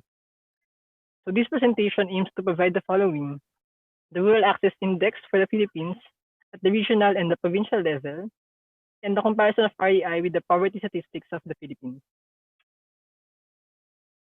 So for the data that are needed, I will be using administrative boundary maps, regional and provincial level from the PSA, a map with an urban-rural classification, a road network, grid population map for the year 2015, which also coincides with the year of the last census, then the QGIS software, and the 2015 poverty estimate, so that the dates or the years are comparable. So for the methodology, the brief methodology is divided into 3 parts. The first part involves the estimation of the rural population at the desired level. This involves the identification of the rural areas in the Philippines. For this research, the urban and rural classification is at the lowest level of administration, which is known as the barangay.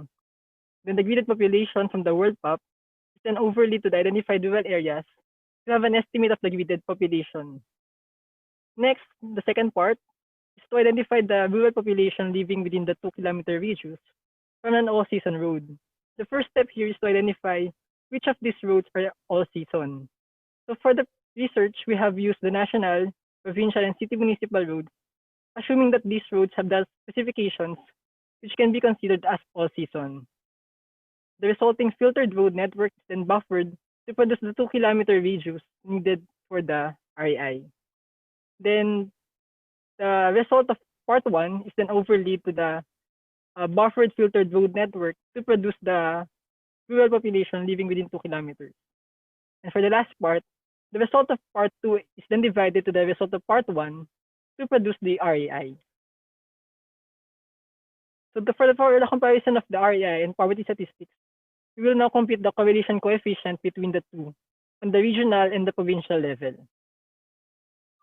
So here are the results of the research. So for the REI, the region with the highest REI is Region 1, which is found in the upper part, followed by Region 3. Just below Region 1 is Region 3. Here is Region 3, and here is Region 1. For the lowest REI, it's found in the Cordillera Administrative Region, followed by the Autonomous Region in Muslim Mindanao. Looking at the distribution of the REI from the map, most of the province has an REI ranging from between 60% to 80%. For the provincial level estimates, the 5 provinces with the highest REI are the following: Batanes, Marinduque, Ilocos Norte, Cavite, and Southern Leyte. For the lowest REI among the provinces, we have Basilan, the city of Isabela, Mountain Province, Benguet, and Ifugao. Notice we have one city here in our results because the city of Isabela is considered as a special city which has an equal weight for a province. For the correlation of the poverty estimates of the PSA and the REI, we can see that there's a negative relationship between the two. Since we are expecting this because we want to have fewer people living within poverty thresholds in a country while accessibility to the roads are being provided. However, this relationship is weak, suggesting that there are still other factors affecting poverty incidence. The same can be seen on the provincial level. So some ways forward, we have seen from the results of our research that most of the REI in the Philippines are high, above 70% for most of the regions and provinces. This may be attributed to some other factors that are not included in the running of the data, such as the elevation and the presence of bodies of water between the population and the road. So these can actually contribute to some to estimation errors or overestimation. So for the PSA, we also need to develop our own model-based gridded population map and somehow try to do a model-based urban-rural distribution maps, just like what WorldMap has done. And for the policymakers, they should not only fully rely on developing road networks for rural areas to alleviate poverty. Other aspects of the people's lives should be looked into, such as employment, education, and health. They may need to ask themselves some of these questions, such as do we need to develop more roads to reach rural areas, or can we move residents residing in a far-flung area nearer to all-season roads, which is more cost-efficient?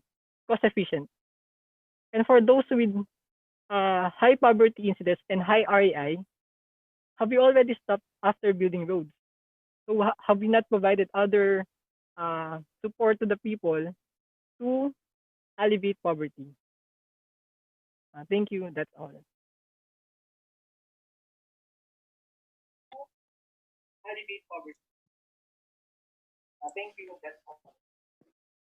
Thank you very much, Justin. It's nice to see the implementation of the use of the AII at a specific country, at the specific country level. Now I'm trying to manage both the Zoom session, but also the streaming session. And Dana, in the streaming session, you had a number of questions, and I think we have actually time for you to post them here in the Zoom session, and also to direct them to those that you posing the questions to. So please, the floor is yours. Oh, cheers. Thank you, everyone. And those presentations were fabulous. I had a question for the first presentation about slum clearance versus slum upgrading. Just wondering if you could talk about how you distinguish that in the methodology that you use to look at slum expansion. And the other was just a, sorry, I'm getting some feedback, I think, from Niels. Thank you. The other was just a comment toward the second presentation and thinking about other ways to define urban and rural from open data sets, and was just flagging the global human settlement layer data set, which I think has been updated more recently than GRUMP. Thank you.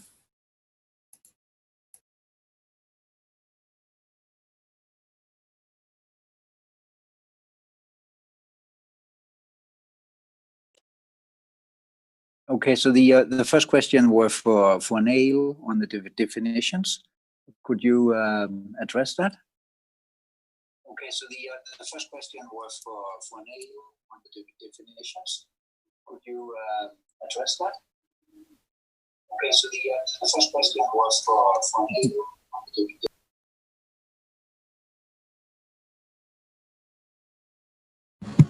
Sorry, I've been talking to myself. The question is on how we differentiate expansion from upgrading. That's an interesting question. And so the work that we are doing, we are collaborating with the National Department of Human Settlements. So in terms of the definitions, it's all guided by how they define upgrading. So when we're looking at expansion, let me start with expansion of informal settlements. We're looking at, so in terms of using imagery, we're definitely not gonna see a boundary from the image. So we are just looking at the developments that are closer to the existing settlements. So whether the expansion will be a new settlement, that information in terms of the divisions, the subdivisions within an existing settlement, it will be based on what the municipality or authorities have in terms of their database. But the value of the work in terms of just mapping expansion, it helps them then also update their database in terms of the informal settlements. Yeah, but from the imagery, we won't be able to see how many settlements are there. We can only see the extent in terms of area. Upgrading in South Africa, in terms of looking at upgrading informal settlements, we look at provision of top structures or provision of basic services. So definitely from imagery, we will not be able to see the provision of services such as water and sanitation. We can only monitor upgrading in terms of provision of top structures, since it's what we are able to see from the space. But what is also interesting in terms of the work is that they're also using the information that we are providing and imagery to also audit in terms of the resources that are spent, because without the aerial view, contractors sometimes can go and say they did a particular work and yeah, only a few years later when they go audit, they find that it's not there. So with the imagery, then they can audit or monitor progress regularly. And I think that's something that they are now valuing, because the department can also use this to also support reporting, where they will show evidence in terms of where the money was spent. I hope I responded to the questions. Yeah, but I think what is important is what you also alluded to have the local knowledge, the local authorities to be part of the projects that you are working on. And we are, I think, doing well in that regard.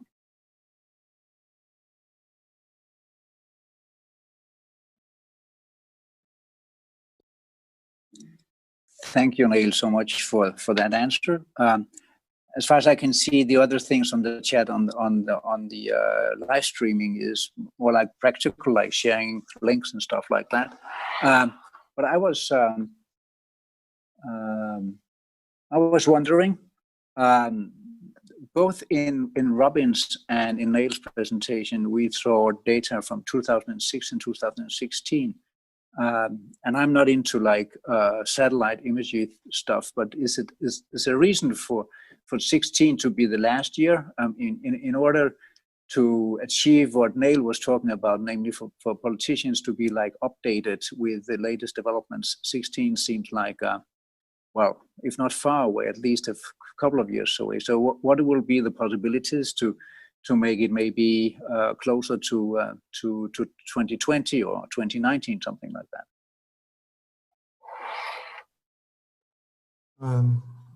Okay, well, I think the significance of 2016 in my presentation with the REI was when REI became an SDG indicator.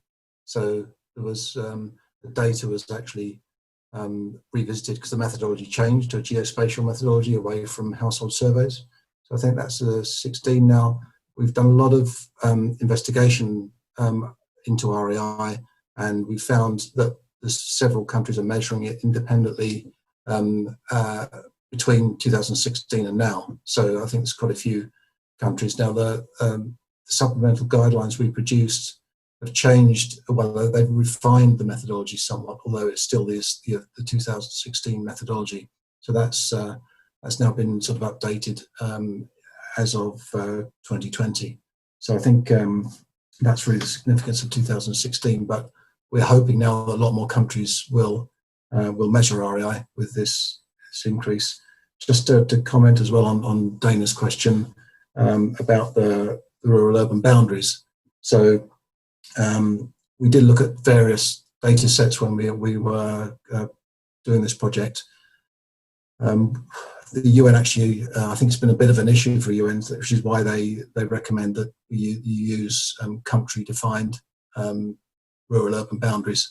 In most cases, we recognise that the grant database is, I think, 1995. It's supposed to be updated soon, but the methodology from 2016 does specify the grant database, and all of the data collected in 2016 was on that basis, which is why we call that as a default, so you can sort of directly compare. I think there's potential for the DEGURBA, UN DEGURBA rural-urban boundaries to be used. I'm not sure what status it's at and what effect that'll have on the REI. Probably not a massive effect, but we'll have to see with that one. But I think it's a bit of an open question. So bearing in mind that that's the open source data is recommending the grant database, but if you want the most accurate, then you have to go by country boundaries at the present time.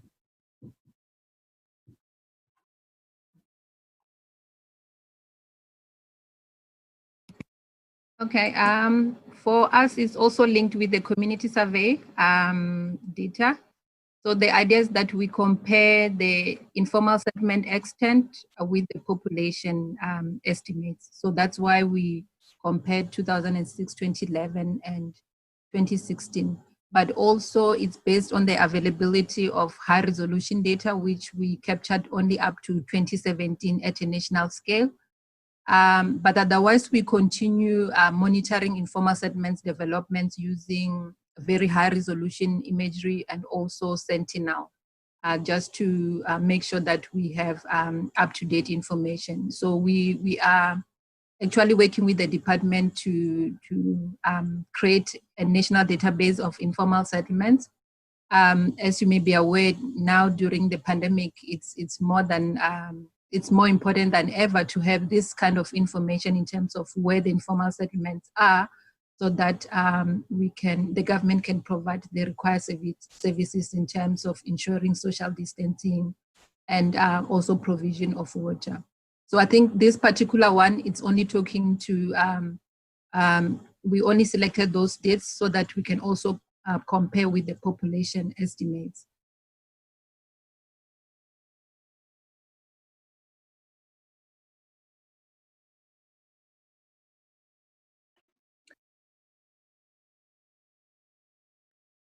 Thank you very much. Robin, there's a question on the chat on the live stream to you. Somebody, Fernandez, wants you to say something about the challenges of getting access to country level data.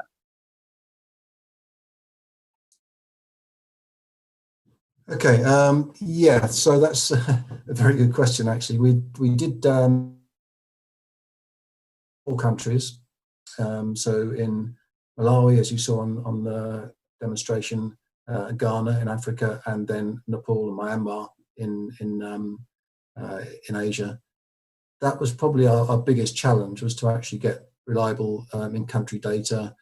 Because we use WorldPop, the population data was fairly standard, but we did have to check with the NSO that they accepted the WorldPop figures. In some cases they did vary a bit, and WorldPop were actually able to update their data to exactly match the NSO census figures in most cases, which was useful, and then they can be accepted and endorsed by the country. In terms of the road network, it was quite challenging in some of the the lower income countries. Certainly, the road mapping was incomplete, and in some cases inaccurate. Some roads were duplicated, some were missing, and then most of the roads authorities recognised that there were issues with data, but they just didn't have the resources to update them. And actually having a good road mapping information source is really key to a lot of indicators in the country, and really useful for local planning. So that was an issue. And then probably the biggest issue was the all-season status of roads and defining that. So when we looked at the 2016 methodology, it used the roughness index as a sort of a proxy for all-season status. But generally, a lot of low to middle income countries don't collect regular and up-to-date information on the condition of their rural networks, because they just don't have the resources to do that. So you often find the data's either not there or it's out of date. So that's why we developed these, what we call accessibility factors, to actually estimate the proportion of roads that are all season. So that looks at basically the risk of a road not being all season. So it's the climate, the terrain, and the surface type of the road. So obviously earth and gravel roads are much more vulnerable and more likely to be not all season than paved roads. So it certainly was very challenging. There are also some data protection issues with countries. So some countries were less willing to share their road network data. And in some instances, we had some issues getting the up-to-date census data when it was from projections. So there certainly are issues there, and I think that's one of probably the biggest challenges for countries to measure their own REI data. So we managed to do it in 4 countries, but it was quite challenging. I'm not sure without our support we could have got it done in the same sort of time. So yeah, that's a good question. There are certainly challenges around local data collection for REI.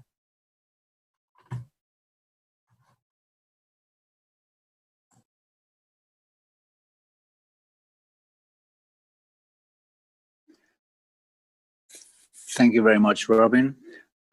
Justin, I have a question for you. Could you say just a little bit more about how you overcome the data challenges that you had in order to create the tool that you have created? That's my first question. My second question is, how has what you have developed been received by the users, by the decision makers, and by local authorities and politicians? Thank you for the question, Niels.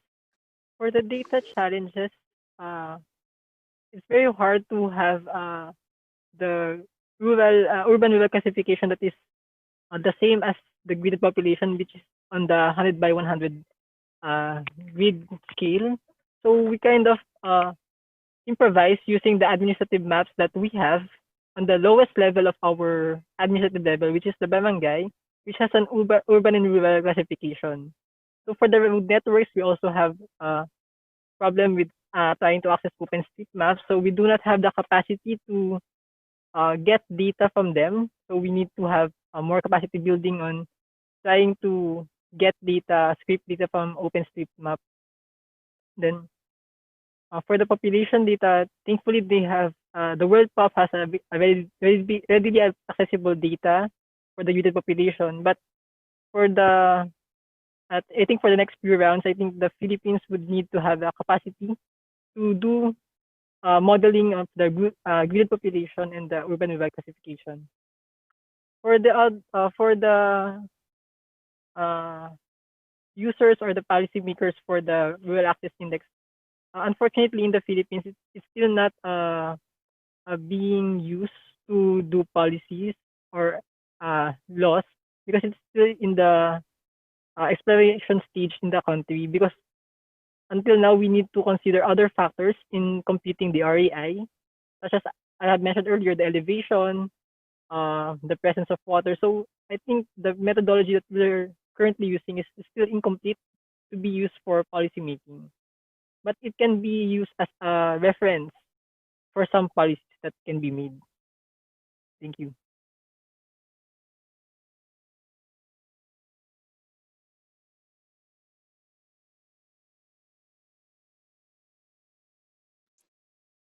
Thank you so much, Justin. There are no more questions on the chat. We have time for one or two more questions or comments if there's anybody who wants to do that. Niels, perhaps I can make a couple of comments. So Justin mentioned that the presence of water and elevation, etc., may affect REI.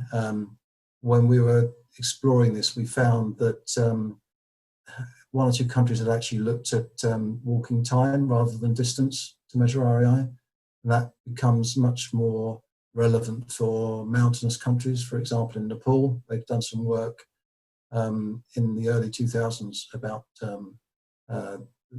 the proximity of roads to settlements, etc., based around walking time. And this was actually mentioned in the original World Bank study in 2006.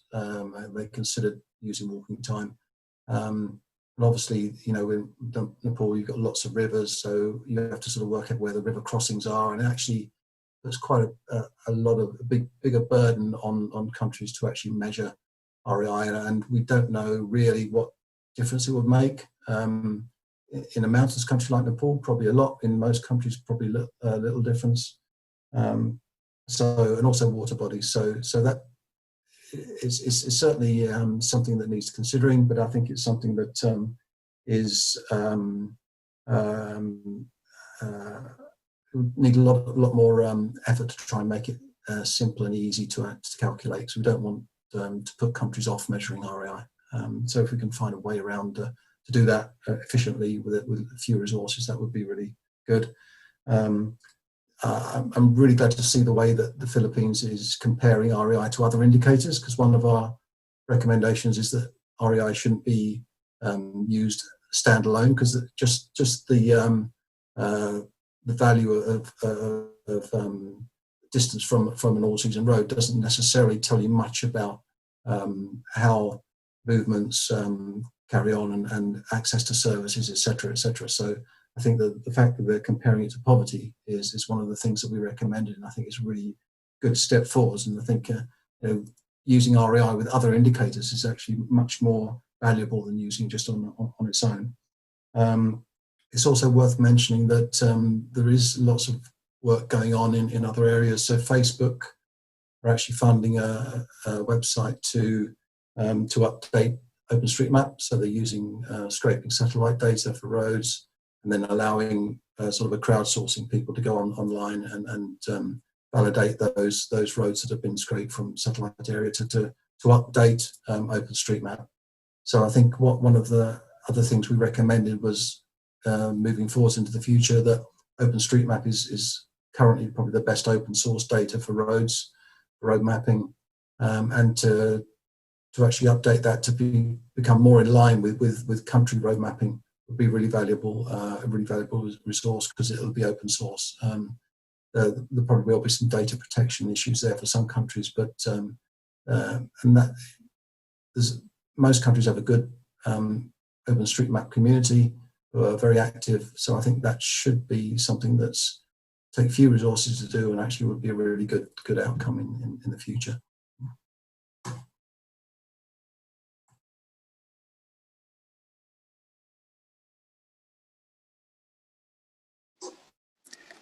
Thank you so much, Robin.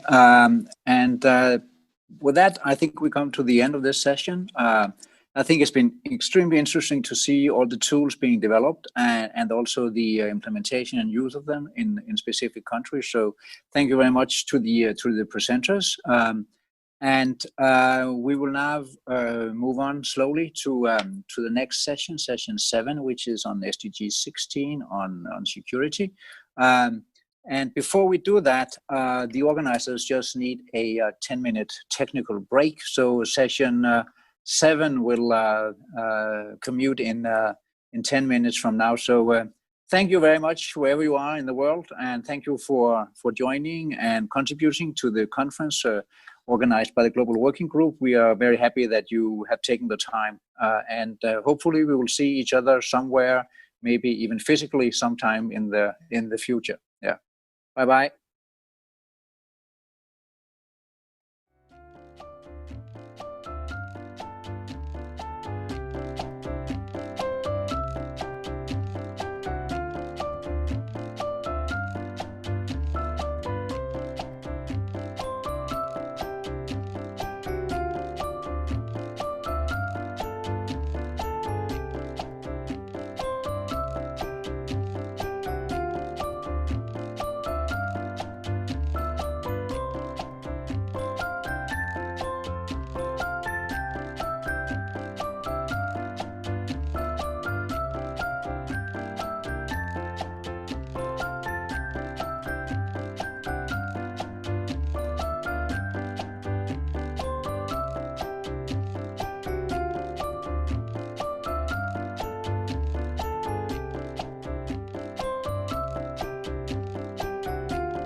Thank you. And good morning, good afternoon, good evening from Vienna, from a rainy Vienna, from the United Nations Office on Drugs and Crime. My name is Angela May, and I'm the head of the research program here in UNODC. So I'm going to introduce you to the session that we have today on big data and crime statistics, crime and criminal justice statistics. And so I hope that we have an audience, a mixed audience, those that are maybe into big data, they know a lot about big data, but maybe not much about crime and criminal justice statistics. Or those of you who are intimately, associated with crime and criminal justice, but maybe have not explored yet on big data. And some of you would have done a lot of work on big data and crime statistics. And so let me give you, maybe for those of you that are more expert on big data, a little bit just short background why we have a session on crime statistics in a conference on big data. And traditionally, the crime and criminal justice statistics are based on two main data sources. One are administrative records, so typically what the authorities register in, police, in courts proceedings, in prisons. So those kind of statistics, of course, reflect only that part of the crime that is reported or that it comes to the attention of the authorities. So those kind of data do not really reflect what we say the unreported or the dark number of crime. So the crime that never comes to the attention is never reported to the authorities.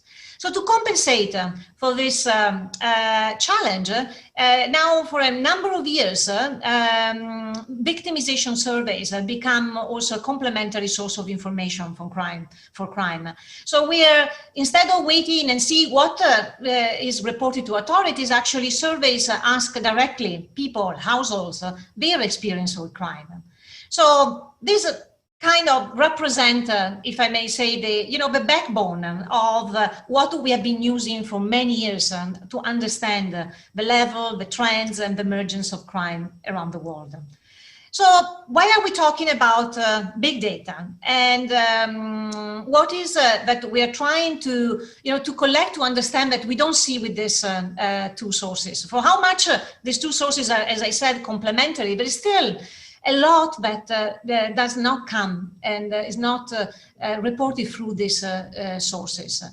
One element is the timeliness. By the time that the administrative records, but also victimization surveys, there are very, very few countries. I would say we can count on one hand how many countries undertake a victimization survey every year. And there, as all other surveys, they're expensive. And but even with the surveys, there are certain things like victimless crime, like think about wildlife trafficking, or trafficking person, for example, where there are victims, but usually they are not part of households that are picked by sample by household survey. So there are a number of issues that do not even transpire through the surveys of administrative records. But most of all is also the time. Crime and certain type of crime evolves very quickly. And new crime emerge. And an example is what happened with COVID. And in the panel, we will have Francesca that will tell us about, how indeed some of this big data could help, to understand the type of crime that emerged so quickly, like the trafficking of falsified medical equipment. And so big data use to have a quick grasp, maybe not perfect, but at least a quick grasp that is desperately needed to the criminal justice institution, but also to civil society and to others to act quickly. Another element is that even if we have victimization surveys, some crime are not reported by people. An example is corruption. not easily, because people are involved in a way in a crime. It's not easy that they can report corruption to the authorities, first of all, but also in surveys. We need special techniques to make sure that we get people to report. And so how can we design different forms of data collection? And for example, citizen science, an approach to citizen science, think about if we had an app where everyone could report every time that a public official asks a citizen, someone, to pay a bribe to receive a survey. So we will have Gili talking about, again, from here close to Vienna, not in Vienna, but close by, to talk about, how this type of approach can help us to grasp part of crime, but also in relation also to more broadly to the SDG. Then, we need to get into the details of big data. And so how does really big data can serve the crime and criminal justice statistics?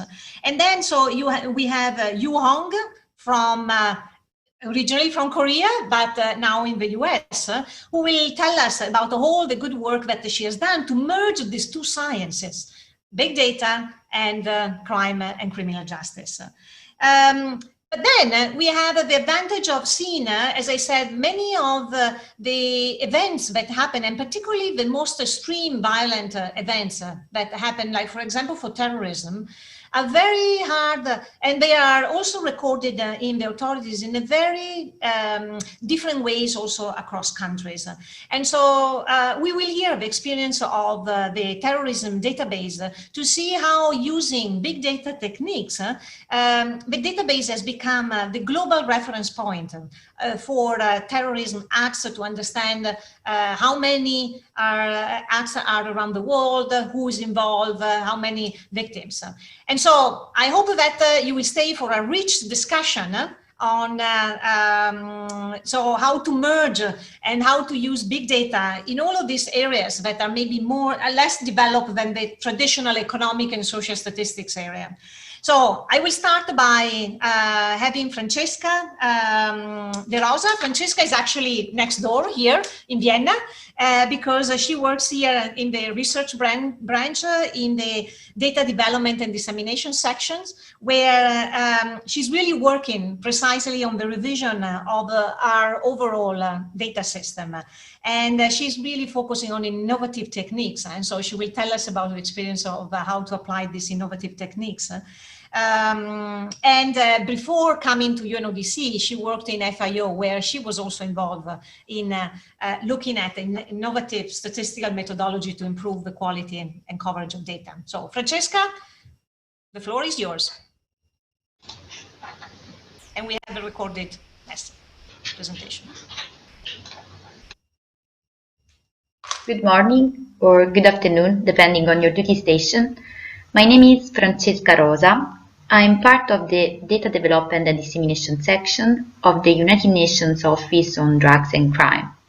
I'm going to briefly present the enhancements of UNODC in the field of applying new technologies to timely collect data on crime.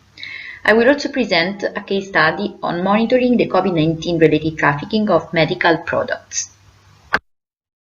So before introducing the case study, I would like to start spending a few words on the UNODC data strategy. So, inspired by the words of the United Nations Secretary General, who has highlighted the importance to start with data action that adds immediate value for our organization and the people we serve, UNODC has identified as top priority the improvement of the overall user data experience. But what do we mean by user data experience? For example, my section is constantly receiving requests to access to updated statistics on drugs and crime. So, to better fit the need of our national and international stakeholders, we are working to produce more updated statistics, exploring the early warning potential of data. We are improving the geographical coverage of our statistics, and we are also improving the way we disseminate the data, improving the already existing dissemination platforms and providing interactive analytical tools to explore the data. So, given these needs, so the needs that we have identified, which are basically driven by our user experiences, we realized that big data have become an essential component of UNODC analysis and research activities, not only for the early warning potential, but also to complement the data that we yearly collect through the official data collections. This is the main reason why big data are identified as one of the key pillars of the UNODC data strategy, both in the short and in the long terms. So, in the long term, the objective is to develop tools for analytics, data management, and data governance based on the integration of big data into the UNODC research activities. We look at the big data as a solid and reliable alternative data source to complement the information officially collected, to fill the geographic gap, and to provide the quantitative evidence to timely come up with data-driven decisions. In the meantime, concerning big data, UNODC is evaluating tools and methodologies to assess the applicability and feasibility of implementation. We are also identifying the main fields of application in terms of crime and drug-related topics. For example, individual drug seizures, or generally speaking, the violent crimes, which are events typically reported by media and by law enforcement agency websites, have been identified as area of work where the adoption of big data as alternative data source would provide a tangible value added. Moreover, the data revolution is also the occasion to assess how new technologies may help in exploring illicit markets which would be completely unexplored otherwise, such as the dark web. Moreover, we are currently working to establish partnership to set up the pipeline of this new data harvesting approach based on web scraping. In this connection, I would like to talk about how UNODC is at the forefront in assessing how COVID-19 pandemic is suddenly affecting the crime landscape. The current COVID-19 pandemic, indeed, had forced many UN agencies to quickly make a leap forward in innovating the traditional data collection techniques, with the purpose to build a real-time and evolving picture of the world of crime with a focus on the rising of new forms of crime related to the COVID-19. For example, the COVID-19 has suddenly brought huge demand for medical products such as personal protection equipment over a relatively short period of time. Then it would be expected a significant shift in the organized criminal groups' behaviors directly connected to the COVID-19, as for example a massive increase of the trafficking of substandard and falsified medical products. In this perspective, the research question was, how can big data timely provide the quantitative evidence to assess the impact of COVID-19 on the trafficking of substandard and falsified medical products? With the outbreak of COVID-19, all of us have been literally overwhelmed by news related to the evolution of the COVID-19 pandemic situation. Among the daily bulletin reporting numbers on new tested positive persons and unfortunately on the number of losses, newspapers started also reporting many COVID-19 related crimes, such as illegal trafficking of face masks and other personal protective equipment and counterfeit medicines. We then had the idea to take advantage of this source of information to have a better understanding of this very specific type of crime. The challenge then became how to turn unstructured information into structured data. In other words, how could we transform the chaotic universe of media into an analytical tool such as a map that could provide at first sight an overview of the phenomenon under interest? Here we come to the most technical part of this presentation. First of all, we had to set up the web scraper with the appropriate keywords. In doing this, we could benefit of the infrastructure already put in place by the European Commission Joint Research Centre. The tricky part of this activity was to identify the combination of words that could optimize the number of articles we got as a result of our search feed. For example, being interested in COVID-19 related crimes, we had to combine words such as COVID-19, coronavirus, pandemic, with items illicitly traded, such as face masks, falsified medicines, and the kind of crime or event we were interested to monitor. For example, fraud, scam, seizure, trafficking, arrests. Another crucial component is the automatic translation of keywords into all the different languages to make sure that the outcome was not biased by the setup itself of the search feed. In this connection, I would like to advise on the fact that an automatic translation does not always work properly, given that all the newspaper languages often make use of slang terminologies. So bear in mind that the more attention is paid to appropriately translate keywords, the more articles pop up as a result of our web scraping. Finally, the Joint Research Centre web scraper is looking at the predefined list of media, which includes national and local newspapers. We are currently working to include in the list of data sources also many law enforcement agencies' websites to refine and improve the outcome.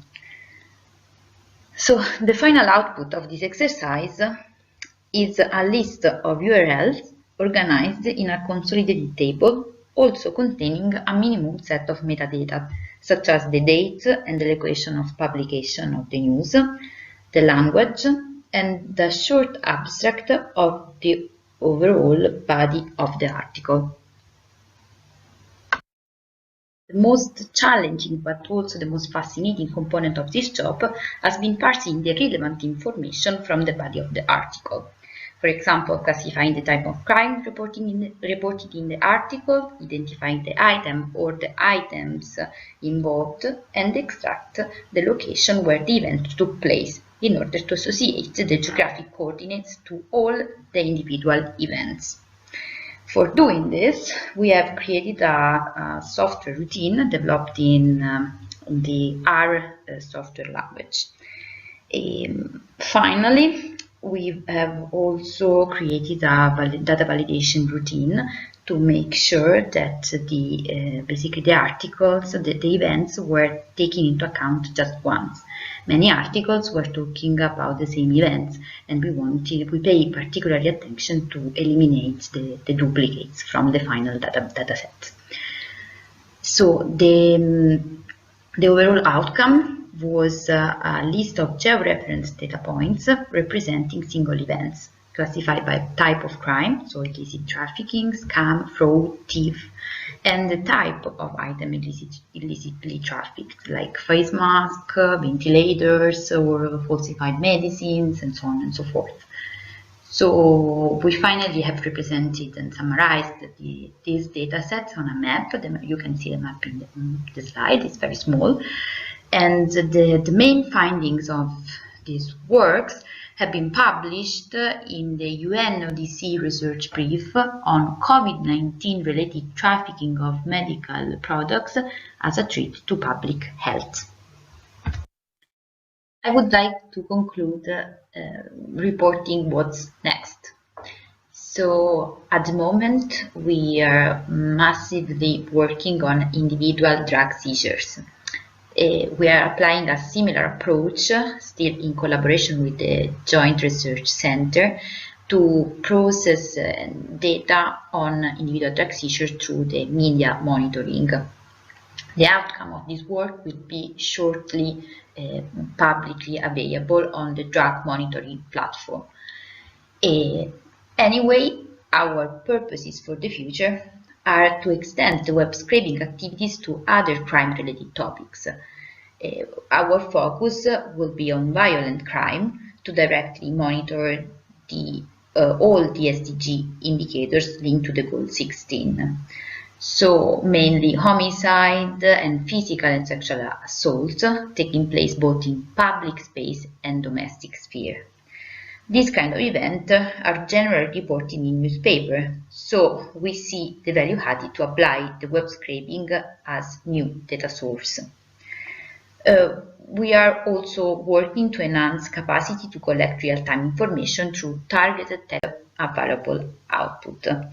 Finally, we aim to build analytical tools to connect the dots and to make the best use of our collected data. Thank you very much for your attention. Good morning or good afternoon, depending on your duty station. My name is Francesca Rosa. Okay, we can ask the organizer. Okay, we're back. Thank you, Francesca. I just wanted to encourage all of you that are watching the section to write your question on the website, and we will. I just wanted to say that this session has been also organized with the Center of Excellence, so the UNODC and COSTAT Center of Excellence in Korea, where we have, as UNODC, we have partnered with COSTAT.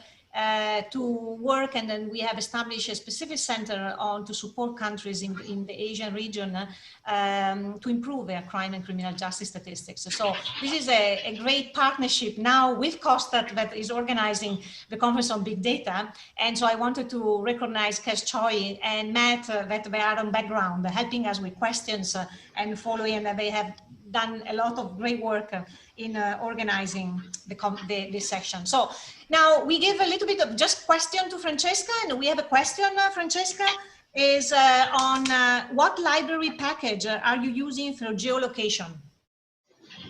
Okay, thank you very much for the question, Angela, and let me thank you also the organizing of the conference to give me the possibility to talk and to basically report on this very challenging activity. So at the moment, in terms of packages, we are using, actually R contains some repositories containing all the, basically it's a very well-structured package containing all the country names, regions, and it goes at more specific level. So we also have a repository containing all the name of the cities. So we initially used this package, but we are now realizing that this is not really enough, because there might be there is the need to use to apply some text mining, basically algorithm, because sometimes it's difficult to distinguish between a name of a city or a name of a person. So this was one of the main challenges, because sometimes there is ambiguity between where the location and other words containing in the text, in the full body of the text. So we are planning to smoothly move from R to Python to have a more sophisticated way, basically to fetch this information, because this is really crucial, given that the outcome that we aim to produce is a map, and the map must have a very specific geolocation. So this is a really crucial step of our activity.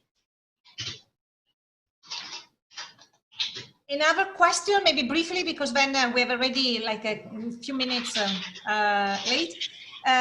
I think that the OECD has established a database for drugs, and UN Center for Crime Prevention also kept data on crimes. I'm not sure if UNODC is collaborating with those agencies. So, okay, we spend quite a lot of time to exploring all the possibilities for collaborating. So at the moment, in terms of European institutions, we are collaborating with as I said during the exposed during the presentation, we established this very fruitful collaboration with the Joint Research Center. there's no, at the moment, you mentioned OECD, no? So at the moment, we are not really directly collaborating with this OECD, at least not for this purpose of the job, but of course, we are more than open to basically explore other possibilities and to see what's the state of the art also, and which are the experiences that other organizations, international organizations are facing. Okay, thank you, Francesca. We have another question on the validation, but I will keep it for maybe the discussion at the end, because I'm sure that this is also a question that will be valid for when after the presentation of the terrorism database.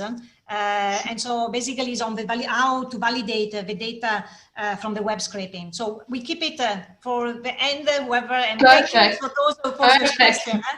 So from Vienna, we move a little bit outside Vienna, but not too much, to Luxembourg, which is a very nice, quiet place, just a few kilometers from Vienna. And we have Dilek Freisel. She's a research scholar at the Data Ecosystems for Sustainability program of the International Institute for Applied System Analysis. Dilek is the chair of the European Commission funded which is the initiative is called We Observe SDGs and Citizen Science Community of Practice. So Dilek is really one of the best persons we could have to really walk us through and tell us about all about the citizen science. She's also the co-chair of the Citizen Science Global Partnership SDG and Citizen Science Maximization Group. And she has been really, she has written and she has really presented in another occasion. So Dilek, the floor is yours.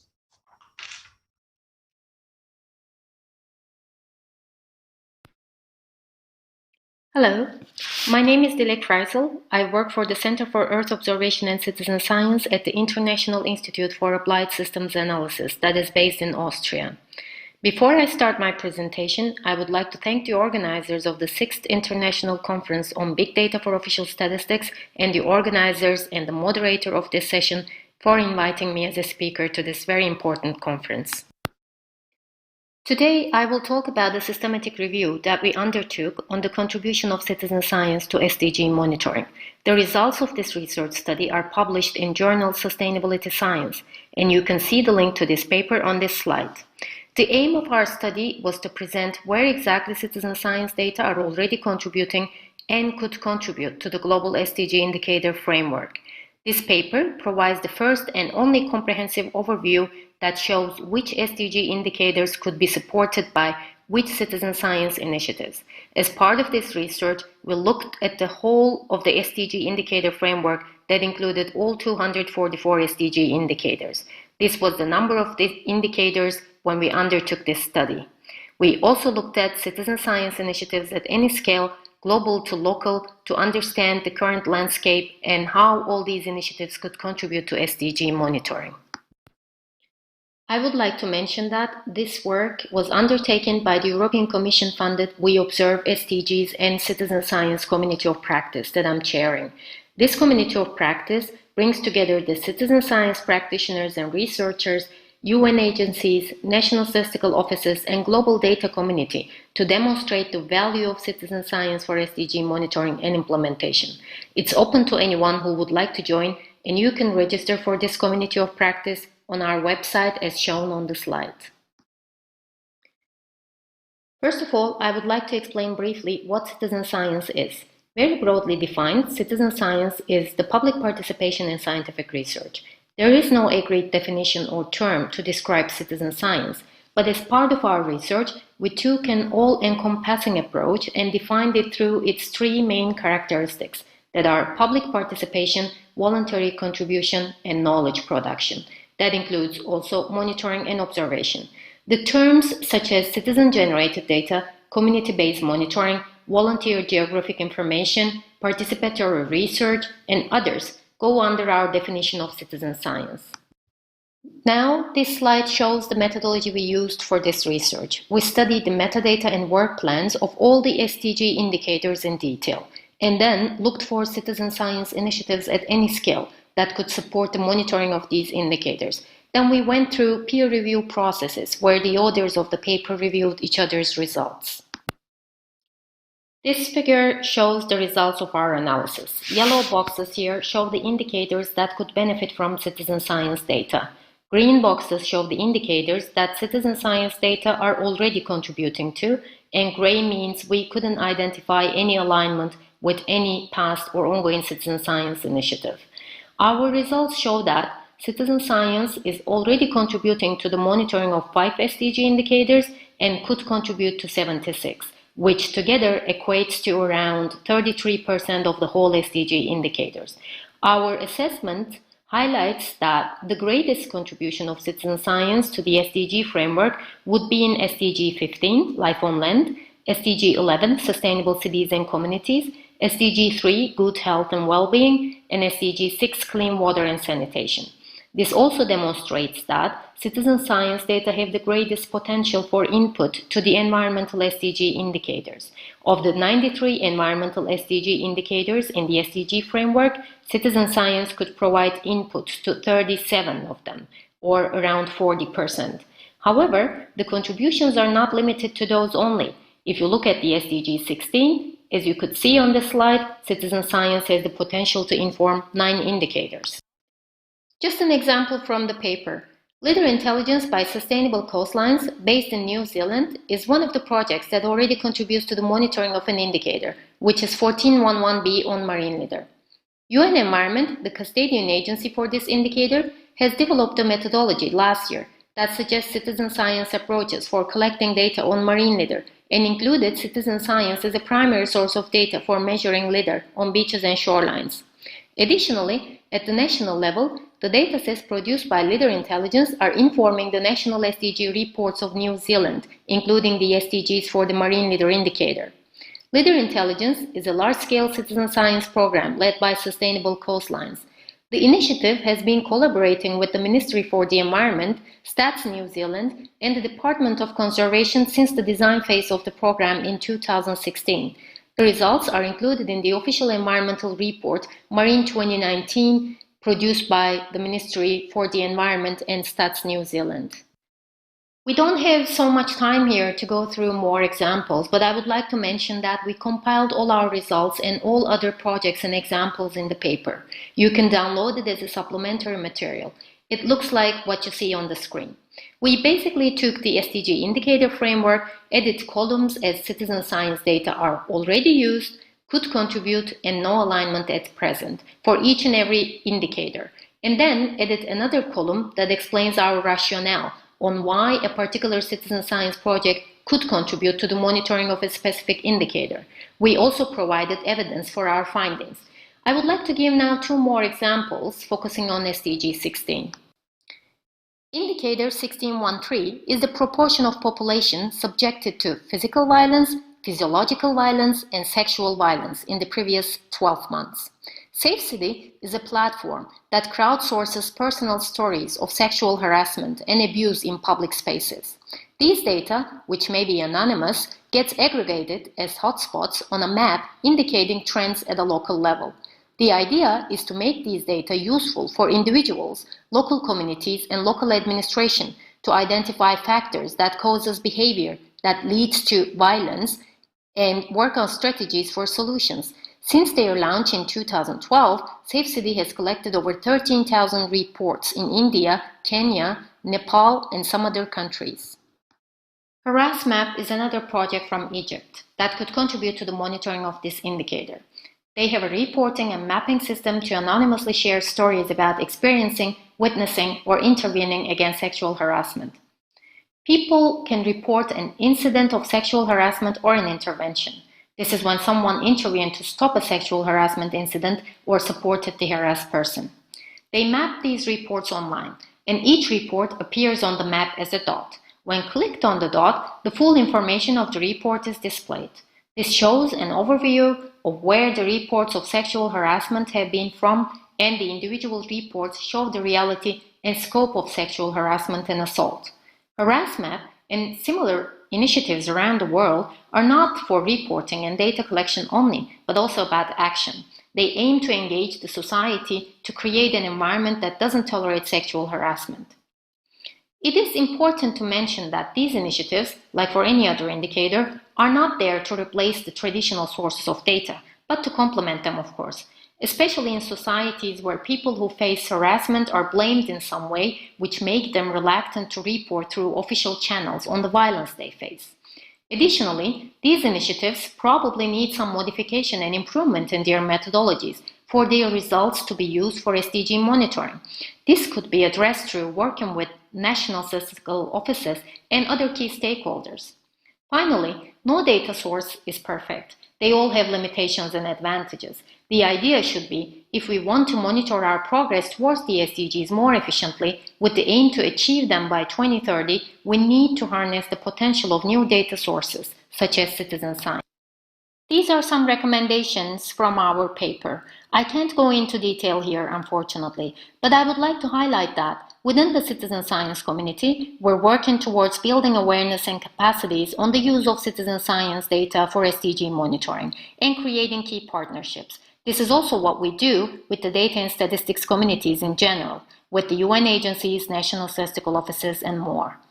I have been particularly focusing on the contribution of citizen science to SDG monitoring today, but I would like to highlight that citizen science doesn't have the potential to support SDG monitoring only, but also to mobilize action towards achieving the SDGs by raising awareness on global issues our world is facing today. I would like to thank you all for your attention, and I'm happy to answer any questions you have. Thank you. Thank you, Dilek. Thank you. We have a question for you. The UN SDGs report, annual statistics for each indicator. I think they are referring to the global, to the, the report where the United Nations system report on the global indicators. Then they say citizen data is very meaningful data, but is not official data. Are SDG statistics not official? That's a very good question. I would actually answer that by saying, so it is not official data, but it could be made official through channels that I mentioned during my presentation. So working with the national statistical offices and working with the key partners that should be involved, key stakeholders that should be involved in the process, these data could be made official in a way. So it's not that this is unofficial and we should leave it completely out, but instead we need to create the enabling environment and the partnerships to make this happen with the citizen science practitioners and further. I think we have, because I've seen, I'm connected, Matt from Korea is sending me the questions, and I know that he's typing, but I don't see the question. So I can just also mention that there are also, for example, statistical offices that use this technique. It comes to my mind the example of Statistics Canada that collects through their website the prices of cannabis. I know from the drug side that because cannabis has been legalized in Canada, and so the statistical office monitors the implementation of this new regulation on cannabis. And so among the things that they do, they basically collect information from people out there on the price of cannabis in their website, and according to Statistics Canada, that actually provide good information. So that's an example, I would say, of official citizen science data. Let me see. Okay, yes, we have the next question. Does the organization provide workshops for NGOs to learn more about citizen data? I wouldn't say workshops, but we have, as I mentioned, through these We Observe SDGs and Citizen Science Community of Practice, we bring together these different groups, and this is funded by the European Commission, and we organize forums where members of we have our monthly online meetings, but then we also organize forums at least 2 times a year where the members of the community of practice get together and discuss these issues and sometimes produce outputs like this paper, for instance. And we plan to continue this activity through another funding that we plan to get from the European Commission, hopefully. So anyone who's interested in exploring more about NGOs or any other types of institutions, organizations, universities who want to explore more about citizen science and its contribution to the SDGs to register for this COP, and we will find out and explore these contributions further. Thank you, Dilek, and I guess also in the conference there might be your details or email where people can write to you and ask for more information. We have another question. Can you explain more about the difference between the harassment map and official data? What is the advantage? I'm not really familiar with the harassment map. I'm sorry. I think it was, I guess it was relating to the map that you show, that it was on violence against women. Didn't you show something that people could report? Huh? The map you that mean you showed harass map? Okay, sorry. Can I have the question again? Sorry. Yes. So can you explain more about the difference between the harassment map, so the map that you show, okay, harassment map, official data? And basically, what is the advantage? I assume the question is, what is the advantage of the map compared to the official data? I think, as I mentioned when I was presenting this, usually this type of, as also you mentioned in the beginning of the session, some of these violence-related data go uncounted due to various reasons, like people do not want to report on that because they do not trust the authorities, or they are just basically reluctant because they would they would be blamed probably in their society. So there are many different aspects to it. So this type of data could complement the official statistics. This would be the benefit of including or integrating this type of data to the official statistics. Okay, there's a follow-up. I think the same person. I'm sorry, I wanted to clarify just quickly because then we need to move to the other one. Basically, the person is saying, it's an exciting project, so I think it's not questioning, but to say, how do you make sure that the data are correct? This is the type of problem that we have any type of data. So we cannot also make sure that all types of data are correct. And I know that this is self-reported data, but this in this particular project, I'm not involved in the project itself, but they have sort of that people who are reporting on the data could basically provide more detailed information, share the stories, and provide the exact place of the where the harassment has occurred.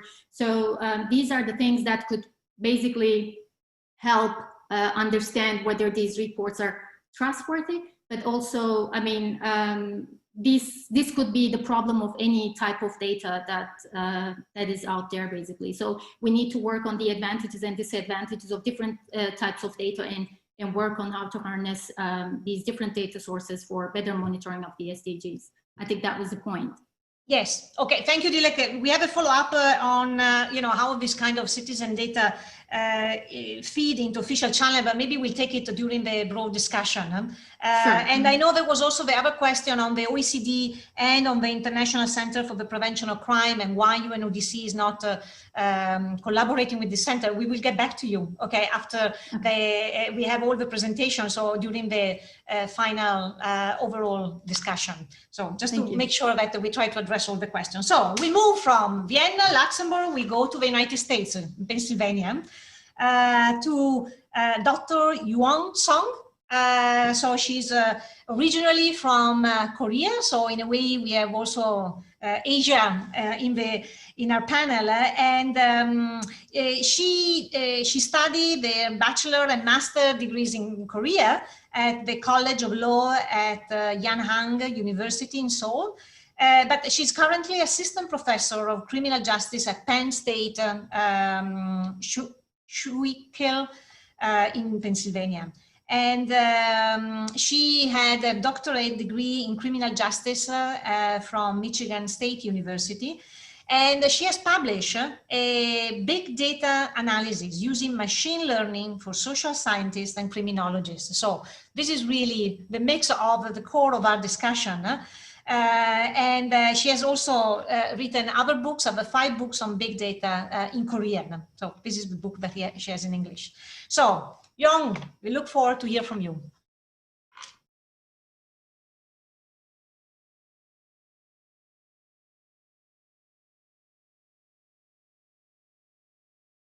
Hello everyone, my name is Juyong Song.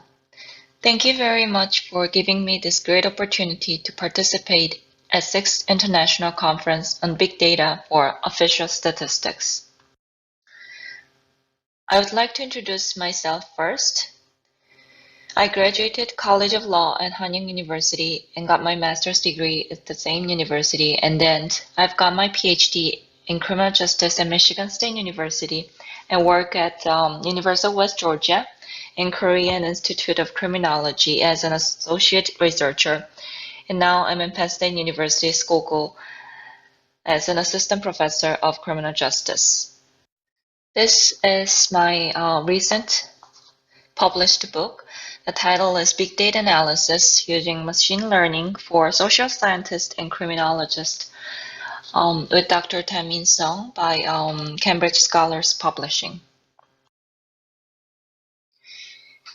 The crime phenomena of modern society is more complex and diverse than in the past. There are many ways to predict and analyze crime phenomena. Machine learning is a learning process that uses traditional data and then predicts new data based on those properties. The method of collecting and analyzing the unstructured data from online channels, including social network service, can interpret the actual phenomena in our society. To predict crime using big data, we need different types of sources and variety of data. I mainly collected and analyzed using social data like Twitter, blog, and board and news channels. The social big data analysis is by collecting robot, which we called it as a crawler, and keywords are extracted by utilizing natural language processing robot. The next step is that generating learning data through text mining and opinion mining analysis. We analyze the temporal variation of frequency of the keyword to see the future signal. After the future signal is finding, we can make models by various machine learning algorithms such as neural network and then develop prediction model. My main research areas are sexting, cyberbullying, juvenile recidivism, and juvenile delinquency. And I did also some research on public health prediction matters like particulate matter. And recently I've got social big data on COVID-19. And I'm working on the analysis on that.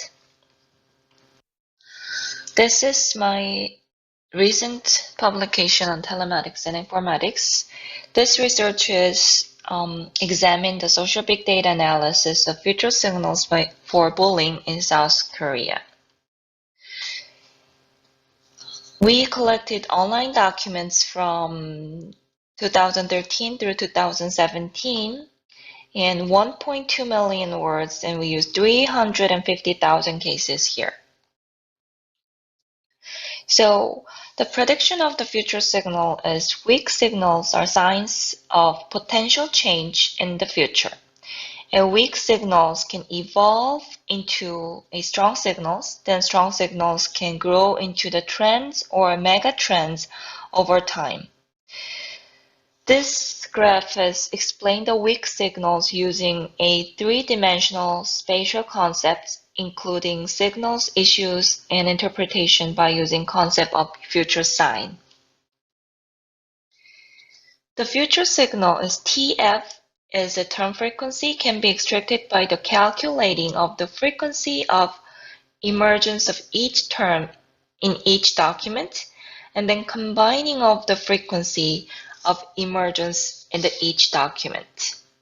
So DF is document frequency refers to the number of documents in which a certain term. And CHEM is that displays a visibility and calculates the degree of visibility, while KIM shows the degree of diffusion, calculates the degree of diffusion. This table shows that future signals by using keyword emergence map and keyword issue map. There are 4 different categories of future signs, which is weak signal, and there are strong signal and latent signal and strong but low increasing signals. This research is unique as many prior works related to this topic did not apply a theoretical framework. Results from the current study may advance in the literature by identifying patterns and trends of topics related to the bullying issue as represented in social big data. The use of social big data in examining bullying phenomena in Korea is timely and may provide an insight into approaching issues in bullying, as the literature suggests that 3 V's, such as volumes, variety, and velocity of big data, correspond to the widespread, diverse, and frequent nature of bullying. In order to predict the crime phenomenon in the past, most of the methods of analyzing the sample based on the model decided by the researcher or based on the existing theory. This is the limited result based on the sample, and there is a limitation to understand the relationship between the various variables. Machine learning provides the population big data. By developing models and forecasting, we can predict complex and diverse crime phenomena more accurately. So, what new skills crime statistical programs should acquire to embed big data in their information system? We can grasp a new insight about the predicted result of artificial intelligence through comparison with existing theories. Most importantly, by getting those high-quality big data, high-quality data can be utilized by different types of machine learning algorithms in artificial intelligence in various fields. Thank you very much for your patience, and all those questions can be emailed at these 2 email addresses. Again, thank you. Thank you, Young, for your presentation. I'm looking to see if we have questions. I don't see him, but can you maybe just tell us briefly, so that then we move to the next presenters, on how do you think, how does the use of big data to produce information on crime, the establishment of new partnership? Oh, yeah, the new partnership, I think we can do the traditional data set we usually use, the survey data, either like secondary data, but the big data itself has a lot of new resources. For example, the characteristics of big data, it has like much of volume, velocity, variety. So we can use all those data set, not only include all those contents, but also it has a large data set of stuff. We can validate to this one to do a partnership with either in the research or the governance or the policy implications or in many areas in the society.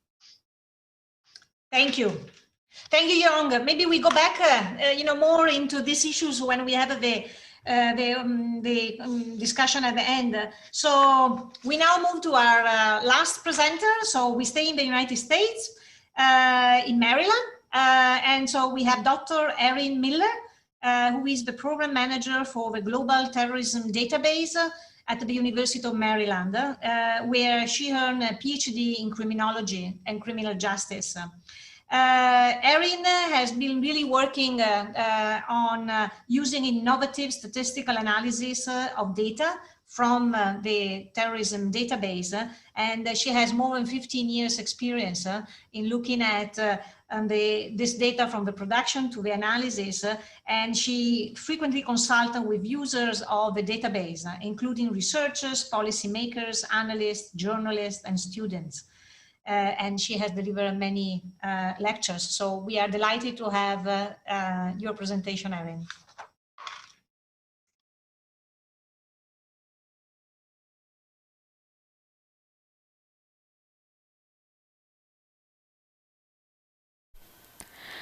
Hello, my name is Erin Miller. Greetings from Baltimore, Maryland, and thanks to the conference organizers for the invitation to participate on this panel.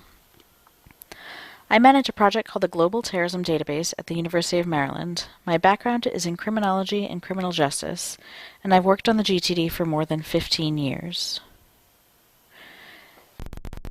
My area of terrorism is just one small aspect of SDG 16.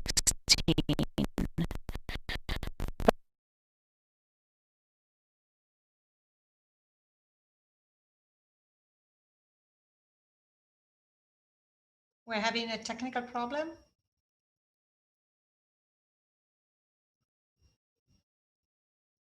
Okay, I guess we restart.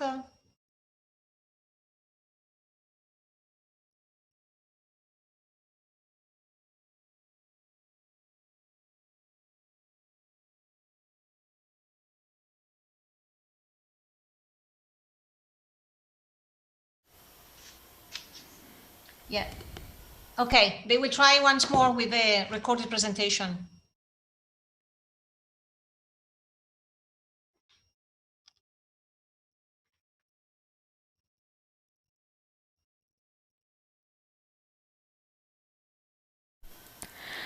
Hello, my name is Erin Miller. Greetings from Baltimore, Maryland, and thanks to the conference organizers for the invitation to participate on this panel. I manage a project called the Global Terrorism Database at the University of Maryland. My background is in criminology and criminal justice, and I've worked on the GTD for more than 15 years. My area of focus is terrorism or challenge, and in particular one of the key challenges that comes with sustaining a resource like the GTD. But first I want to give a brief background on how we leverage big data to produce the GTD. For those who are unfamiliar with the GTD, it's an event-level database of terrorist attacks that have happened around the world since 1970. The database is drawn from open-source media accounts. It includes more than 200,000 records of individual attacks and a detailed record of the characteristics of each attack. www.start.umd.edu/GTD.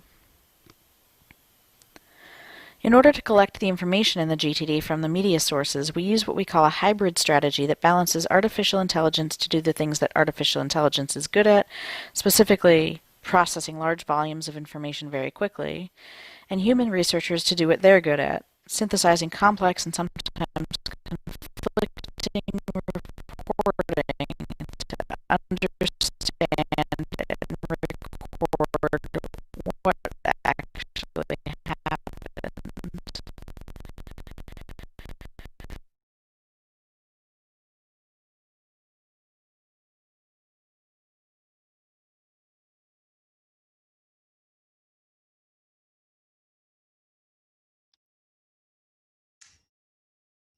Okay, I'm wondering from the Secretariat, can we ask, maybe is it easy if we ask Erin to give us a flavor directly?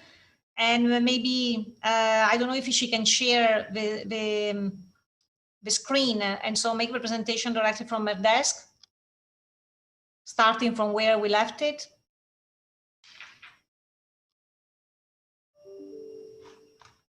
Angela, I can do that. Just give me 1 minute to pull up the presentation, if that's okay. Okay, they will try one more time, they're saying. But then if you can try from where we left it. And meanwhile, maybe Erin, get ready so that in case you have it there. Okay, I'm ready to go if you need me. Okay, at this point, should we ask Erin to go ahead? I'm looking if anybody from the Secretariat will give a suggestion.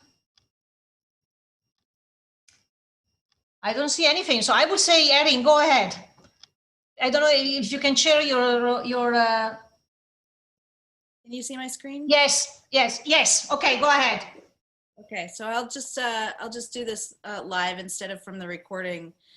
From where we left off, I was just giving a bit of background on how we collect the GTD, which is by leveraging both artificial intelligence and also human researchers to sort of balance out what each of those are good at. We use artificial intelligence to process large amounts of information, starting with about 2 million news articles that are published every day around the world on any given topic. And our challenge is to find the information in those news articles that describe terrorist attacks.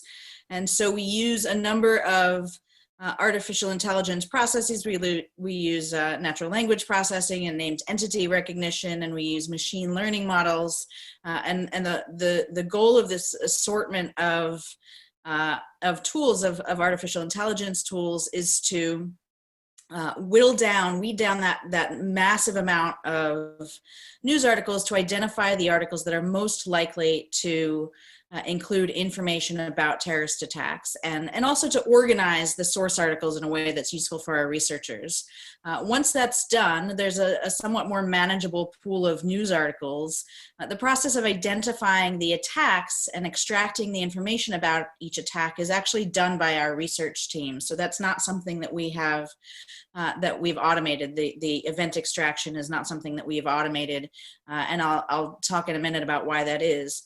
But our research team goes through each of the articles, identifies the attacks that meet our inclusion criteria for inclusion in the Global Terrorism Database, our definition of terrorism, and then our staff also records as much detail as possible about what happened in each attack. So we have more than 100 different variables about the location, the perpetrators, the targets, the weapons and tactics that were used, the casualties and consequences of the attacks, to really support very in-depth analysis of each event in the database that's happened around the world. And the database now includes more than 200,000 records of terrorist attacks. I mentioned, our balance between artificial intelligence and human intelligence, and this is just illustrative of why we think it's really important to make sure that we're using each of these strategies for what they're good at and not over-relying on artificial intelligence. And this is a table drawn from a source of data that is not the Global Terrorism Database. I won't mention what data source that is, but this is a popular data source that does leverage automated event extraction, and it allows you to produce a list from the data of the most frequently successfully assassinated people. You can obviously see why this is problematic. Most of these people are still with us and are not even dead, let alone having been assassinated, not to mention being assassinated hundreds, if not thousands of times. It's just sort of absurd. And if you look at how these data were collected and look at the underlying source documents and the techniques, the artificial intelligence techniques that are used to do this event extraction, you can see why why the machine, the event extraction, the automated event extraction would misinterpret the content of these articles, but it creates obviously very problematic data for really understanding a real world phenomenon.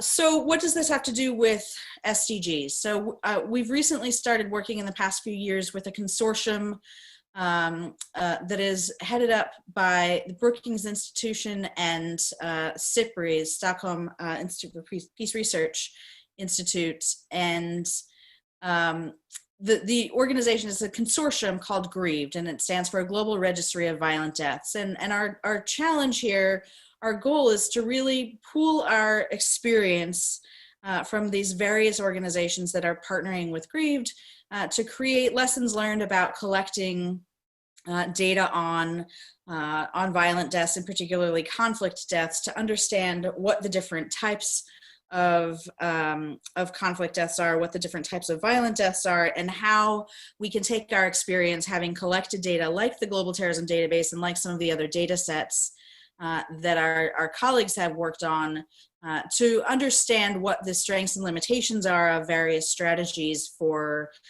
capturing information on violent deaths. Our goal is that, in order to understand whether or not we've succeeded in significantly reducing violent deaths, Sustainable Development Goal 16.1, we need to have some sense of understanding of how to accurately count violent deaths that happen around the world.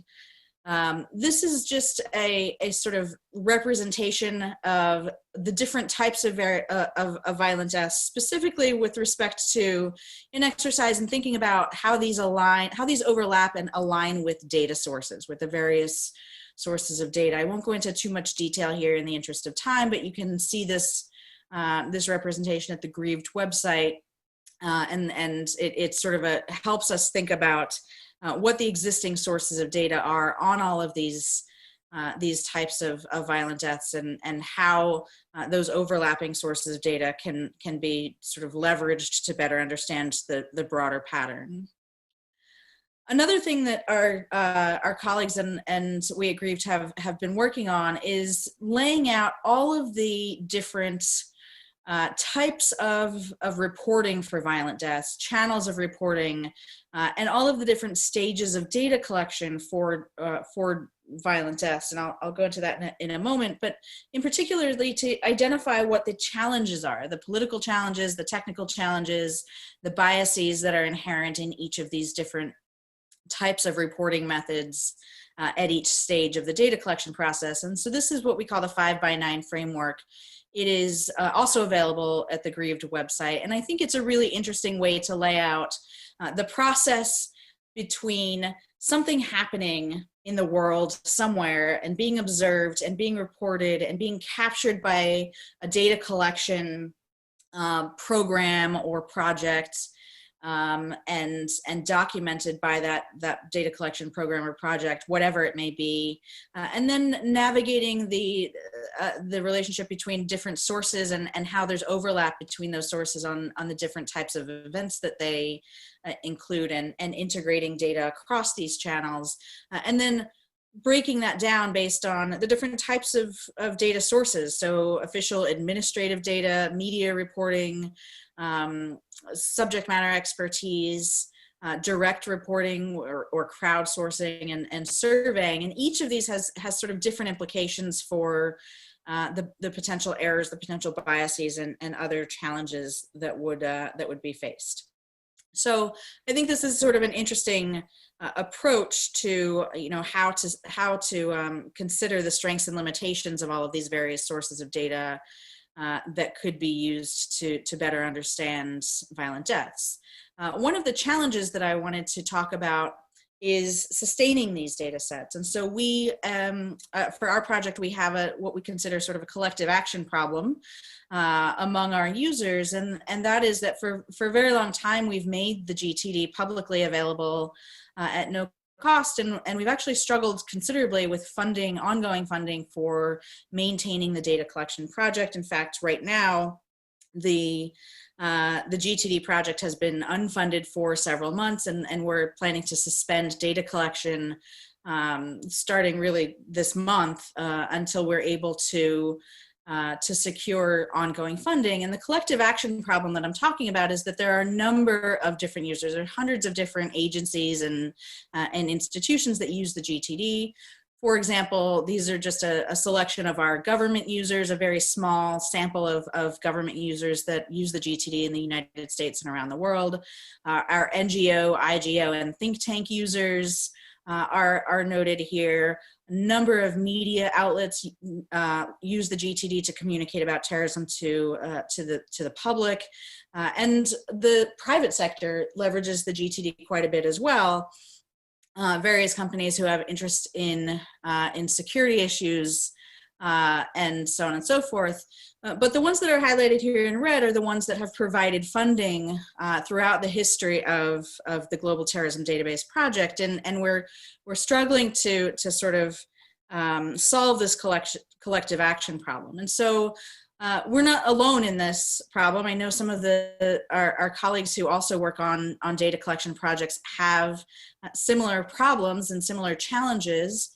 And so we've been trying to think about what would be a useful strategy moving forward. And we have been considering the idea of what we're sort of informally calling a data trust fund. And this is a mechanism where the people who rely on data sources like this could pool resources and fund in a sustainable way data collection, consultation, standard setting, and capacity building. So the full sort of array of costs associated with collecting and disseminating data in a responsible way, and including not just the collection of the data, the sort of boring parts that many people overlook. I think they're boring personally, but they're sort of overlooked frequently in terms of cleaning data and maintaining infrastructure, but also working with users to identify what the challenges are, what the strengths and the limitations of a certain data set are, and identifying ways to be responsive to particular questions that people have and are trying to better understand. Setting standards in terms of identifying best practices based on all of our experience with validating data and understanding what the threats are to the validity of data, and capacity building. So sharing insight and feedback, training programs, and additional support programs to help people who are relying on the data but might not have the resources to know how to best use it. And so we're sort of introducing this idea. It's probably not a particularly new thing, but it is a unique situation that we find ourselves in, that we have data sets that are heavily relied on by a wide variety of audiences, and it's extremely challenging to maintain them because of this collective action problem. So I'll stop there. Thank you very much for the invitation to participate. Thank you very much to my fellow panelists. I really enjoyed your presentations as well, and I look forward to your questions. Thank you, Erin. So we have a couple of questions directly to you, and then we open. We have other more general questions. So one is on the languages. So how many languages do you process? And also, if you process only the major news, outfit, then in using NLP, do you find difficulties extracting information from non-English sources? Yeah, these two questions. Yeah, so the all of the content that we use is either published in English or has been translated into English. And so we do not apply the artificial intelligence tools to non-English content. That is something that we would love to work on. It's one of our sort of main objectives on our wish list is to better capture the non-English contents, because it's critically important, obviously, to making sure that the data that we have is comprehensive. But at the moment, our AI tools are based on English language content only.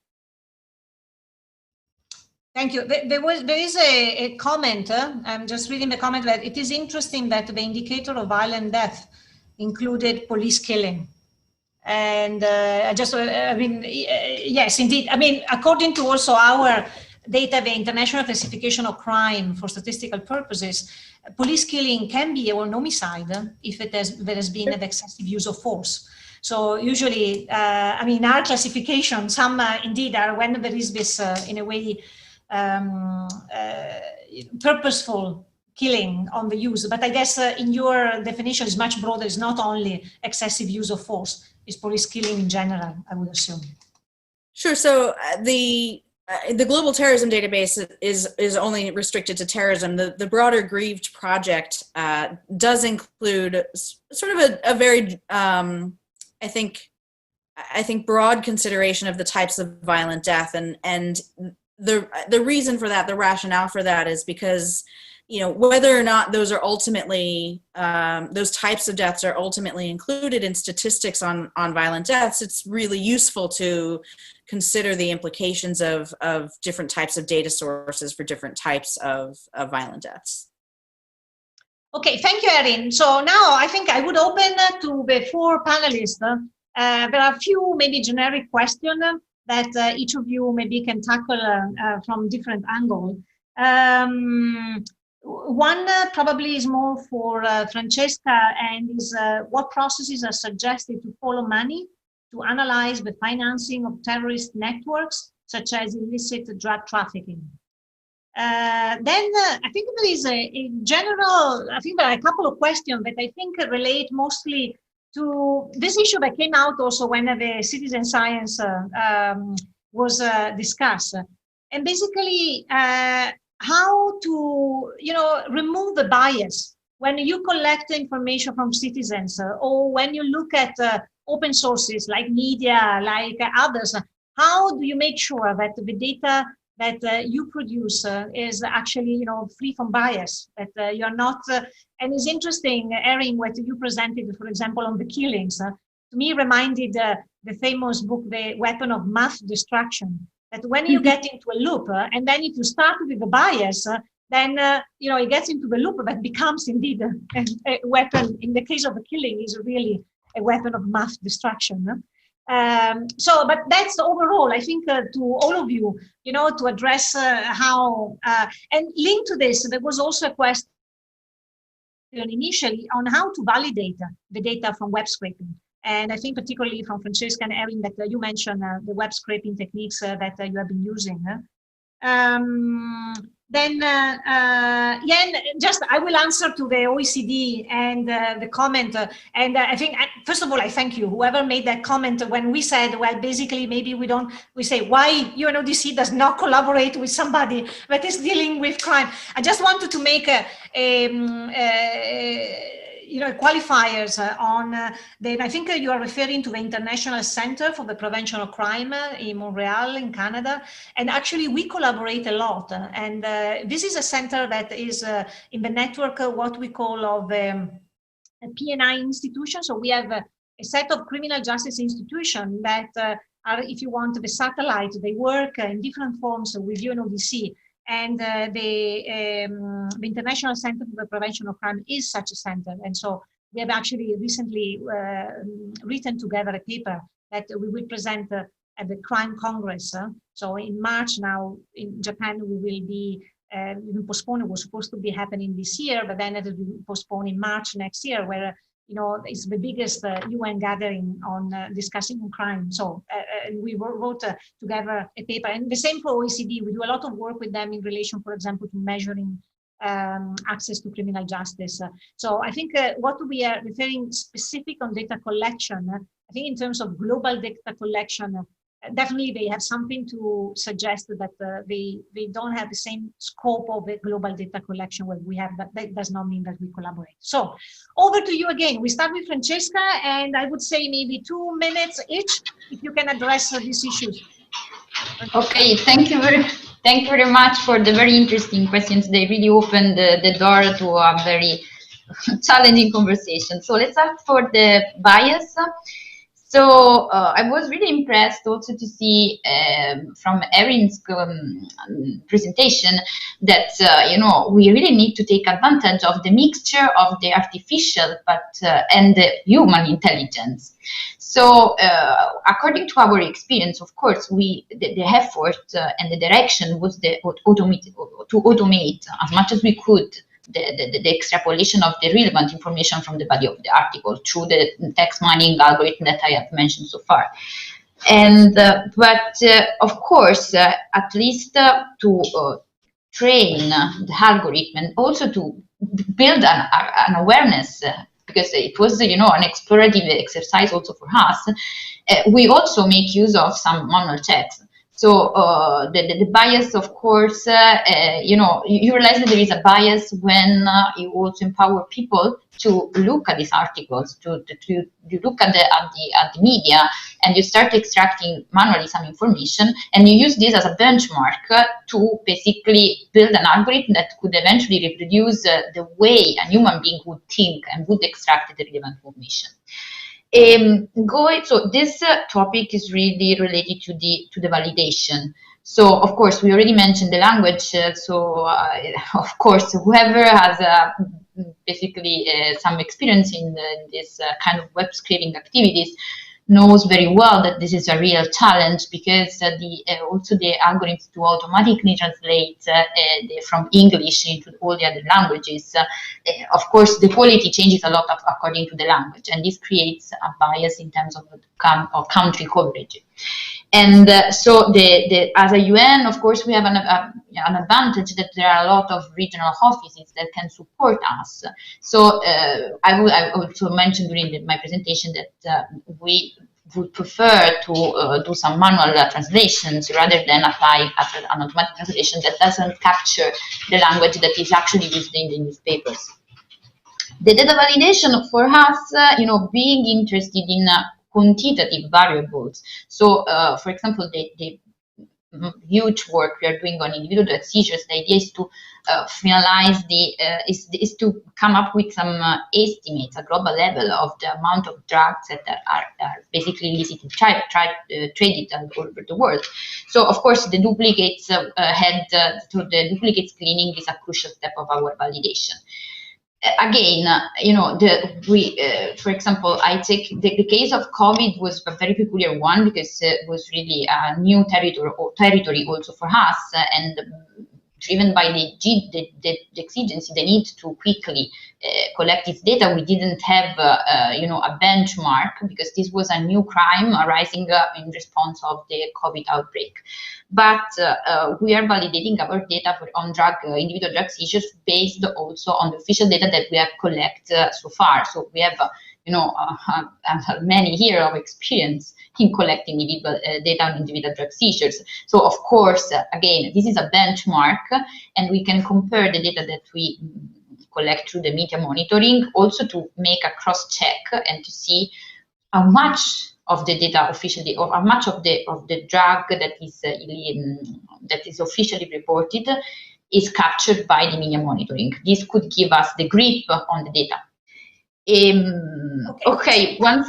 Sorry. You can wrap up. Okay. Just one last comment on these collaboration and partnerships, which of course it's really important. And once again, thank you for these kind of events and these kind of discussions, because we realize that we all have the same. We all have the same problems, and how it becomes even clearer how we can collaborate to basically reach the very effective results. Okay, thank you, Francesca. Thank you. Thank you very much. Thank you. And Dilek, over to you. Can I ask you also, because we got another question, so the three of you that can also consider this question on, will you consider social media as a data source in the future? So Dilek. Thank you. This is a very nice question too. So in some cases of citizen science, so I'm answering the questions in the aspect of citizen science. I'm not an expert in crime statistics, but so there are many cases that social media data have been used for SDG purposes, or at least for societal issues to address them. But within the citizen science community, we have a lot of discussions about whether this data could be considered as citizen science data, because for a type of data to be considered as citizen science, it needs to be provided on a voluntary basis, which is like you need to know exactly what the aim and the purpose of the data that you're providing for is going to be used. This is for another topic, but I definitely see, like in general, a need also to harness social media data from social media for SDG purposes, or achieving the SDGs and monitoring of the SDGs. And in terms of addressing the issues about bias and inequality or other types of problems or challenges of big data or citizen science data, I think one of the most important things that we saw is the careful design. It is very, very important. So one really needs to design their initiative in a way that, together with the other partners and stakeholders, in a way that is produced through volunteer participation. Is coming a lot, and the way I would answer that is like again, careful design and a volunteer training, and there are other things like expert validations or some other statistical modelings, and they could help really address these issues. And the other thing is these quality issues are coming up as if like this is general to the whole field. But actually it's not. So each and every initiative should be considered and basically judged individually within their own perspective and within their own project design and application. So I think that's it for now. Thank you. In that sense, I think adding your graphs showing the plus and minus of all the data sources. I mean, the issue of quality is for all data. So, Yuan, your take on these questions.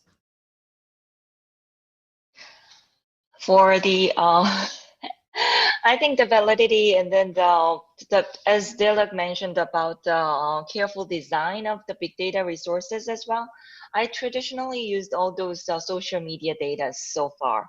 And then the very important thing about how to transfer, not only for the language itself, because I'm usually using the Korean data, but I translate it into English. I use the Korean dictionary, the emotional dictionary, or some other dictionary based on those to the text mining or opinion mining technologies.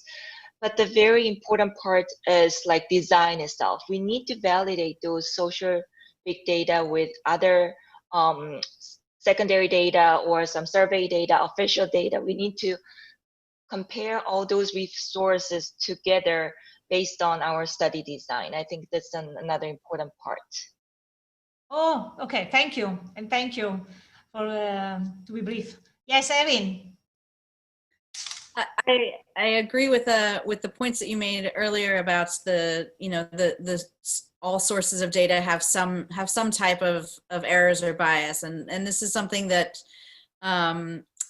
we give a lot of consideration to in our data collection processes, and in some ways it's twofold. You try to minimize the error and minimize the bias in the data, but also accept that it is there. It's not possible to eliminate it entirely, and your task is to account for that as best you can and accommodate that when you're doing analysis and when you're drawing conclusions and answering questions. How would the potential bias or error in a data set impact the conclusions that we're drawing, the substantive inferences that we're trying to make, and lessons learned? We, as a practical matter, considering the validity of source documents is something that we deal with every day, and we have a system in place for assessing the validity of the underlying source documents that prioritizes information from independent media sources that have a history of quality reporting. We also try and verify as much as possible the information from a variety of different sources, right? So having multiple sources describing an event can be somewhat frustrating and challenging because you'll have different reports of the number of casualties that were involved in a terrorist attack, for example. But it is certainly beneficial to have some understanding of multiple perspectives reporting on the same event, and so you can sort of triangulate the information as best as possible, and also have a good understanding of what the potential sources of error are. But like I said, I think that ultimately it's about understanding what the sources of bias are and trying to account for those. We can collect the data based on as vast a set of sources as we can. We don't use social media particularly heavily at all right now, and it's primarily conventional media in our data collection. But you can collect all of that information, and you're still left with the fact that media sources on their own have certain biases, compared to other sources of data, and piecing together information from a variety of sources, I think, is really the best way to try and minimize the impact of those. Thank you. I think in terms of also web scraping, I'm wondering, I think at least within the UN now, there's been some experiment to use sound. So for example, to, translate also radio, not just, in writing, and because that is also another source for the scraping of the web, is on the voice. So there is the last question that I will address, but I wonder if maybe Dilek or somebody else wants to comment, because we have only 1 minute left, is if citizen data could be officially used, how could the UN help developing countries to collect such data? So this gives me an opportunity to mention that I'm currently chairing the group of UN chief statisticians. So within the UN system, we have a group where we have all basically the statistical program in all UN organizations, and we have recently give us ourselves a vision, a strategy on how to innovate UN data and statistics. And within that innovation, we have a specific goal on how we can help countries to innovate. And I have to say, citizen science data is mentioned in our roadmap. We call it a roadmap. And so in a way, I just want to say, within the UN, we are ready definitely to innovate ourselves, to embrace some of these new techniques, new data, new sources, but also to support countries on how to embrace this with all the caveats that I think have emerged from the questions that we have and this discussion. That definitely we still need to look at, we need to make sure that the evidence we provide and we support, particularly from the UN side, is solid evidence, is unbiased evidence. And so with that, definitely, I think within the UN, we are ready and we are engaging in collecting. But I don't know if any of you want to say the last word before I thank you all. So thank you very much. It's been really a very interesting conversation, and I hope we had about 150 people watching on the web stream. So and I think we had lovely questions. So thank you for the questions. Thank you, Erin, for stepping up and overcome technological challenges. And thank you to you and to Yuan to be, to participate in such odd hours. I think it was 4 in the morning, 5 in the morning your time. So thank you. So thank you, and bye-bye to everyone in everywhere where you are. Okay, bye. Thank you. Thank you. Thank you. Bye. Thank you. Thank you very much. Bye.